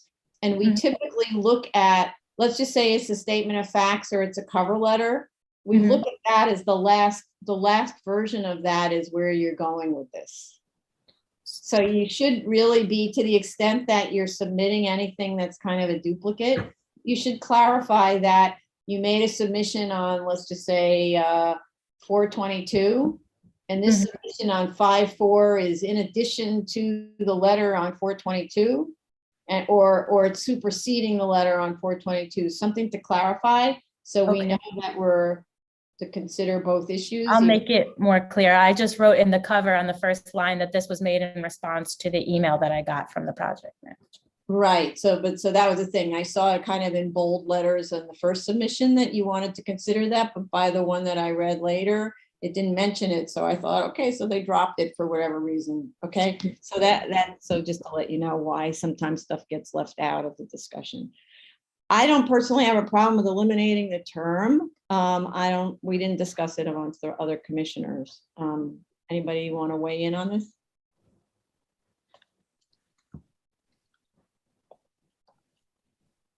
I don't hear anybody. I have no problem eliminating the term. Vice Chair? I'm okay with it, though I was thinking more like a 20-year, but I'm okay with eliminating it. Okay, so, the idea of eliminating the term means if there's non-compliance and the community, especially in this case, we have a local, very active civic association. They know well that if the use becomes non-compliant, that they can report it to the board. And then the board can reach out to the owner and also demand a compliance hearing. So. Yeah, I think though, before we vote, the applicant should revise the fence condition and provide a photo. Right, well, if anything, we might close today, not vote, right? Right, but that's just something that I want to flag. And we could totally do that between now and the granting date, whenever we choose. The voting date, excuse me. I mean, the voting date, sorry. Yeah. Slip of the mouth. Don't Sorry. count the chickens before they hatch. Sorry, that was. And Commissioner Sheta, about the term? I'm okay with either 20-year or elimination. I would rather tend to make it 20-year. But if the board want to go with elimination, I wouldn't be opposed to that. Okay. And Commissioner Shibeta? I'm okay with eliminating the term. I wouldn't be opposed to the 20-year, but the request was to eliminate the term, and I don't have an argument against it at the time. Okay. For me, 20 years is, maybe it's not far away in 20 years, but it's far away from now. So if you have somebody who's not a good actor between now and 20 years, you have the same issue, right? Of needing to bring them in for a compliance hearing, but it's a small site. All the activities go on inside the site, inside the building, which is great. I do see people another person called in. Okay. Teresa said she was on the line, so it might be her. I don't know. So I don't know if you still need her to speak. There's one. I don't. I don't need her to speak. I just wanted to, in case you guys had any questions, to know the operators listening or the owner is listening and operator. Okay. And could answer questions. Okay, in terms of the operational plan, which is in your statement of facts, can you just add the discussion about the dumpster? Yep. I don't think it was in there. So photograph, and I will add to the statement of facts. Right. And Commissioner Sheta, yeah. Yeah, thank you, Chair. I just have a legal concern. I'm not a lawyer, but again, my understanding to variances with terms is that they give the city the chance to go back and take a look at conditions and see whether the findings of that variance are still there in whatever period after the grant. Do we still entertain the same privilege if we eliminate the term? That's a very interesting question. I think. Or if we eliminate the term, you got it for life. So it's an interesting question, which I would like to discuss with our council offline, and I'm gonna pose that so that we can, because we're not voting on this, right? So we can discuss that offline to see whether that's an issue. I know that has been an issue with some other applications. Yes. Right, so yeah, so that's fair. So if council could make a note of that, and we'll have a meeting to discuss, and also that's something to discuss with the executive director, with Carlo. And so that way we can hold off on which way we go, because we have a 20-year option also. Okay, thank you for bringing that up. I just would like to, I know you guys will know this, but I would like to point out this is it's a 74 calendar number. So it's a post 1961, just to look at the I know they're different if it's a pre 61 and post 61. Yeah, you're right, because we wouldn't have had the option, I don't think, to eliminate the term if it were pre 61. So I just wanted to point that out. Okay.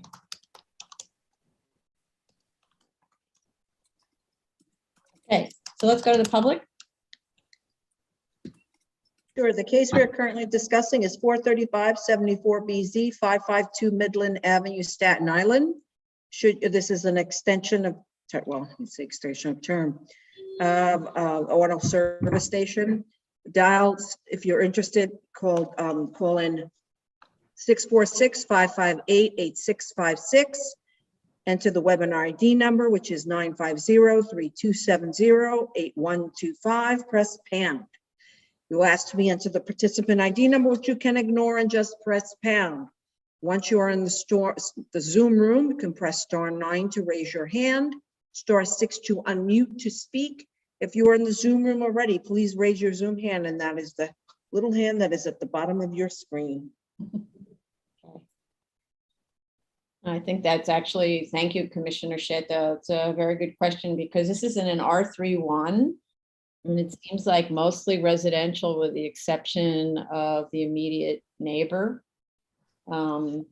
So yeah, so in some future time, it's possible that the sites might be assembled or something and put into conforming use.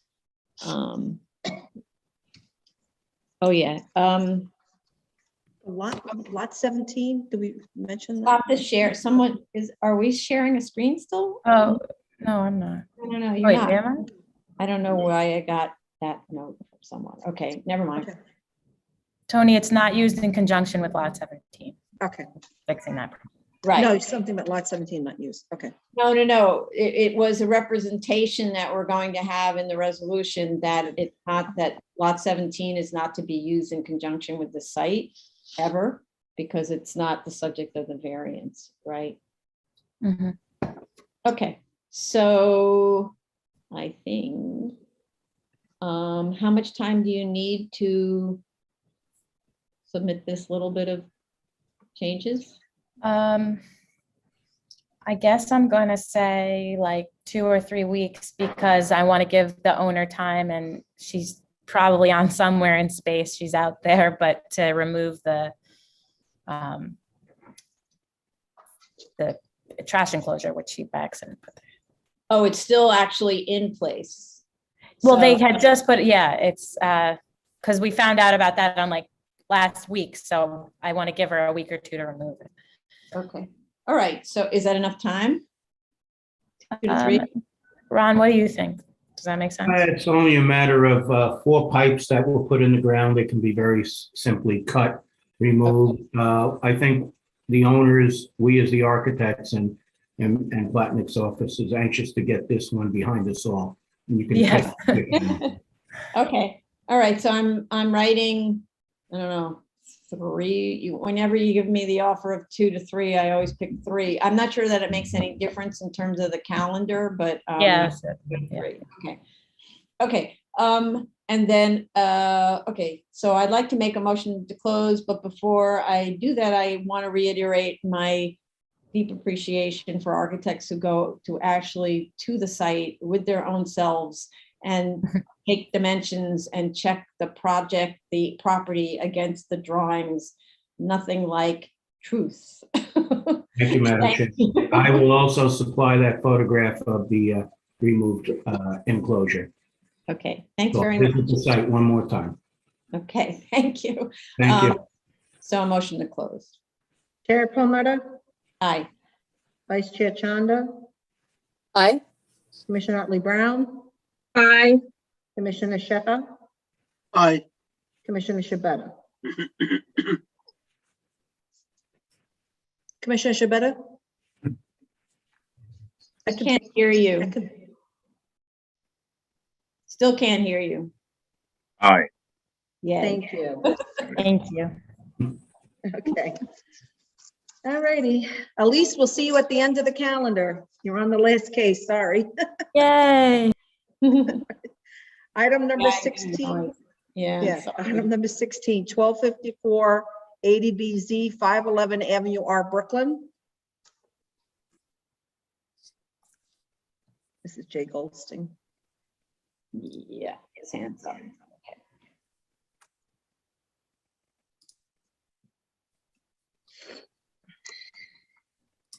Hi, how are you? Hi. Who else is with you? You it? Just you? That's me. Okay, I'm sorry, do you affirm to tell the truth, the whole truth, and nothing but the truth in your testimony before this board to respond honestly to board member questions? I do. Okay. Good afternoon. We attended the review session. We actually submitted the updated chart to reflect the end times of the services, as Okay. well as to have the spaces named to coordinate with the plans. So we Great. submitted that to the Thank you. board. Can you say what the end times are, just so we know? Sure. Every service is about 2.5 hours on average between the Mhm. lectures and the prayer services. It doesn't really account or should account for some, lingering time where you talk to your friends. So the cellar spaces will be utilized from 9:15 to 11:45 a.m. The first floor will be used 8:30 a.m. to 11 and 9 a.m. to 11:30. Second floor, both rooms will be used approximately 9 a.m. to 11:30. The youth groups, again, will be during 8:30 to 11:30 during all of the services. The point is to keep the children who can't sit in temple with their, keep them occupied and try and impart something to them during that time. Mhm. The first service, which starts at 6:35, ends at about 9:05. So there's about 5-minute overlap, but we also see that a lot of people staying after that service to utilize the space as discussed in our statement of facts for small group study outside of the regular service. So we do want a space in the building that can accommodate, we don't have a library or anything like that. So this will act as an overflow space that can accommodate the older congregants as they want to sit and study or study with the rabbi during small group studies. And then the final classroom on the fourth floor will be from 9 a.m. to 11:30. Same timing as the other services. Okay, so just to clarify one last thing, on the fourth floor where you're finishing at 9:15 in the morning, then you're Right. saying after services and, services being a specific thing, then they Right. potentially break up into smaller Right. groups. So they're like We'll have study small groups study. continue. Exactly. Okay, I hope And that would be that would also be the only space available after 9 o'clock in the building where they can be accommodated. Okay, great. Did you make that clear in your submission? We put it in the chart, and our statement talks about the small study groups. So we do discuss that the building is fully utilized beyond, fully utilized on Saturdays, and we gave the schedule to show it.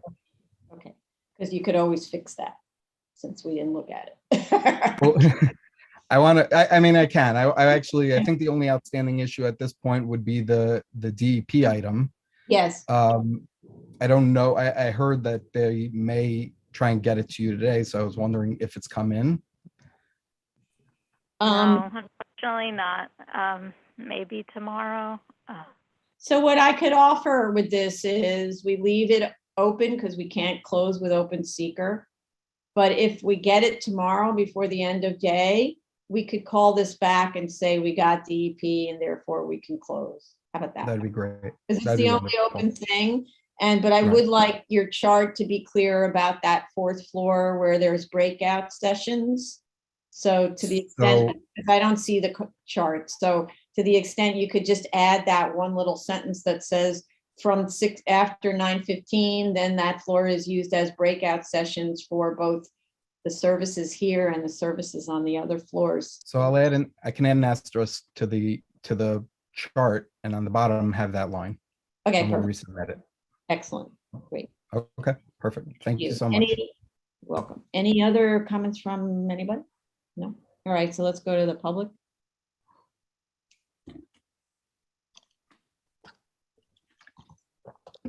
The case we are currently discussing is 1254 80BZ.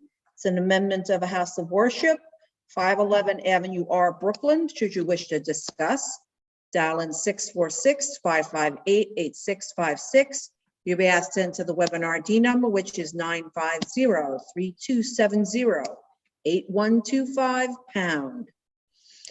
You can ignore the request for the participant's ID number and just press pound. Once you're in the Zoom room, press *9 to raise your hand, *6 to unmute to speak. If you are in the Zoom room already, raise your Zoom hand. Okay. All right, so assuming, well, I know you already did the chart, so you'll be able to. I'll submit the revised chart today.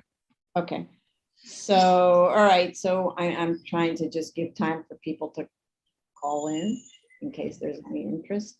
But so just to reiterate, we're going to leave this open and then potentially close it tomorrow if we get a DEP response. Otherwise, it just has to continue to another calendar date, okay?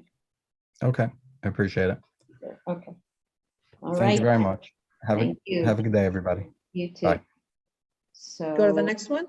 Yeah, just 1 second. So I'm just gonna make a note, like, essentially one day to submit. Hold on 1 second. Add to tomorrow if the EP sign off. Okay.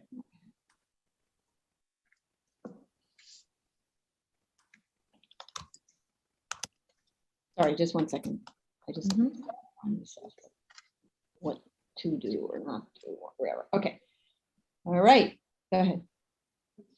Okay, item number 17, 5-98 BZ, 1861 McDonald Avenue, Brooklyn. Oh, the person who was calling in, I believe, is Mr. Ross. Okay. So you need to *6 to unmute yourself.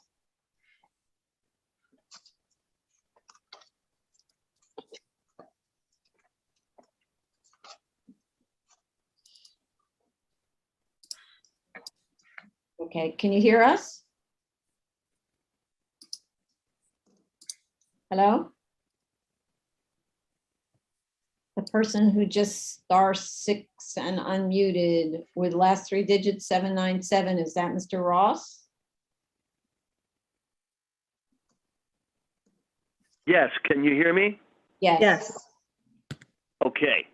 Sorry about the audio only, but we woke up here this morning to a technical difficulty. Nonetheless, myself. Wait a second. Get a second. You need to be sworn in, but there's someone else who's going to be appearing with you? Yes, we have the architect from New York Design Architect, that's Giuseppe Anzalone.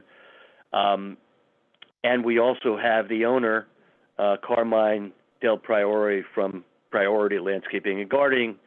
They may or may not testify, but they might as well raise their hands and get sworn in. Okay, so Mr. Anzalone is there. Anzalone is there, and maybe there's a problem with Mr. Del Priori. Okay. I'm moving to panelists, but I'm not sure it's going to work. Apparently, Mr. Del Priori has an old Zoom. Ah, it's coming in. Okay.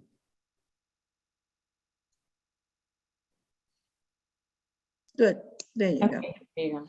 Okay, everyone unmute yourself, Mr. De Priori. Gonna unmute. Do you know how to do that?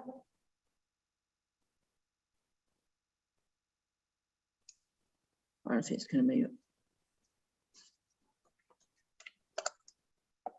I'm gonna raise your right hands. Raise your right hands. I gotta swear you in. Nah.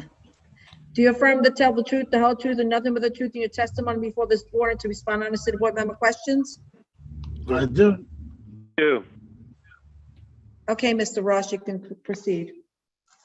Okay, thank you all very much. We listened to the review session, and on the 2 issues that I think were raised, let's say the first issue being, what are we going to do about site lighting since we've removed the flood lighting? And the answer is, removing the flood lighting, that's progress. The flood lighting was a security measure, and upon reflection, the owner realizes he doesn't operate at night, never does. Customers don't come at night. He's not as concerned about security in that area as he might have been years ago. Hence, we removed the barbed wire without any objection also. So we will gladly put a note on the clean set of plans that says that the removed lighting, or the lighting which was removed, will not be replaced. a note to the effect that that was mentioned by Commissioner Sheta, that we should add that note to the plan, and we will absolutely do that, and we could do that quickly. The other issue was raised by Commissioner Otley Brown, and Commissioner Otley Brown asked whether the brackets that used to hold the barbed wire can be removed. And of course, they will be removed, and we will submit a photograph as evidence that they're removed. And I think that that was it. I want to thank the board for its patience. I would just say that, we wanted to make sure that everything that the board was asking for, that we were doing. And sometimes, there was a miscommunication, or people didn't really understand because the use has been there so long, what really needed to be done. So, that's, it wasn't so much disorganization as just took time to get it right. So we're gratified, and I want to thank the board. Some of the commissioners have said there were progress. Yes. And we look forward to the board's closing and decision. Thank you. Can someone just verify that the row of shrubs along the residential property line were actually planted? Because it's hard, the photograph that you gave us is where this place is in full sale of plantings, so you can't tell which things are in flats to be sold and which things are actually in the ground. I just need a confirmation that they're planted. Yeah, they are planted. It's hard to see. They were taken a while back, so what I can say is he didn't have anything for sale at that time anyway. So, but they were planted. They're in the ground. Okay. Okay, thank you. And you're so that I architect, could add, right, Mr. Correct. Anzalone? Okay. Correct. Okay. yeah, and I just so that I can pat Mr. Anzalone on the back. He's one of those architects that actually goes out to the site. So he was out at the site personally to look at things and to make sure that things were done that were supposed to be. Great. It turns out to be a rare breed, so thanks very much. Okay. Well, you're welcome, and it's nice that very nice that you pointed it out. I've been listening all day, like everyone else. Okay, so unless there's something else you want to add, or anybody else has something, I'm delighted to see that you're in operation and selling plants, and I hope lots of plants get planted. That's what we love to see here at the BSA. So I'd like to go to the public.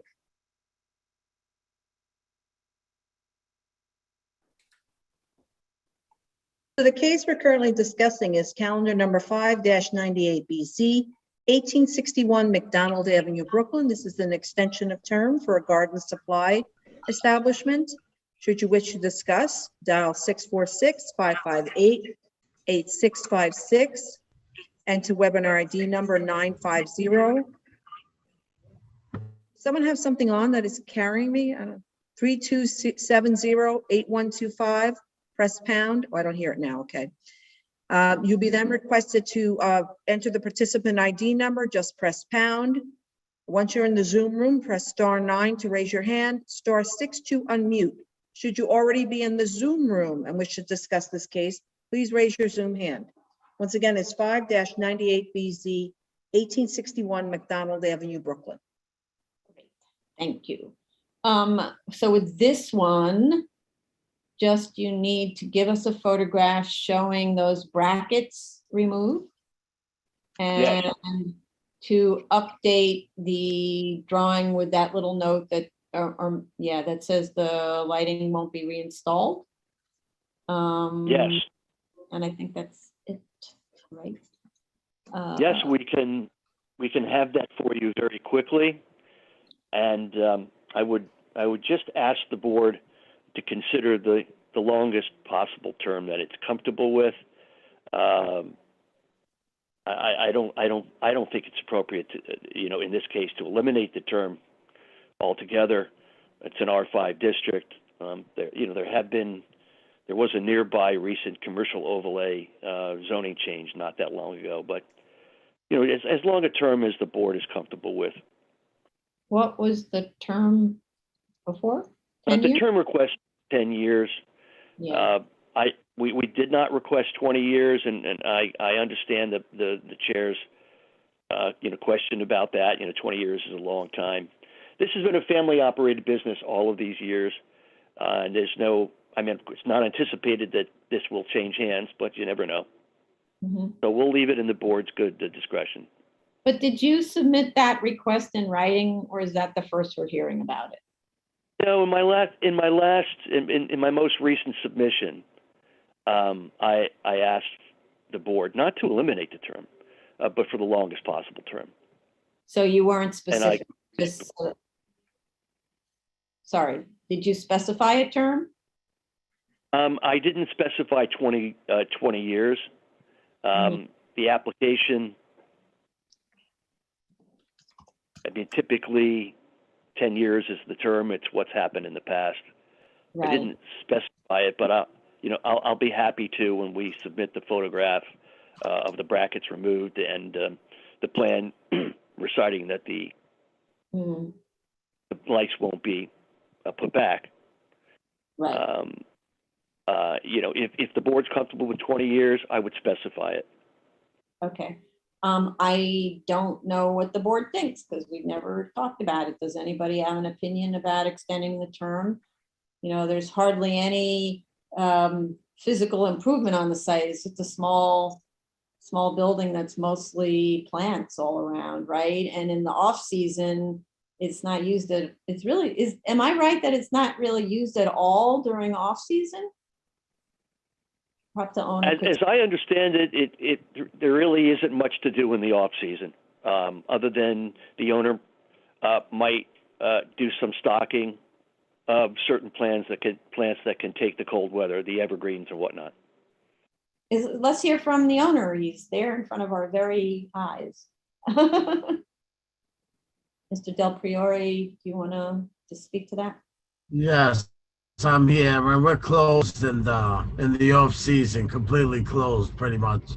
I come in to check the mail and the phone messages, but that's about it. Okay. No, that's even less activity than I thought you were doing, Carmine. So that's why when you're a fact witness, make sure you have the facts. That's why you should defer to your client who has the facts. Thank you. You're absolutely correct. All right. So, with specifically the current use, which is a very low intensity use compared to other options, I wouldn't have a problem with a 20-year term with this specific use. Anybody else? I would be fine. The operator has really been very thorough in taking care of the site and all the comments. So, and I agree with you, Madam Chair. I think given the current operation, 20 years is very reasonable. Yeah. Commissioner Ali Brown? I'm fine with the 20-year term. Okay, Commissioner Shetta? I would be okay with 20 years. Okay, and Commissioner Shabeta? I have no objection to a 20-year term. Okay. Great, there you go. Don't Wow, ask. thank you all very much. That's very, very generous, and it's appreciated, as was your patience. Okay, all right then. So I'd like to make a motion to close this, but before I do that, you also need to amend your statement of facts to specifically request that term and give us a cover. I shall do that. Okay, and a cover letter that explains what it is you're giving us, right? I will do that as well. I'd be happy to. Okay, very good. Thank you, everyone. How much time? So a motion to close. Oh, how much time? Yeah, thank you. Tony. I need a week, 2 tops. And Mr. Anzalone for the drawing? Same here. I could have it in a couple of days, not a big deal. Okay, so I could say 1 week. I don't know if we can accommodate it for this next hearing because it's a big hearing, but maybe, but in June probably, okay? Yes, I understand. It's very nice. Thank But you. let me just ask you a question because of your operation as a summer operation. Is there anything problematic about you not having this approval right now, or like you subject to any kind of violations at the moment? This is for Mr. Del Priore, really. Is something happening that it matters whether you're given this approval now or? To be honest, I'm not sure if there's I don't know if there's would be any kind of situation, any Okay. problem for me. Would there be? So I don't know. So Mr. Ross, can you just check on the, or actually Mr. Anzalone, because architects usually are on top of violations and stuff like that. Let us know if there's any issue about needing a decision right away. And so in which event we would push you on to the next calendar, but then you'd have to work even faster. So that's why. So do check whether it matters. You've been waiting all this time. I'm guessing it doesn't really matter. But let us know, okay? Well, So that's really very, very nice. And yes, we will check. I'm just going to surmise that probably there won't be that kind of a concern, but we will check. Okay. Let you know. Thank you for even suggesting it. Okay. So I'd like to make a motion to close then. Chair Perlmutter, Aye. Vice Chair Chanda, Aye. Commissioner Otley Brown, Aye. Commissioner Shepherd, Aye. Commissioner Shabeta. Say it again, please. Aye. Thank you. Thank you all very much. All of these cases are important, and everything that the board does is very important. So I want to say I'm pleased to be part of something that's this successful. Thank you very much. Thank you. Take care. Good to hear from you. Everyone. Thanks for everyone participating. Okay, thank you. Bye, everyone. Item number 18-299-99BZ 8-16 Malcolm X Boulevard, Brooklyn. Allowing Mr. Catrona to speak.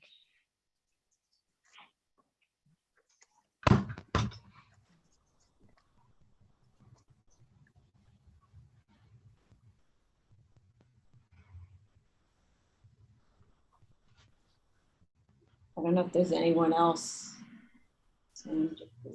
No, just I want to thank you very much for everything. It's appreciated. Oh, thank you. You're welcome, Thank Mr. you very Piore. much for your participation. It's nice to meet you. Pleasure. Thank you drop again, off. everyone. Thank you. Thank you. Thank You're you. welcome, sir. Bye. Okay. Mr. Catrona, is there anyone with you? There should be Anthony Joseph, the manager of the premises. Oh, that's what I was looking for. That's who participated last time, and he's not Yes. there. Do you want to let him know that he should call in, or is he necessary for this? Yes, No. we will do so. Okay. Okay, that's in process. Yeah, he is actually giving the discussion about the U-Haul.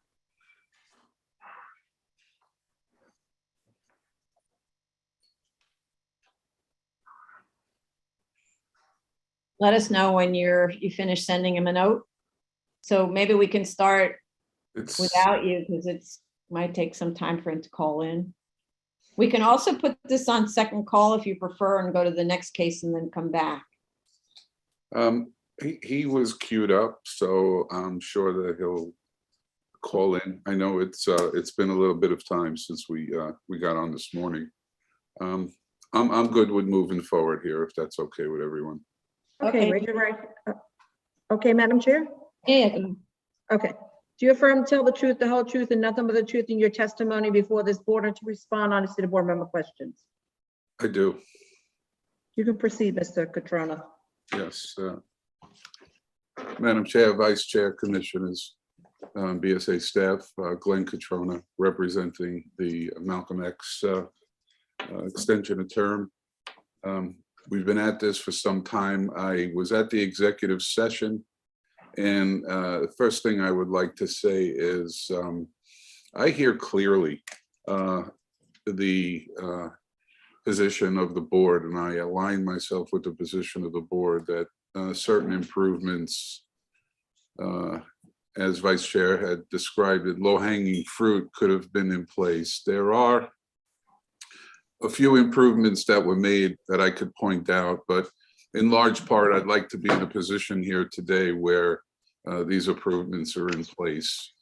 Having said that, we do know that planting season is really starting at this particular point.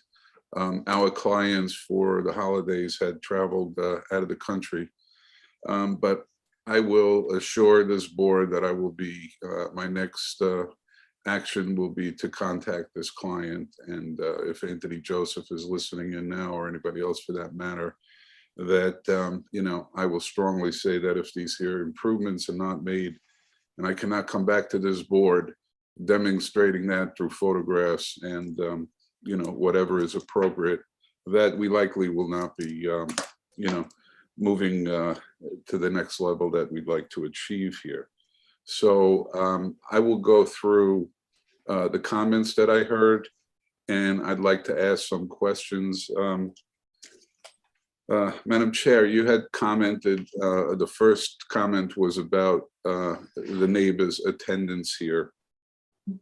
I would like some clarity, because we did put out to you know, all of the agencies and parties of interest here, but there was not a formal submission to have the neighbors widely notified for this.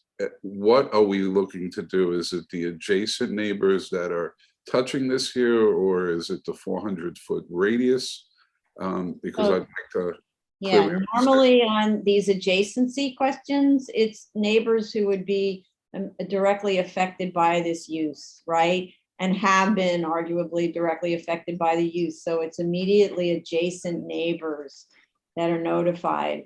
What I noted on some of the applications we heard today for the gas stations, they did a more general submission as if they were notifying all the neighbors within the radius, but that's a big corporation handling it, as opposed to this small operator, right? So, so immediate adjacent neighbors. And when I look at this, if you look at the site plan,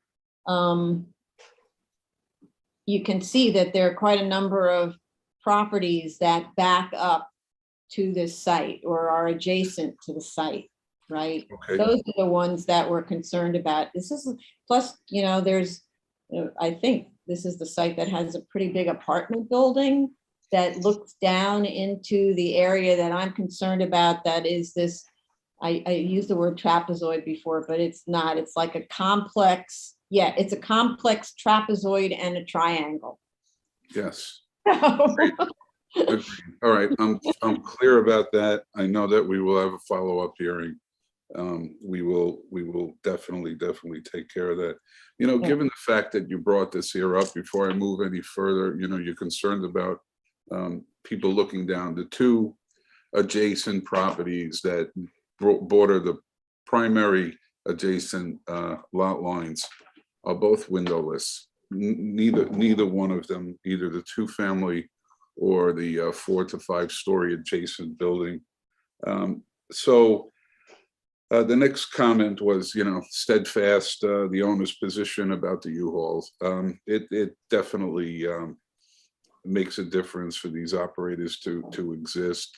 We did discuss, the community board supported this year. I mean, I remember being at the community board early on prior to COVID, and these people were highly interested in this U-Haul operation here. But the one thing is that, you know, the owner was on initially, then the manager was on the last hearing. These people have heard the position of this board, and they realize the position that they're in. And that's why we propose to limit significantly the number of U-Hauls to only 4 with the parking spaces that are available. I don't want to be all over the map. I'll get to that there in more elaborate in a moment. But you were right. There was the 4-foot height that was left off of our note for the arborvitae plantings. So we will get that on. We had no other solution to relocate this vacuum, because if we took it and moved it to the other side, we're adjacent to the residential as well. In speaking with the client, we just made the decision to remove the vacuum cleaner. It is still currently in place. will be removed prior to our next hearing, and we'll take some photographs to demonstrate that there. It was my issue with the perimeter photographs, Madam Chair, that you had asked. I misunderstood that. They made a big effort to clean up that triangulated space behind the building. So the last time I visited the site, it was absolutely clean. And we'll take some photographs and be more mindful of the perimeter of the subject property rather than what is going on in the neighborhood, which was my understanding, again, my issue. Before you go on with that, I don't know if you have a drawing handy to look at that strange little backyard area. Just to give a sense of what it is that I would like to see. There's, in the drawing, there's a dimension 25.11. If you were to stand at 25.11 and rotate, you'll see almost the entire perimeter condition and the back of the building. I mean, maybe go a little bit further down from 25.11. Thank you. I guess that's Commissioner Shetta. Yeah, here's the 2511 right here. Yeah, so if you go down just a little bit below that and you were to stand in the middle and do a revolution or a rotation, then you would see all of the perimeter of the back of the building, the fencing along the property lines and so on, and then walk a little bit further down. I don't know if that's south, but towards the bottom of the page. Yeah, it is south. Work a little bit further south and then take some photographs of that actual little triangular space. And that's to demonstrate what does all that look like back there. Fully understood. Okay. Yes. And normally, but we didn't talk about this at all, normally when you have something like that, it depends on it. The other question is, what's the perimeter condition relative to the neighbors? Like, are those little buildings back there, or are those gardens back there? And it's actually hard to see in the photographs. I think when you go to the aerial views, there's big trees, I think. I'll try to take pictures through the fence there. The 4 or 5 story adjacent building next to us, actually 4-story brick. The back area is concrete, totally paved. There is a 1-story masonry, but fronting, if you go along the northern property line, the property that's behind that is all again paved as well. It's all just a concrete area. And that's more of a sizable building, even behind the subject property. But I'll try to get pictures clearly of each one of those areas. Okay. For sure. I know we spoke about the fence, and that, again, I want to just say to this board that I am very clear. The board was very clear about the comments, we don't need to reiterate that or go over that. Yes, there's conditions with the adjacent properties fences, but realize what the board is looking for. And I'm going to go back to the ownership, and we'll get that there resolved. Okay, they'll make whatever improvements they can. I don't know that they could remove barbed wire from the adjacent fence, but they most certainly have the right to straighten it out and put a fence, as you had requested, fronting that there as well. The big issue, we go back to the U-Haul. What is being proposed are the 4 spots adjacent to this, again, residential property. What we're looking to do here is there was a request to actually provide planting there. This is newly added to our plan. So not only are we looking to do the northern property line, but also the west property line here fronting this. This 2-story building does not have any windows. I believe that they had added this here as an addition. It's a 1-story, this 4.50 projection on this building.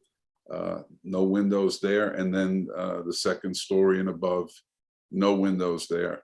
We feel if we provide some planting there, clean it up from an aesthetic standpoint. That the comments about the wall again, by the way, the last set of photographs that was submitted just about 2 weeks ago, I have a photo of the northern wall that was so marked up and was being painted. The photograph was taken right after they had finished the paint there.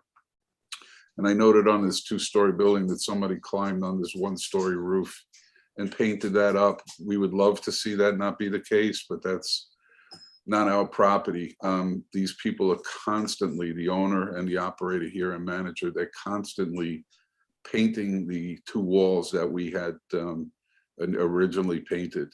And they did make all the improvements in terms of painting the canopy and the building, you know, but there's a bunch of these here improvements that need to be made. The bollards, the fixed bollards, the moving of the vacuum cleaner. Again, I don't want to go over that, and I want to be mindful of the board in terms of time. We will come back with the next submission indicating all that and showing those improvements. But we end up back with this U-Haul. They are very clear about the board's position. And in our last statement of facts and findings, I requested that we limit this here. I heard the comments loud and clear about getting some letters. I know the ownership. We can get their attorneys to draft something up.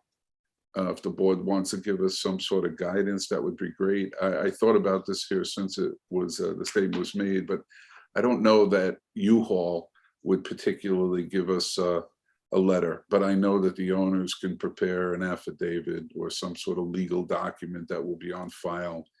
And interestingly enough, I was copied on a letter that was handed out to a client from a number of years ago. And it was interesting to see, you know, how the board handles these compliance matters, because there was a question about a compliance, the owners not doing what the conditions of the BSA approval stated. And I know that they're under review at this particular point.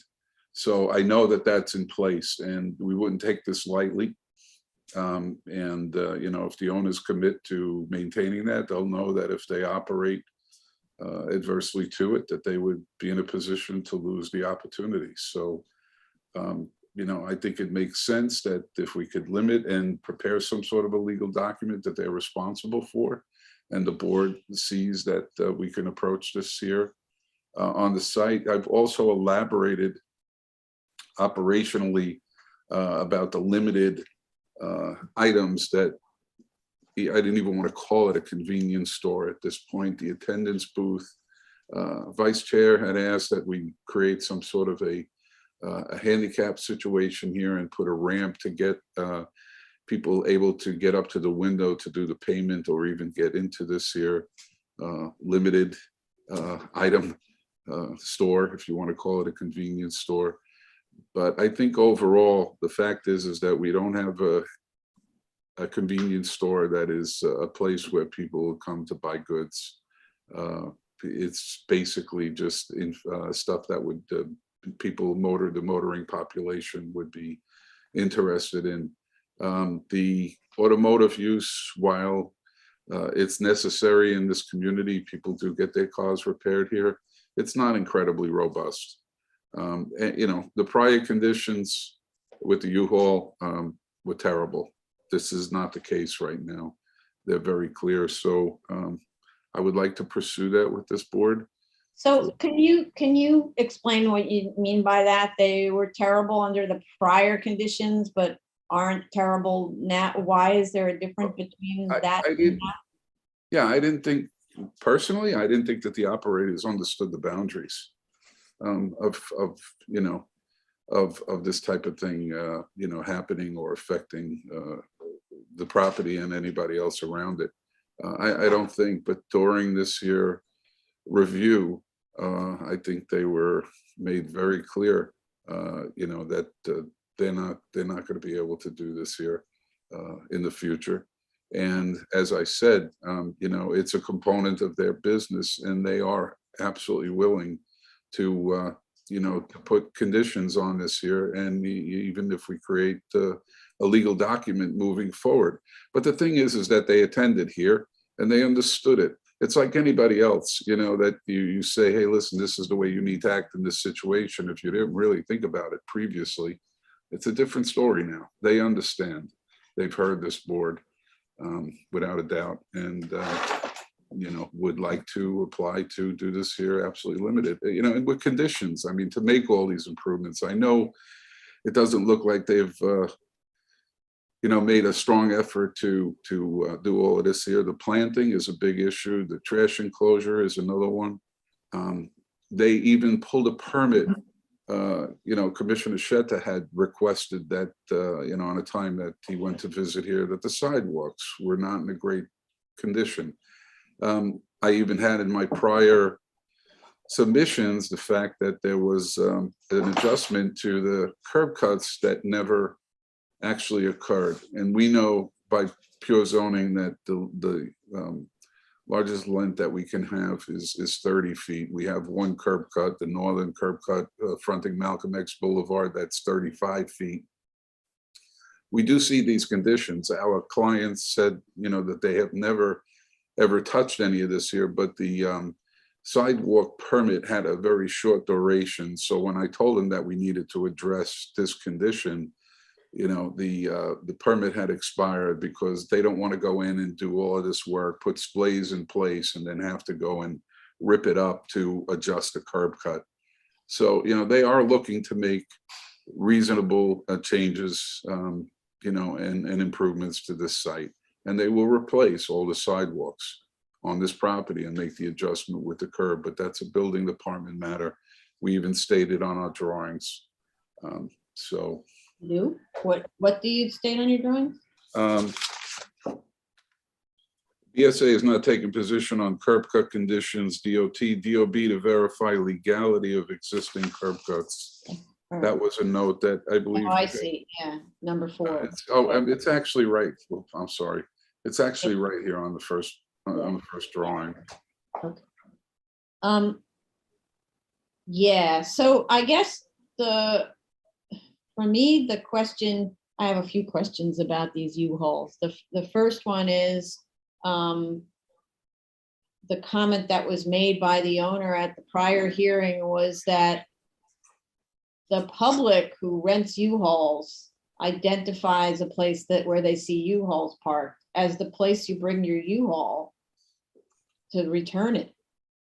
So how would limiting it to 4 on a legal document have any effect on, me, somebody in the neighborhood who rented a U-Haul and now wants to return it and says, oh, look, that's a U-Haul dealer. I'll just pull into this place and leave the keys in the slot or whatever it is and go. So like some of the photographs I see from Google Street View where there were 6 or 7 U-Hauls parked just in that area. Understood. I don't know that I can give you an answer that I'm comfortable with. I can ask that question and I can talk about it in the upcoming submission. I have a question. I don't know that they just randomly drop off U-Hauls at places. And I'm not saying he didn't say that. If he did say that, I'll have to get a clarification. Can I ask a question? Is it possible that the owners would be able to restrict U-Haul return to times when the business is open so that they would have the right to refuse additional trucks? Commissioner, that's a great question. I don't see why that could not be the case, without a doubt. I don't know the times that these people use these here, or if they run beyond the stamp, if they're moving and you think you're going to get something done at a certain time. But look, operationally, I can ask that question and get that answer and talk about that in the next submission. Yeah. So, it's true that I don't have a lot of experience with cars and none with U-Hauls, but I do know that when you rent a car, and you're late, like you rented it and it has to be returned at 5, and you don't return it at 5, you park it in the lot and you drop the key off in a box, right? Because it's the limit. I had it for 12 hours or 24 hours or whatever it was. So this is the part that I'm concerned about, like how are you going to work that when the place closes at a certain time and someone's, off by 30 minutes or something and now wants to return the U-Haul. Otherwise they get charged for the whole next day or something. Understood. I think the good thing here is that the people that operate the gas station operate the U-Haul. Mhm. And, they're part of the Chair. store. The Yeah. mechanic shop is separate. I'm sorry, go ahead, sir. Yeah. No, I didn't want Sorry, to. you can finish your point. I'm sorry. No, I mean, we were looking at this here, right? When we originally submitted, going back to the signage was based on the fact that there were a couple of different people utilizing this here. So I was looking at that section of zoning that allowed, but not even to go there. But the point is that there's definitely the mechanic shop is a different entity from the gas station, the U-Haul, and the convenience store. So actually, I see Anthony Joseph is actually in here and has his hand up. Okay. Yeah, but so just 1 second. Commissioner Shetta had his hand up, but yes. No, Commissioner. Yeah, I do have some experience renting from U-Haul. I believe it's not kind of attractive to customers to drop at locations other than where they picked up. It's an extra charge actually. And the second thing, I do understand that it's totally up to the operator at that location if he want to accept additional drop-offs for like cars or trailers. And I do believe if they put some sort of a very feasible sign, put it somewhere where everybody is coming to U-Haul can see it, indicating that only U-Hauls that are rented at this location can be dropped to this location. That would probably mitigate. And if you can get an opinion from U-Haul themselves on if there are like any other precautions that could be taken to limit drop-offs from other locations to that specific one, that would be helpful as well. Okay, so thank you. Mr. Joseph needs to be sworn in, so please unmute yourself, Mr. Joseph. Can you join as panelists also? And if you can, join as a panelist.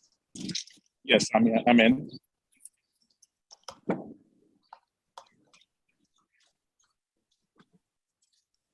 Can anyone hear me? Yeah, We can hear you, but can you join as a panelist? Yes, I can join as a panelist. He is joining us Is a he panelist so? already. Yes. Oh, but it's not a, can you, do you have video? Camera? You have a camera on? Yes, I do. Let's see if we can see you. There we go. Great. Okay, great. Let me swear you in, sir. Raise your right hand. Do you affirm to tell the truth, the whole truth, and nothing but the truth in your testimony before this board and to respond honestly to board member questions? Yes, I do. Okay. Okay. Did you wish to speak? Yes. Just to answer the question about the U-Haul drop-off situation. So Malcolm X location is set as a no drop-off location. So it means that anyone who pick up a truck anywhere else cannot choose this location to drop off. Unfortunately, some customers still try to do that despite their contract indicating they cannot do so. So just to answer, I think it's Chairperson Shedder, just to answer your question, yes, there is a option. The option to no drop off is already set.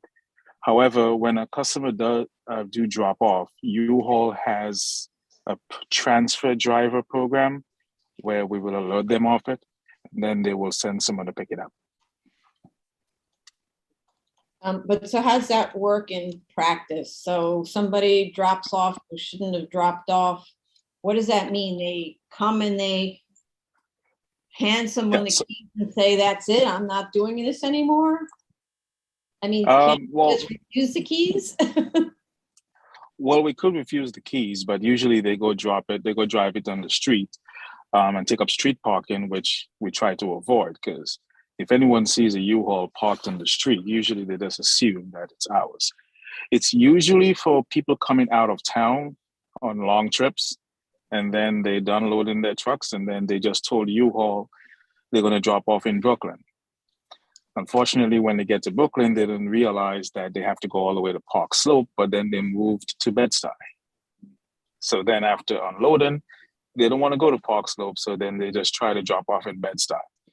And usually when people finish loading, they're tired, they're angry, they just want to get rid of their trucks. And if we do take the trucks, which we usually do, we usually contact U-Haul right away, and they will send their drivers to pick it up. Why can't you just not take the trucks and say, sorry, you're going to get charged an extra day if you drop it here because it's not an official drop-off site? They do. They do get charged, and some of them just don't mind. Like I said, this does not happen often. In the last 3 months, we probably had only maybe 3 trucks dropped off that wasn't set to drop off at our location. So this is not a very regular occurrence. How long does it take for U-Haul to send somebody to pick it up? Usually the next day. There is U-Haul has a manager called the area field manager, and his job is to manage small locations like ours. So then he would go around, and if he would go around, pick up a transfer driver, grab the truck and bring it to the location that can accept it. As a matter of fact, he was at the store today picking up a truck. But I thought it doesn't happen that often. There's one that was broken down.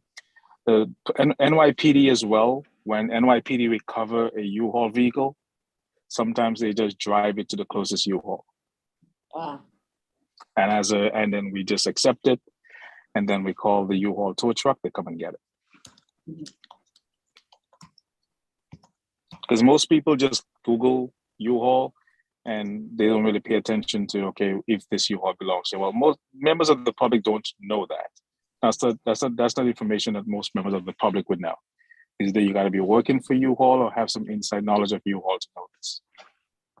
But there are systems in place to remedy that and prevent overcrowding of locations by having the U-Haul transfer driver system. This is tricky. Yeah, I just went to U-Haul and I tried to make a reservation,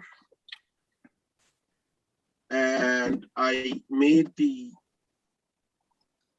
pickup location like very close to that Malcolm X location. So pickup is somewhere else, 10 Porter Ave in Bushwick.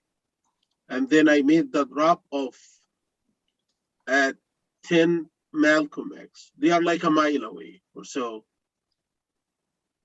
or maybe even more. And when I ran the code, it didn't tell me that you cannot do it.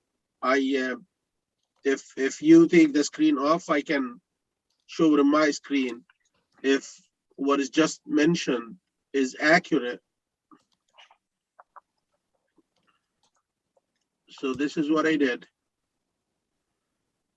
Pickup location is 10 Porter and drop off is 10 Malcolm. And I put just a date. And okay, so it says select get rates. When I hit get rates, if what is said is consistent with U-Haul system, it should have said you cannot drop to 10 Malcolm X, but it didn't say that. What it said is, and this is like a typical disclaimer for U-Haul, potential savings. If you drop where you picked, yes, of course, it's going to be cheaper. But it didn't say here, meaning that. Okay, if you look at the box right on top of you, sir, it clearly says drop off your equipment at pickup location. Do you see that option? Now hit the other one. You're talking about the green one, right? Yeah, click the other one and see if there's a change. This one.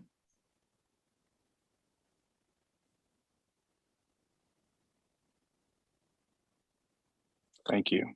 Oh, okay. Yeah, And I it says see. must be returned to the original location. There you go. Okay. Okay, I see it. Thank you. That was a useful exercise. Thank you. But you always have to read all the instructions. Okay, but so this is tricky because you can see that in a given, let's say, month, you're not going to end up with only 4 U-Hauls on the site, right? You're going to end up with more. Who knows how many more on a given weekday, whatever. The other thing I wanted System is not, sorry, the system is not designed, the system is specifically designed for that not to happen, as just demonstrated by the Yes. chairperson. Understood, but he demonstrated it, but also he demonstrated that the typical user may not notice the drop off only at the pickup location because it's pretty subtle, right? So, and as you said yourself, this happens, right? So, and I also said it happens very, very, like I said, in the last few months, like only 3 times that happened. So, apart from, renting hundreds of trucks and then you have 3 people doing this, I think it's a very, very low chance for that to be an occurrence.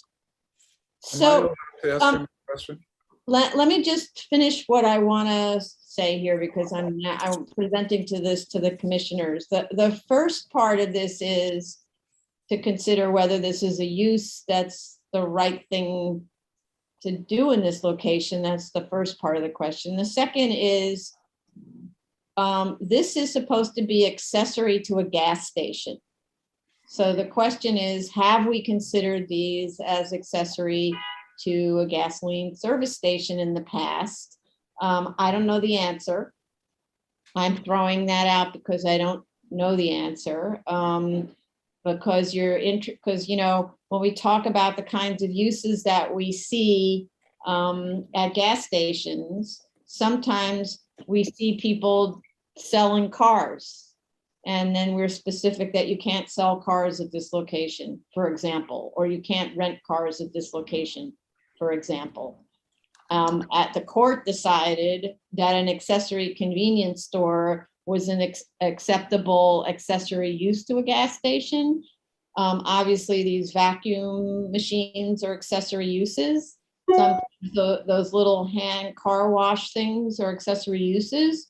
But the question here is to present to the commissioners to consider, you don't have to know the answer right now, is a U-Haul an accessory use, U-Haul rental, an appropriate accessory use to a gas station? Because if it is, then you could ask, then why isn't car rentals, car sales, et cetera? So that's that slope that you have to look at. I don't know, and this is really a question for Mr. Catrona to research, probably with the aid of our counsel, whether the board has approved in the past accessory U-Hauls to gas stations. It doesn't mean it can't change its tune, but has it in the past? Again, I don't know the answer. The second part of it is, let's just say the board's okay with it in this limited situation for whatever reason, that if it hasn't done it in the past, then it needs to be very clear about why it's willing to do it now. Like, why is it breaking from precedent? And then the other question is, what kind of sort of restrictive system would we have? What would the restrictive, say, declaration, which is something that's recorded against the property, what would that be saying? What kinds of restrictions would it be imposing? And under what conditions might it say, you know what, this isn't working out? And therefore the right to continue this additional use or accessory use or whatever we call it. Because if you think about this, if it needs to be accessory, otherwise you're expanding the scope of the variance, right? This is in an, what zoning district are we? This is in the R6, it's a C24 overlay. So I don't know whether this kind of a use is allowed as of right without looking it up. So maybe it's allowed as of right as an. It is. it is permitted as of right, automotive service establishment, automotive, which is C, use group 8 is permitted in a C2 district. It's automobile rental establishments that may be stored in such establishment shall not exceed 100, of course, which is, we're not even getting close to it, but. Wait, so say that again. What is it in a C2? C2 district, use group 8C, automotive service establishment. It says automotive rental establishments. So I'm assuming this falls under that, I'm assuming. Because I'm looking through it to see if there is any other more fine tuning of it, and I'm not seeing that. Okay. And in terms of, I mean, auto repair is use group 9, typically. Automobile, motorcycle, trailer, or boat showroom or sales with no repair is use group 9. Okay, so this is. And that's also permitted in C2. Okay, but so this is let me just go back to what this originally was. This is a it's a pre-61 variance that was reinstated with a new application. It was a 1941 variance. No, sorry, 1954 variance, reinstated in 2000. Right, so reinstated in 2000. So this modification on the uses, this is a little tricky, maybe to be discussed among staff. But it's, again, the whole question is, what's the nature of this U-Haul? Because this is a request to legalize. It's never been an approved use before, right? And if I think, yeah, right. It's never been an approved use before. So the question that's being presented is, and at the same time, for Mr. Joseph, I appreciate, community has needs for U-Hauls. There's no question when you are moving, you need to have a place to go to for this. But at the same time, the board should be careful about how it's expanding potentially its the scope of these kinds of variances. Okay. Yeah, go ahead. I just want to say that the limitation that you just seen on the website for that you cannot drop at this location, you need to return the equipment to the original pickup location. That just applies to the 8-foot pickup truck. But if you want to rent a 9-foot cargo van, 10-feet truck, 15-feet truck, 20-feet truck, 26-feet truck, you can, all of these could be dropped at 10 Malcolm X. Oh. Just wanted to clarify that. Can I add something? Yeah, please go ahead. Okay, so what the commissioner is talking about is a one-way rental. Now, when you are doing a one-way rental in U-Haul, yes, it says you can drop off, but when you get to the drop-off options, Malcolm X will not be there as an option, okay? Because in the U-Haul system, when it goes to drop-off trucks, we are closed for drop-off trucks. So if you ever did a one-way rental before, when you get past the screen where you select if you want insurance or not, the next screen will be to choose your drop-off location. Our location will not show up. I'm so doing there it are right several now. safeguards for that. I just want to add something because I was the one who originally brought up the fact that I felt it would be very difficult to limit this operation. And I was citing another case. The case is, and I'm not sure the case number, but it came before us about 10 years ago, and it was Lexington Avenue and 102nd Street in Manhattan. There was a gasoline service station auto repair with convenience store that was doing an extension of term, and they wanted to keep their U-Haul. And we were very specific about our misgivings given the site and the intensity of the uses that were there already. And now I'm looking on Google Maps and I could see not only are there 5 trucks of various sizes on this small site, but there are also 1, 2, 3, about 4 trucks parked on the street in front as well. So it's a use that's definitely spilling out into the public way. So that's why you're hearing me, you're hearing my skepticism as we have this conversation, because what I don't want is to say yes to something else and then, you know, a few months or a year or 2 later, it becomes just too much use for a small site. So that's where I'm coming from. But also it will give you at least a foothold into the discussion about whether or not the board has granted this before, because we have. So you could then look at the case file perhaps with the assistance of staff, and you can look at the resolution, which I'm sure went into some of the conversations that went back and forth. So you know how long ago that was? Probably about 10 years ago. Yeah. May I say something in response to that? I know we keep going back to Google, and there was, I believe, I'm not sure, but I think that was 2017. And Anthony, I would ask you not to respond right this moment, but I mean, between you and Mr. Jacoby, I think you hear this board loud and clear about their concerns of even moving, you know, further to consider this year.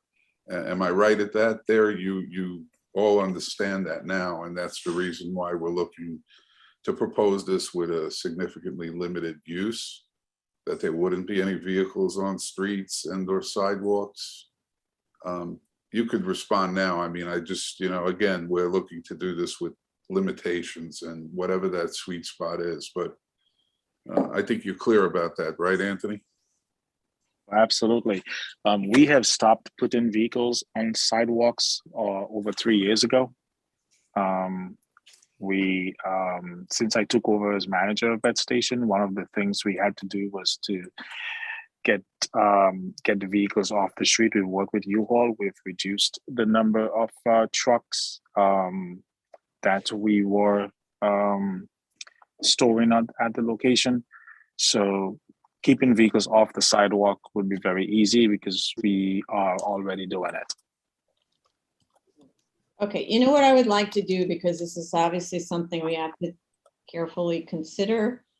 And don't forget, there are other activities. There's automotive repair, there's a gas station, and there's this U-Haul. And I don't know if I don't remember from the drawings whether the convenience store is anything to speak of.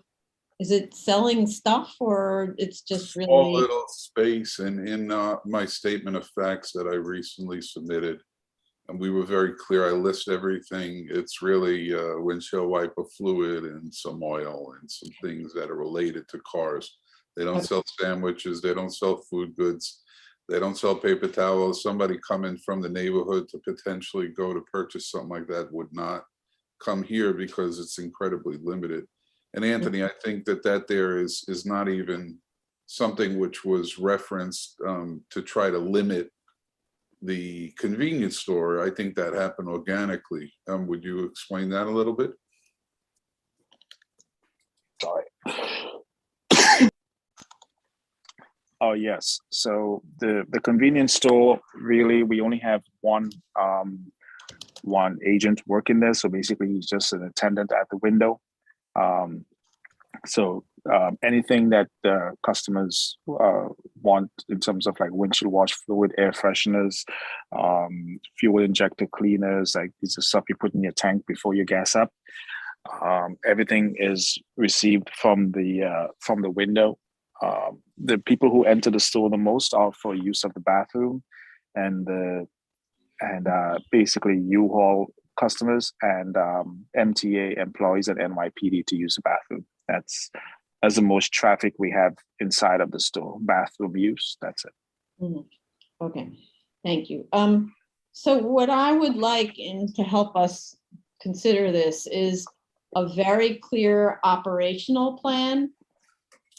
What it is you're proposing to do to really regulate the arrival of these U-Hauls on the site, the storage of 4 U-Hauls, what happens when someone does drop off in spite of everything, how long it takes before that is rectified, how it's going to be rectified, and how to keep people from parking on the sidewalk or overflowing onto the sidewalk. I do see that there's a proposal to install those bollards in a chain.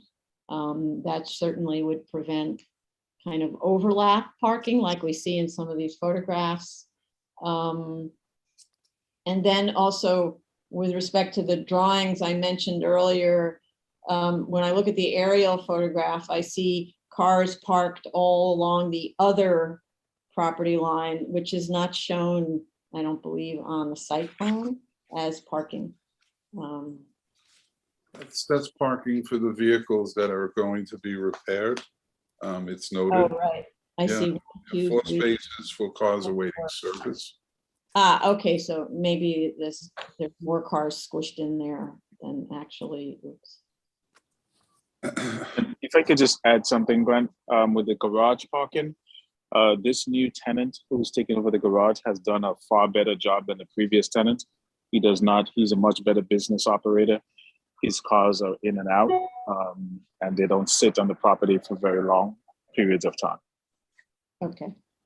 All right. So in other words, this would be an entire operational plan for the whole site, like how you're going to really control this so that it doesn't become chaos on the site, and so that it's also respectful of neighbors. Okay, so let's look at it that way and then take it from there. Okay.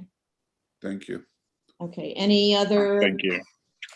comments? I am really concerned you have this wall that in the photograph that I have looks like it's about to collapse into itself. It's the one that's along the residential property line that's adjacent to that little kind of lean-to shed that was built. It almost looks like it was stacked block that's not held together with mortar, and then they painted it so it looks like it has mortar. So we have a little bit. Sorry, we have a little bit of information on that. Mhm. So there was the homeowner on the other side. What he did is that he built this extension to his property right against the wall, and it is an illegal extension. So if there's any repair that has to do with that wall, it will actually affect the structure of the extension he puts on. I think right now the city has some violations against him with regards to that. So in terms of any work on that wall, we may not be able to do anything without damaging his extension, which he put up right against it on the other side. So that I can see in the photograph that he used your wall as his wall for the little extension.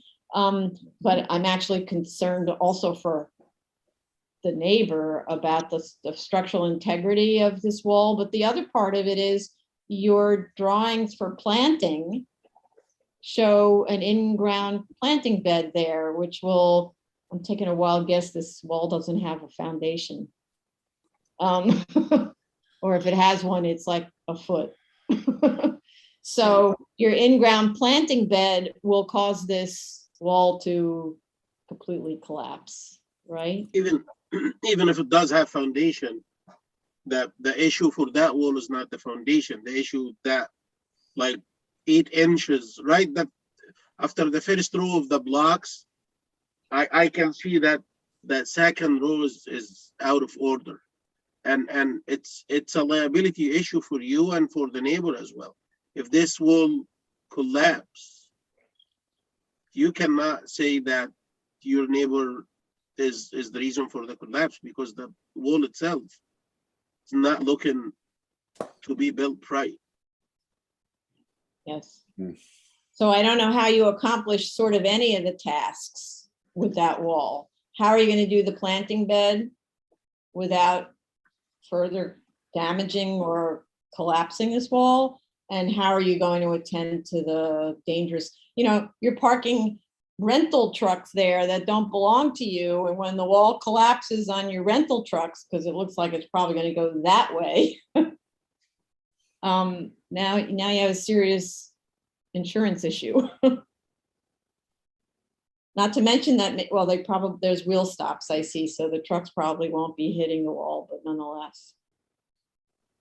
So anyway, you have a few things to deal with, right? Okay, so let's go to the public on this.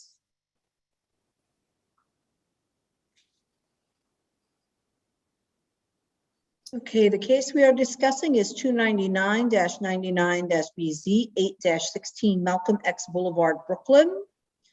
This is extension of term of an auto service station. Should you wish to discuss, please call in 646-558-8656. You ask sent to the webinar ID number, which is 950-3270-8125 £. The next step, you can ignore the participant ID number and press pound. Once you're in the Zoom room, press *9 to raise your hand, *6 to unmute. If you're in the Zoom room already, please raise your Zoom hand. Okay. So you have a lot of issues that need to be addressed. How much time? Madam Chair, I mean, I know that, this is prime planting season, so that type of stuff, maybe not up against that wall, but if I need to bring in my structural engineer to take a look, if we need to do any sort of testing next to this wall to see if there are footings, foundations, where they are, what they're constructed of. It's even a question to me regarding that, because as I looked at that wall appears to be on that adjacent property, but not that that has anything to do with being careful about the condition of it. We need to do a little research, so definitely going to take a couple of months. I don't want to shortchange this year. I want to come back complete, with the operational plan and really studying all of that. It's going to take us time to do this right.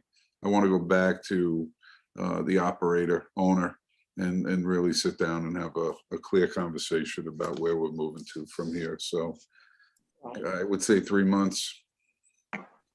Okay. Mr. Katrina, do you have a survey? Yeah, that's what I was looking for. Yeah, we do have a survey. I don't know that it was part of the submission, but we do have a survey of the property.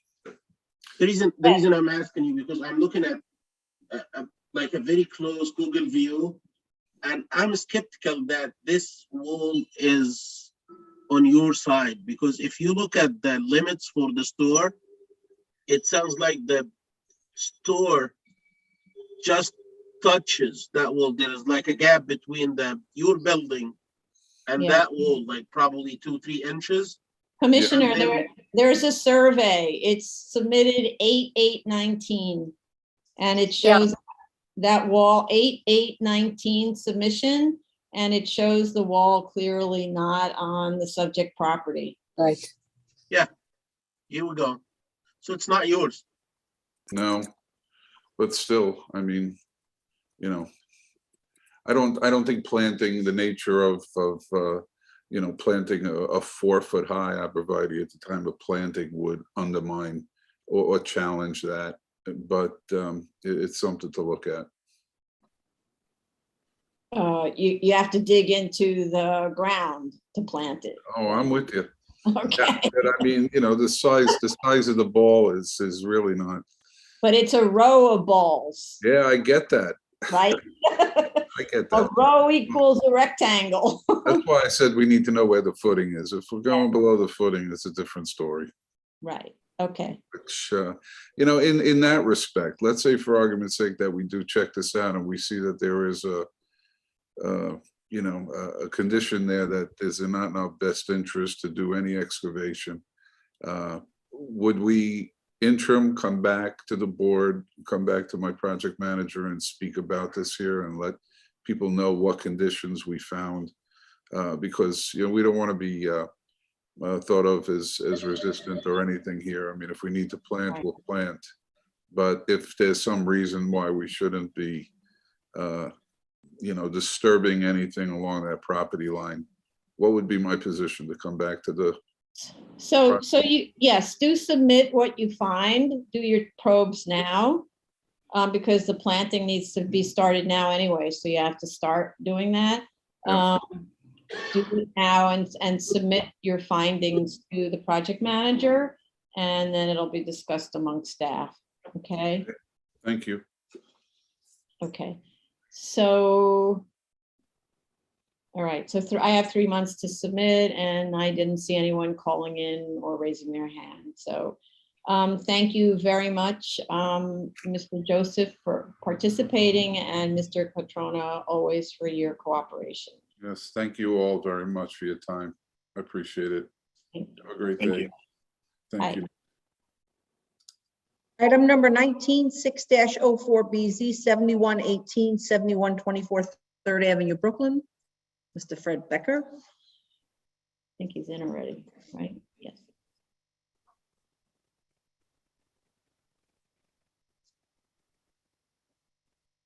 Hi, this is Good. Are you by yourself or you have Yes. someone else? yes, Okay. Raise your right hand. Do you affirm to tell the truth, the whole truth, and nothing but the truth in your testimony before this board and to respond honestly to board member questions? I do. Go. Good afternoon, Madam Chair, Commissioners. Frederick A. Becker. I attended the review session this morning. I understand that there is still some further lack of clarification on the issue of the side yard. I did get an additional document which I forwarded to Ms. Matias and to Darrell Ruffin. There was a permit that was applied for under DOB job number 301499484. In the comment section on item 24, it says work from DOB application number 300291137 has been applied to this application, and then the application has been withdrawn. That application is the one that referred to the original permit and approved permit for the side yard encroachment or incursion. So perhaps that answers some question for you. Sorry, when did you send this to us, Tony? I just sent it to you now. I'm sorry. I didn't. Oh, I see right now. I'm just sending it to everybody. I'm sorry. I thought Darrell sent it. Sorry. It's on page 3, item 24. Is this a recent application? No, this application goes back to 2015 when we were applying for a new C of O, at which point. But we know this. That's what's so confusing. Yeah. Is we know this. You submitted this eons ago, right? This part we know. The question is, that's always been, if the application was withdrawn, you know, one of the reasons this comes up is sometimes applications get withdrawn because DOB is essentially changing its mind and saying, you know what, we granted this in error, and so it gets withdrawn. It was so if it gets moved into a new application way back in 2015, then you would think, well, did the application get approved? But it didn't, right? Well, the reason it didn't is because it's part of the Alt 1 for the new C of O, and by time it get further and further reviewed, the C of O had expired, and until we get the new C of O, it cannot be reviewed again. It's part and parcel of one Alt 1 now. So So it wasn't withdrawn. We couldn't have two Alt 1 applications open at the same time. You had to have only one. So it was withdrawn, and then it was included with the second Alt 1 for the new certificate of occupancy. The approval that was issued still stands. The approval that was issued still stands as to what? It was withdrawn. It was properly approved and permitted back in 1993 or 97.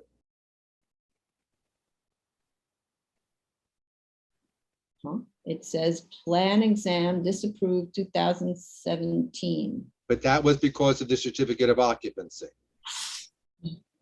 So the ongoing problem is, I don't know who the expediter was, it's quite strange. Before you're signing off, you built according to a permit, presumably, that was presumably valid. And before you signed off on that construction, you withdrew it as if there's no longer a valid permit, nothing to sign off on. And Chase really helped me if I'm wrong here, because Chase was at DOB, but you know, this is why clarification from DOB would be so helpful. We've received many copies of this document. So go ahead, Chase. Hi. Well, I just want to start off by saying we have reached out to, or I've reached out to DOB to just for some clarification on this. I'm going to share my screen though as to job ending in 484, which is noted as superseding the original job. And it states that the applicant has not obtained elevator job sign off on this application. There's also a note here that there's a waiver obtained or requested for approved plans matching the alteration type 1 plans from the prior job number to which this job supersedes. All of this is just to say we are reaching out to DOB for some clarification as to this job and what's required in this job versus the superseded and withdrawn job. Okay, I think that's the simplest way to go. I was hoping that when I heard you had some more information, you had an approved application or something, but it's Well, the but same we have submitted an approved application time and time again to you, just not a signed off application. You keep submitting us this. No, And the project was built, we have this, you've had No, it been given you- to us for years Okay. already. You were sent approval, the signed off approval in prior submissions. I'm trying to figure out which submission, but it was shown from the DOB website that we did have the sign off. A sign off of what? That the permit was issued for the enlargement. That's what I'm trying to find, is that there was a permit that was not withdrawn. The problem is timing. It sounds like they withdrew the permit. They withdrew, no, the applicant was told to withdraw the permit, and they did at the direction of the DOB, and to include it in this application. We did not withdraw it voluntarily. Well, that's hence my concern. If DOB tells you withdraw, then there's a reason, and I don't understand what the reason is. So you know what? Rather than go back and forth like this, because all we're doing is guessing, we have reached out to the general counsel at DOB. They know how to do this. They will find the answer and they can clear it up. Okay? Good. Sounds good to me. So that's what we've been trying to do. And I appreciate that you were trying to do it through your own route, but sometimes going directly to council is the best way to do it. Okay. So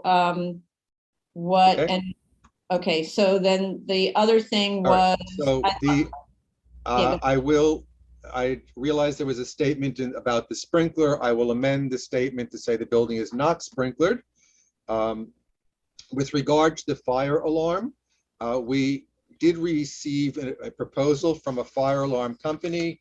We had it reviewed by another company who said, since it was issued in 2021, there might be some required amendments due to additional regulations that have occurred in 2022.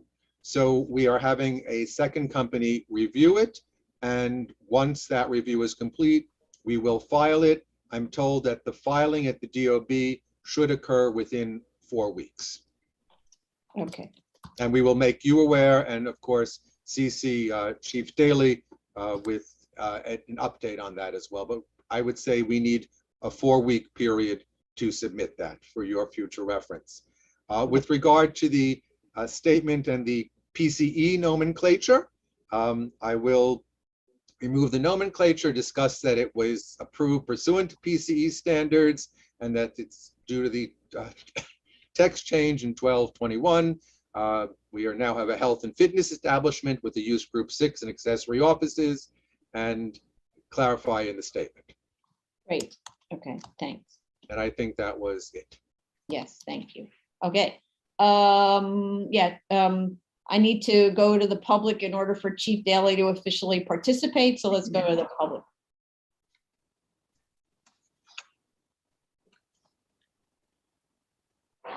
So the case we're currently discussing is calendar number 6-04-BZ, 7118 to 7124 3rd Avenue, Brooklyn. It's an extension of term.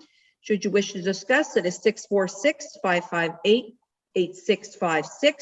You'll be asked to enter the webinar ID number, which is 950-3270-8125#. You can ignore the request for the participant ID number and just press pound. Once you're in the Zoom room, press *9 to raise your hand, *6 to unmute to speak. If you're already in the Zoom room, please raise your Zoom hand. Okay, so go ahead, Chief Daley. Thank you, Madam Chair. I just wanted to correct one statement that Mr. Becker made. The filings for fire alarm are now done to the FDNY, not to DOB. Thank you. Okay. Apologies. No, it's okay. But before you go, Yes. so there was a point at which you had a lot of concerns about the site. And one of them was like this room that was closed off and you couldn't get in or something like that. Has this all been taken care of? Yes, I had reached the battalion chief here at headquarters. He had overheard our hearings, and so what he did was he contacted an administrative company to go out and visit, and they said, oh, they have no problem getting into that area. So I'm comfortable now. Mhm. The experts. So Okay, so the only issue is the fire alarm filing. Is that correct? that's right. Yes. Okay, all right. So what we could do, if you don't object, so this is what I want to hear. We could potentially close the hearing, but not schedule it for a decision until we, from our perspective, find out from DOB what's going on. And from your perspective, confirmation that the fire alarm filing has been made. Is that okay with you? That's acceptable to the fire department. Yes, ma'am. Okay, all right, so why don't we do that? So, Mr. Becker, Yes. you need 4 weeks to, you think that's enough time? That's what I'm being told. It's complete. The plans have already been drafted. So yes, I'm told 4 weeks should be adequate to be able to submit to you. Okay, So that's in other words, a submission date of sometime. not to us. No, but 4 weeks to submit the fire alarms to FDNY, the fire alarm application to FDNY. Right, and then I will simultaneously submit to the board, correct? Okay. All right then, and certainly we'll have heard from DOB by that point. Okay, I see people in the waiting room. Is there anyone to speak on this application? 6-04BZ, please raise your Zoom hand if so. Okay. Okay then, so facing 4 weeks to submit. I'd like to and so you're gonna amend the statement of facts as we Right. discussed.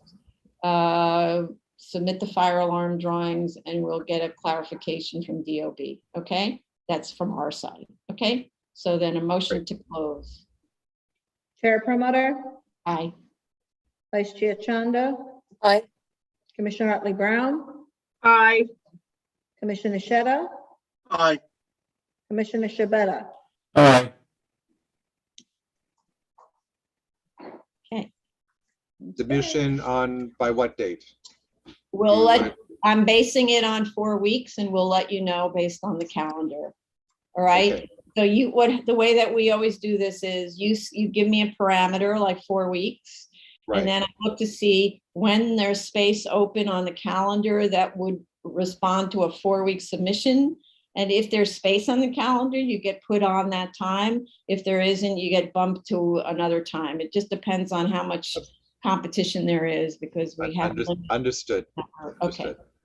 Okay, thank you. Thank you. Thank you very much, all. Bye-bye. Okay, the final case is 21506BZ 20206 Hillside Avenue, Queens. Hi, Elise Fullader.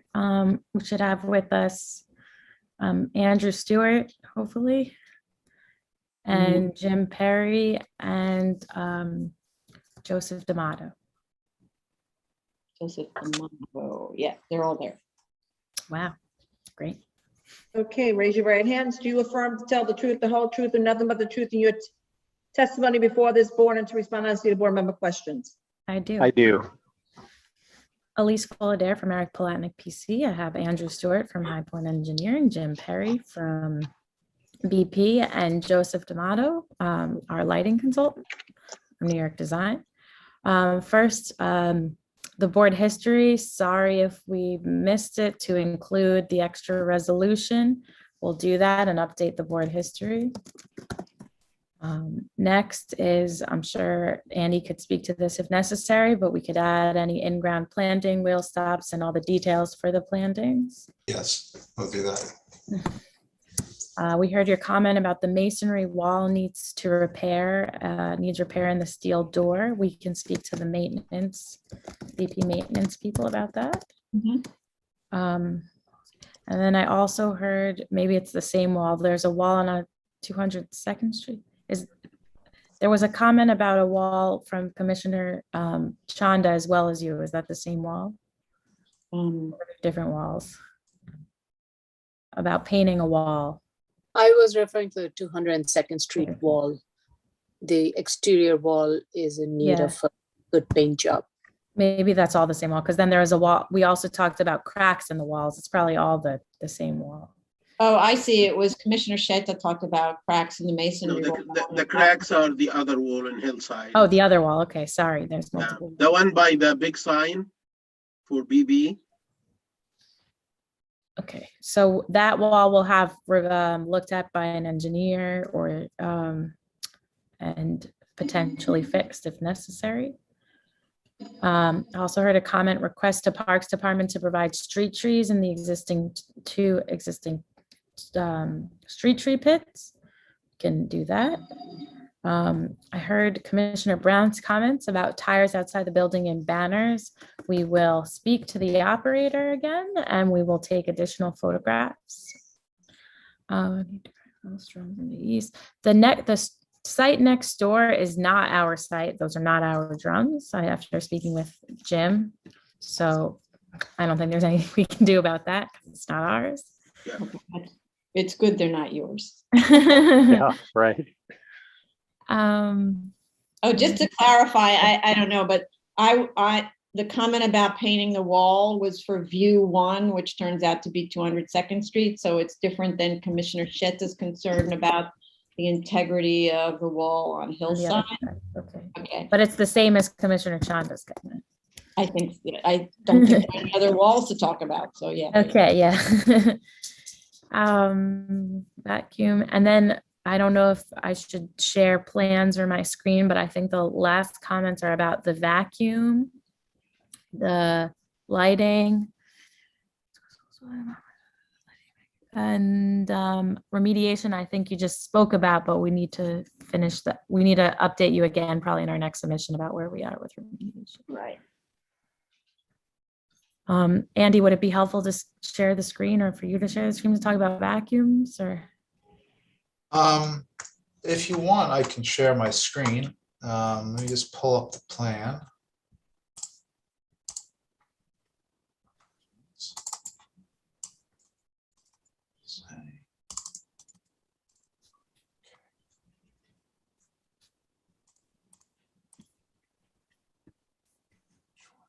This one. Okay.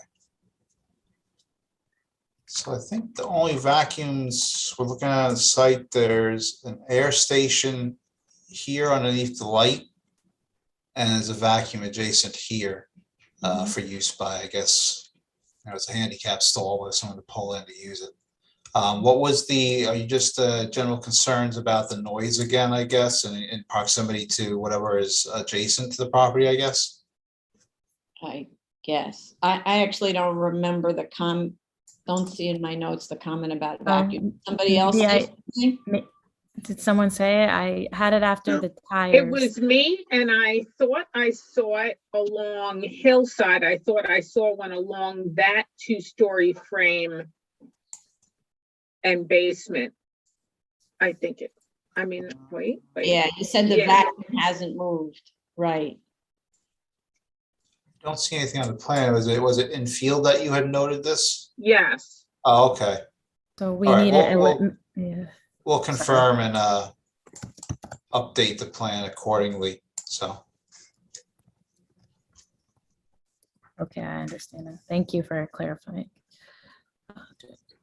And then the next, I think the last item is to talk about eliminating lighting.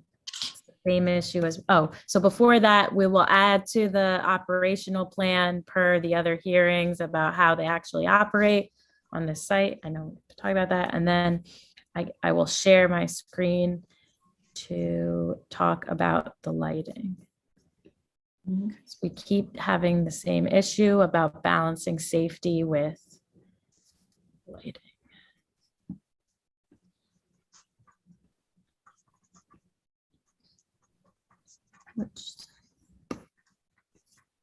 Lighting plan and pre-adjustment. Okay, post-adjustment. This is the post-adjustment.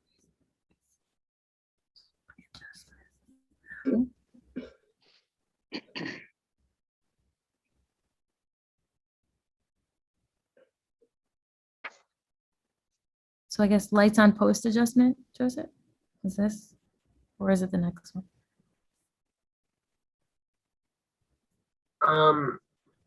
Yeah, no, this is fine. This is fine. Okay, I'll make it closer, right? It's those little details in the upper right-hand corner that have the number. That's correct. Yeah. Right. Oh, no.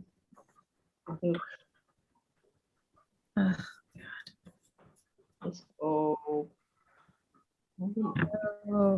Oh, boy. The gallery is Me too. Yep. The gallery is screwing me up. Okay, here we are. Of all your faces. Okay, maybe. There you go. Is that close enough? Yeah. Okay. So we can post adjustment that works, but that means no lights. Yeah. Right. So the back right corner, quite honestly, the readings were so low. The only light that's really, I think that's problematic is that one on the 202nd Street side. That's the only one. And again, we could perhaps provide some sort of like a diagrammatic, even a new suggestion from one of the vendors. We could, one of the lighting vendors could supply a test for that, for the lumen levels to see if the adjustments, but definitely that's the only one that's causing an issue. The other two are on the commercial side. So, So in these two details, if you go to, because I'm looking at my own set, if you go to 7 of 11, There's 12 pages, this. yeah, I think. No, that one's also pre-adjustment. Oh, no, pre-adjustment, that's good. Yeah, I'm looking at top of fence on pre-adjustment, so maybe one more. Right. Yeah, you see the levels in the detail. Wait a minute. Lights The on. top one. No, but that's lumen plan at 0. So go, no, I'm sorry, go, maybe it's the one after. Go down, lights, lumen plan Yeah, at top that's of it. fence, lights on pre-adjustment. Yeah, that one shows at top of fence is obviously the most concerning. Yeah. 5 foot candles at the top of the fence if the lights are on, and even more, right? So, or maybe not, I don't know what NA means. You can't get there. You couldn't physically get to it. Yeah, no, it wasn't accessible Yeah, okay. on the back there. So in other words, if you kept the pole as is and turn the lights on, you have a serious issue. That's So correct. not having any lights is not a good idea either. So you need a new idea, right? The issue is, and I pointed this out during the review session, that when you add the numbers up, they do not add up. I'm not sure whether this was a numeric mistake or, for example, if you look at the pre-adjustment and post-adjustment for same 2 points, my understanding is that the post-adjustment equals the pre-adjustment minus lights off, right? This is the way it works. Am I correct? That's correct. And when I do the math, it's not working for me. Let me give examples. There, I stopped sharing in case you need it. Okay, yeah, I can share mine.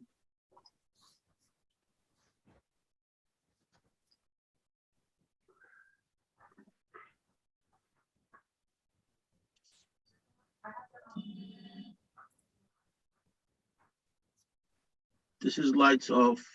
Yeah, let's this is 3 feet. That's okay. You can see that here. But let's say that point by the light pool. It's 0, the lights off. And then let's go to lights on at 3 feet. Yeah, lights on. You see that number is 9. Right. So 9 minus 0 is 9. And when I go to the post adjustment and look at it, let me make sure that I'm looking at the right thing here. Yeah, that's correct. You're right. Oh, Yeah, that's post 0, 0. adjustment. That's 0, 0. You got to go 0. Yeah, actually, this is post adjustment and at 3 feet, same exact thing. You see, it says Commissioner light. Shutter, the reason why is that just spill over from adjacent properties or the lights on the like street lights. That's the difference. This is basically when we had made the adjustments, we're literally capturing, you know, and basically we turned down that light. That was the only way we could get within reason range. You know, there's other lights that are spilling over that, are part of the reason why, there's readings in other areas, in other quadrants, let's say. So the only way to get 0, 0, close to 0, 0, or at least 1, is basically turning down. That light was totally disconnected, even at this post adjustment. Oh, okay. So you're saying this is post adjustment, but turning that light off. Yes, that's correct. Yeah. So it's not based on the drawings that you listed before. It shouldn't been called like post adjustment then. It should have been called, I don't know. But the way I looked at it is 9 minus 1 equal 8, and I'm seeing 1. It's not 8. Something wrong. This is the way I looked at it. Yeah. But I'm confused. If you look at, and I see Commissioner Shonda's hand up, just a second. If you look at 4 of 11, it says lumen plan at fence top, lights off, pre-adjustment. So that should indicate you turned off all your lights and that in the upper right-hand corner detail, which reflects the lower left-hand corner on 202nd Street, it shows that there's 1 foot candle that's contributed by like street lights. So that if you're getting a reading of 5, once you turn that floodlight on, you're responsible for 4 foot candles. Right? This one is lumen plan at fence top, lights off, pre-adjustment, and says that along the street is contributing 1 foot candle to that area. Because you turned all the lights off for the gas station. Right. And then when you go to lumen plan at fence, lights on at fence top, which wherever that one is, lumen plan at fence top, which is 7 of 11, pre-adjustment, with that same detail, you get 5.6 foot candles at the worst. You get 6.5 actually and 8.7, but the ones that we care about are on the fence, right? 5.6. So you're responsible for 4.6 foot candles as to with the result of that floodlight, that pole light, right? Isn't So that? you want to see the difference is what you're saying? Because we're not showing the difference. No. I don't want to see the difference, but I'm a little confused by Commissioner Sheta's comments or maybe your response to his comments. It seems like your drawings are telling the whole story and that this pole light is super bright and you need to come up with another solution so as not to plunge that area in total darkness. That's all. Okay. But the reason I raise this because when I see adjustment, I take adjustment as the difference between what the property is shedding and what is coming from the street lights. Okay. Yeah. Oh, I see. Yeah. So in regards to what we're trying to describe in the adjustments is we've made the adjustments to accommodate to lessen the light as much as possible, and that's what's resulting to it. That's what there might be a little confusion there.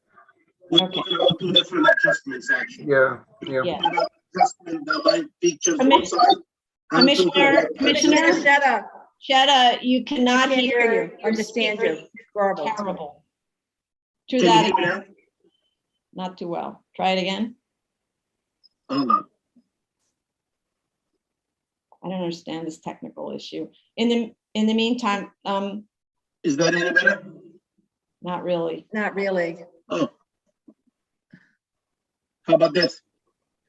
Well, let's hear a whole sentence. Yeah, what I said is we were talking about 2 different adjustments. Joe was talking about adjustments to the light fixtures / light poles on site. I was talking about adjustments to the drones. But I got it now.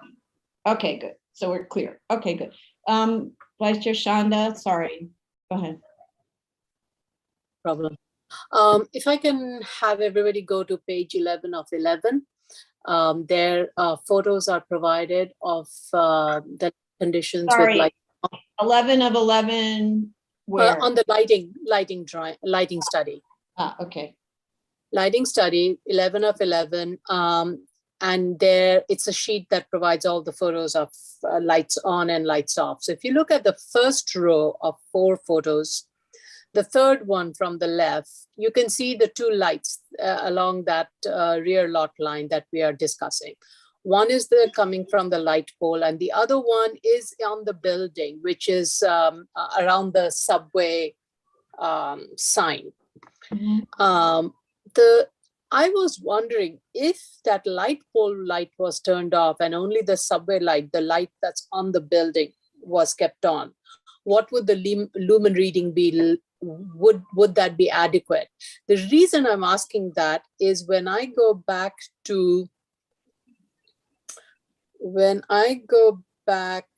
to pre-adjustment lumen plan at top of fence light on pre-adjustment, page 7. And then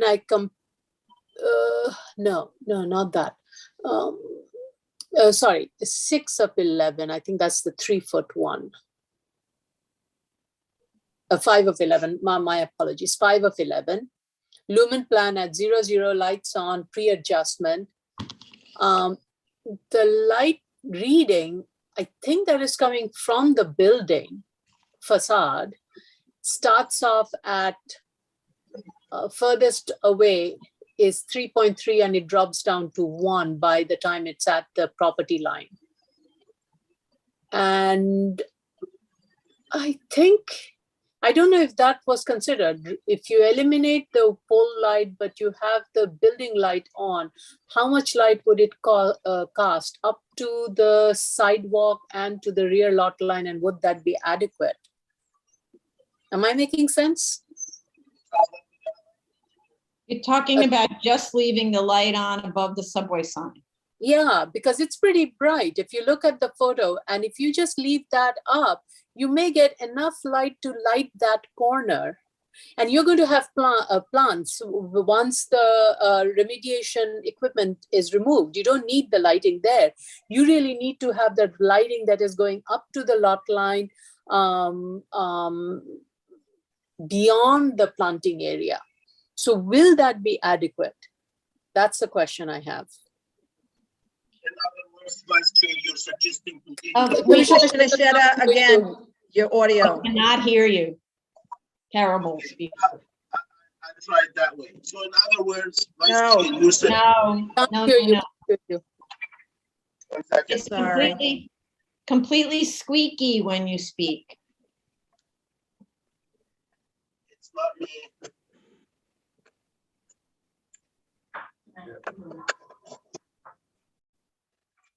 So while you're setting up, I just want to ask Mr. Stewart, when you did the, was it Mr. Stewart or Mr. D'Amato was talking about this? I'm sorry. The lighting? The lighting. D'Amato, I'm sorry. I just want to ask him, was when you did the lights off thing, for that 7 of 11 lights off, did you turn both the pole light off and the subway light off?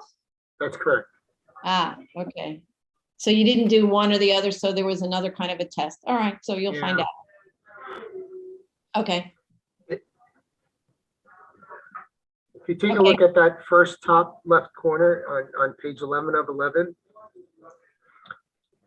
just based on what Commissioner Chanda said, that top left corner, that there was one sconce light on the building.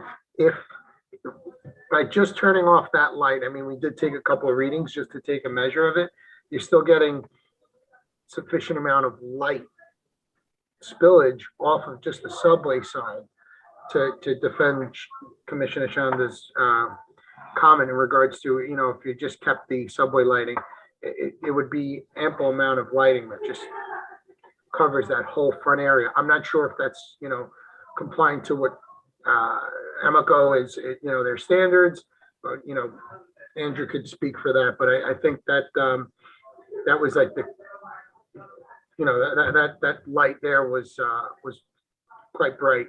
And from my understanding is if it's commercial to commercial, you know, because that the two lots are both commercial, does it still require to have, you know, 0 readings? Because we took the readings in the back corner there, but would it still require the 0 readings at that point, or? No, so commercial to commercial, we don't worry about so much. Right. We worry about residential, really, right? Yeah. So that little back corner is much less of a concern. Mhm. If that's not not a residential property line. Now I've kind of lost track, but The back corner is, yeah. the back corner is residential. Yeah, the lower right corner is residential. That's correct. And, Yeah. and so is therefore so is the left corner, right? Yes. Yes. So, yeah. There you go. Yes, I mean, but, you know, that corner, the top left corner on 1111, that wall, you see that CMU wall there? I don't know, if you zoom in, you could probably see it a little clearer, but there's no light, like, behind the shed, I mean, it's pitch black. There is some spillage from the adjoining lot, but it's very little. You know, we're getting reading because you're so high sometimes when you're taking the readings, you get a couple of lumens, but it's quite dark. You could take a look at the photo right below that where it says lights off southeast facing. It's very dark in that corner, just so everyone is aware, you know. Mhm. Okay, well, you know what the goal is, so we don't have to teach you how to put it together. You know what to do. So we can move on with this, I think. Thank you for explaining. Okay. Oh, my pleasure. Okay, so is that it, Ms. Fullader? Is there anything? I believe so. So maybe Commissioner Chanda's suggestion will help us move forward, and someday we'll have planting there. Hopefully someday soon. Right. So we'll find out more about the remediation equipment, because it sounds like you weren't getting vapors from the testing on this last test round. So maybe they'll agree with you that you can take it away. Don't know. Okay. All right. Let's go to the public.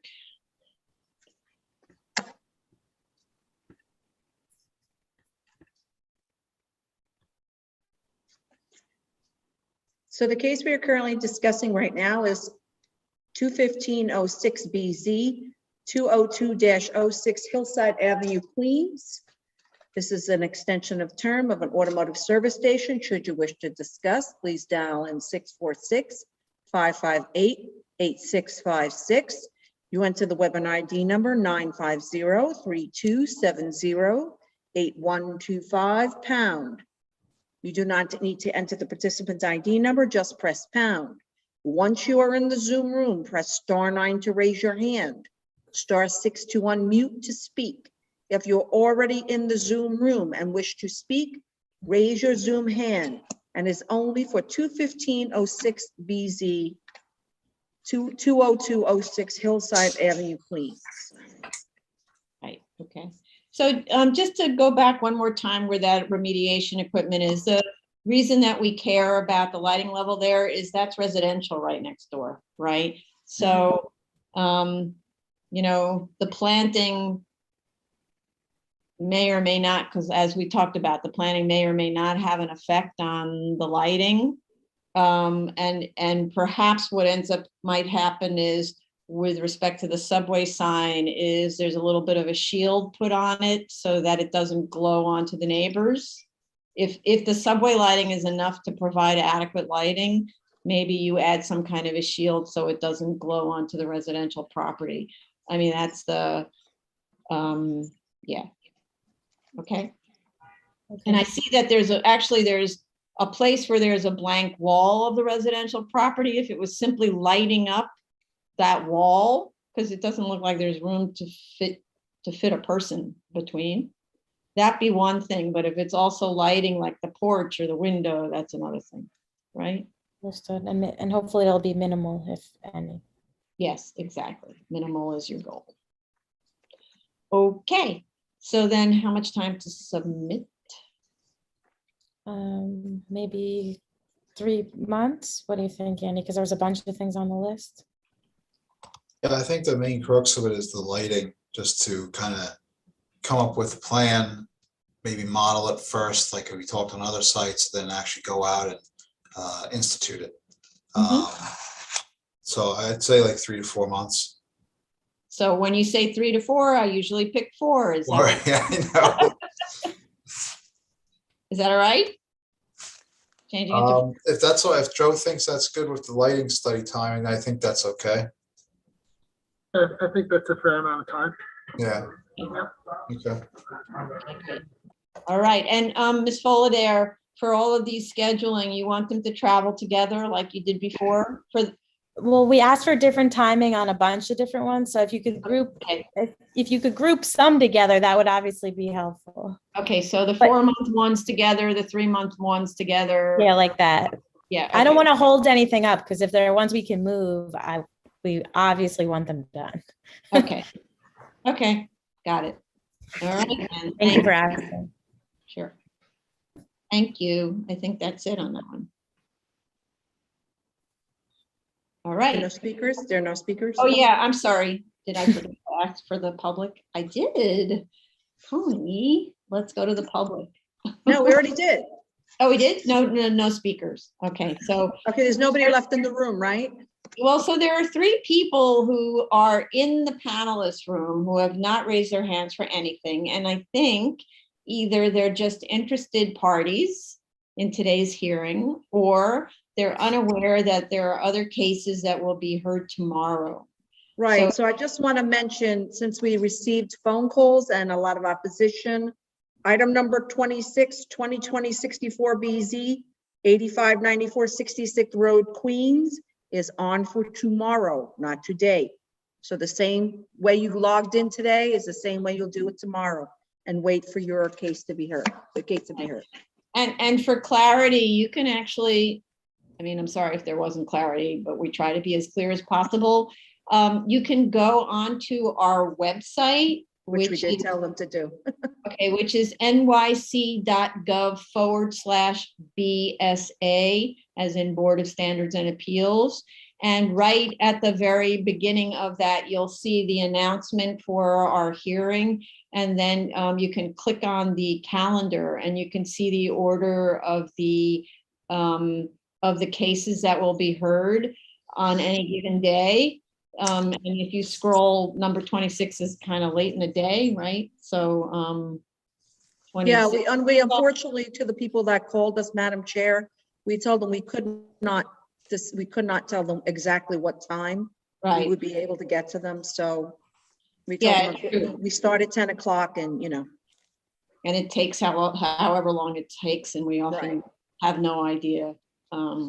Okay. So apologies to those of you who have been actually listening all day. I see someone's hand up. Well, no, he put his hand down. So apologies to the 3 of you who may have been calling in for tomorrow's hearing. I see someone with his hand up, and because of, I feel sorry for people who wait forever. I'm going to let that person speak and ask the question, even though we've closed. We didn't close, but we're no longer hearing the prior case. So it's not going to be about the prior case, right? So go ahead, Mr. Pollan. No, I attended the day just to get an understanding of the procedure as we go through these cases. So I do plan to join tomorrow, but I found this session to be fascinating. So Great. thank you for the hard work you guys all do. Thank you. Thank you for saying that. It'll be a Netflix series coming up next. Thank you very much. I'll be joining tomorrow. Thank you. Appreciate it. Thank you. Bye-bye. Okay. This concludes the public hearing for May 9th, 2022. Thank you. Thank you, everyone. Have a good evening. Thank you, Madam Chair, for explaining to the public about tomorrow.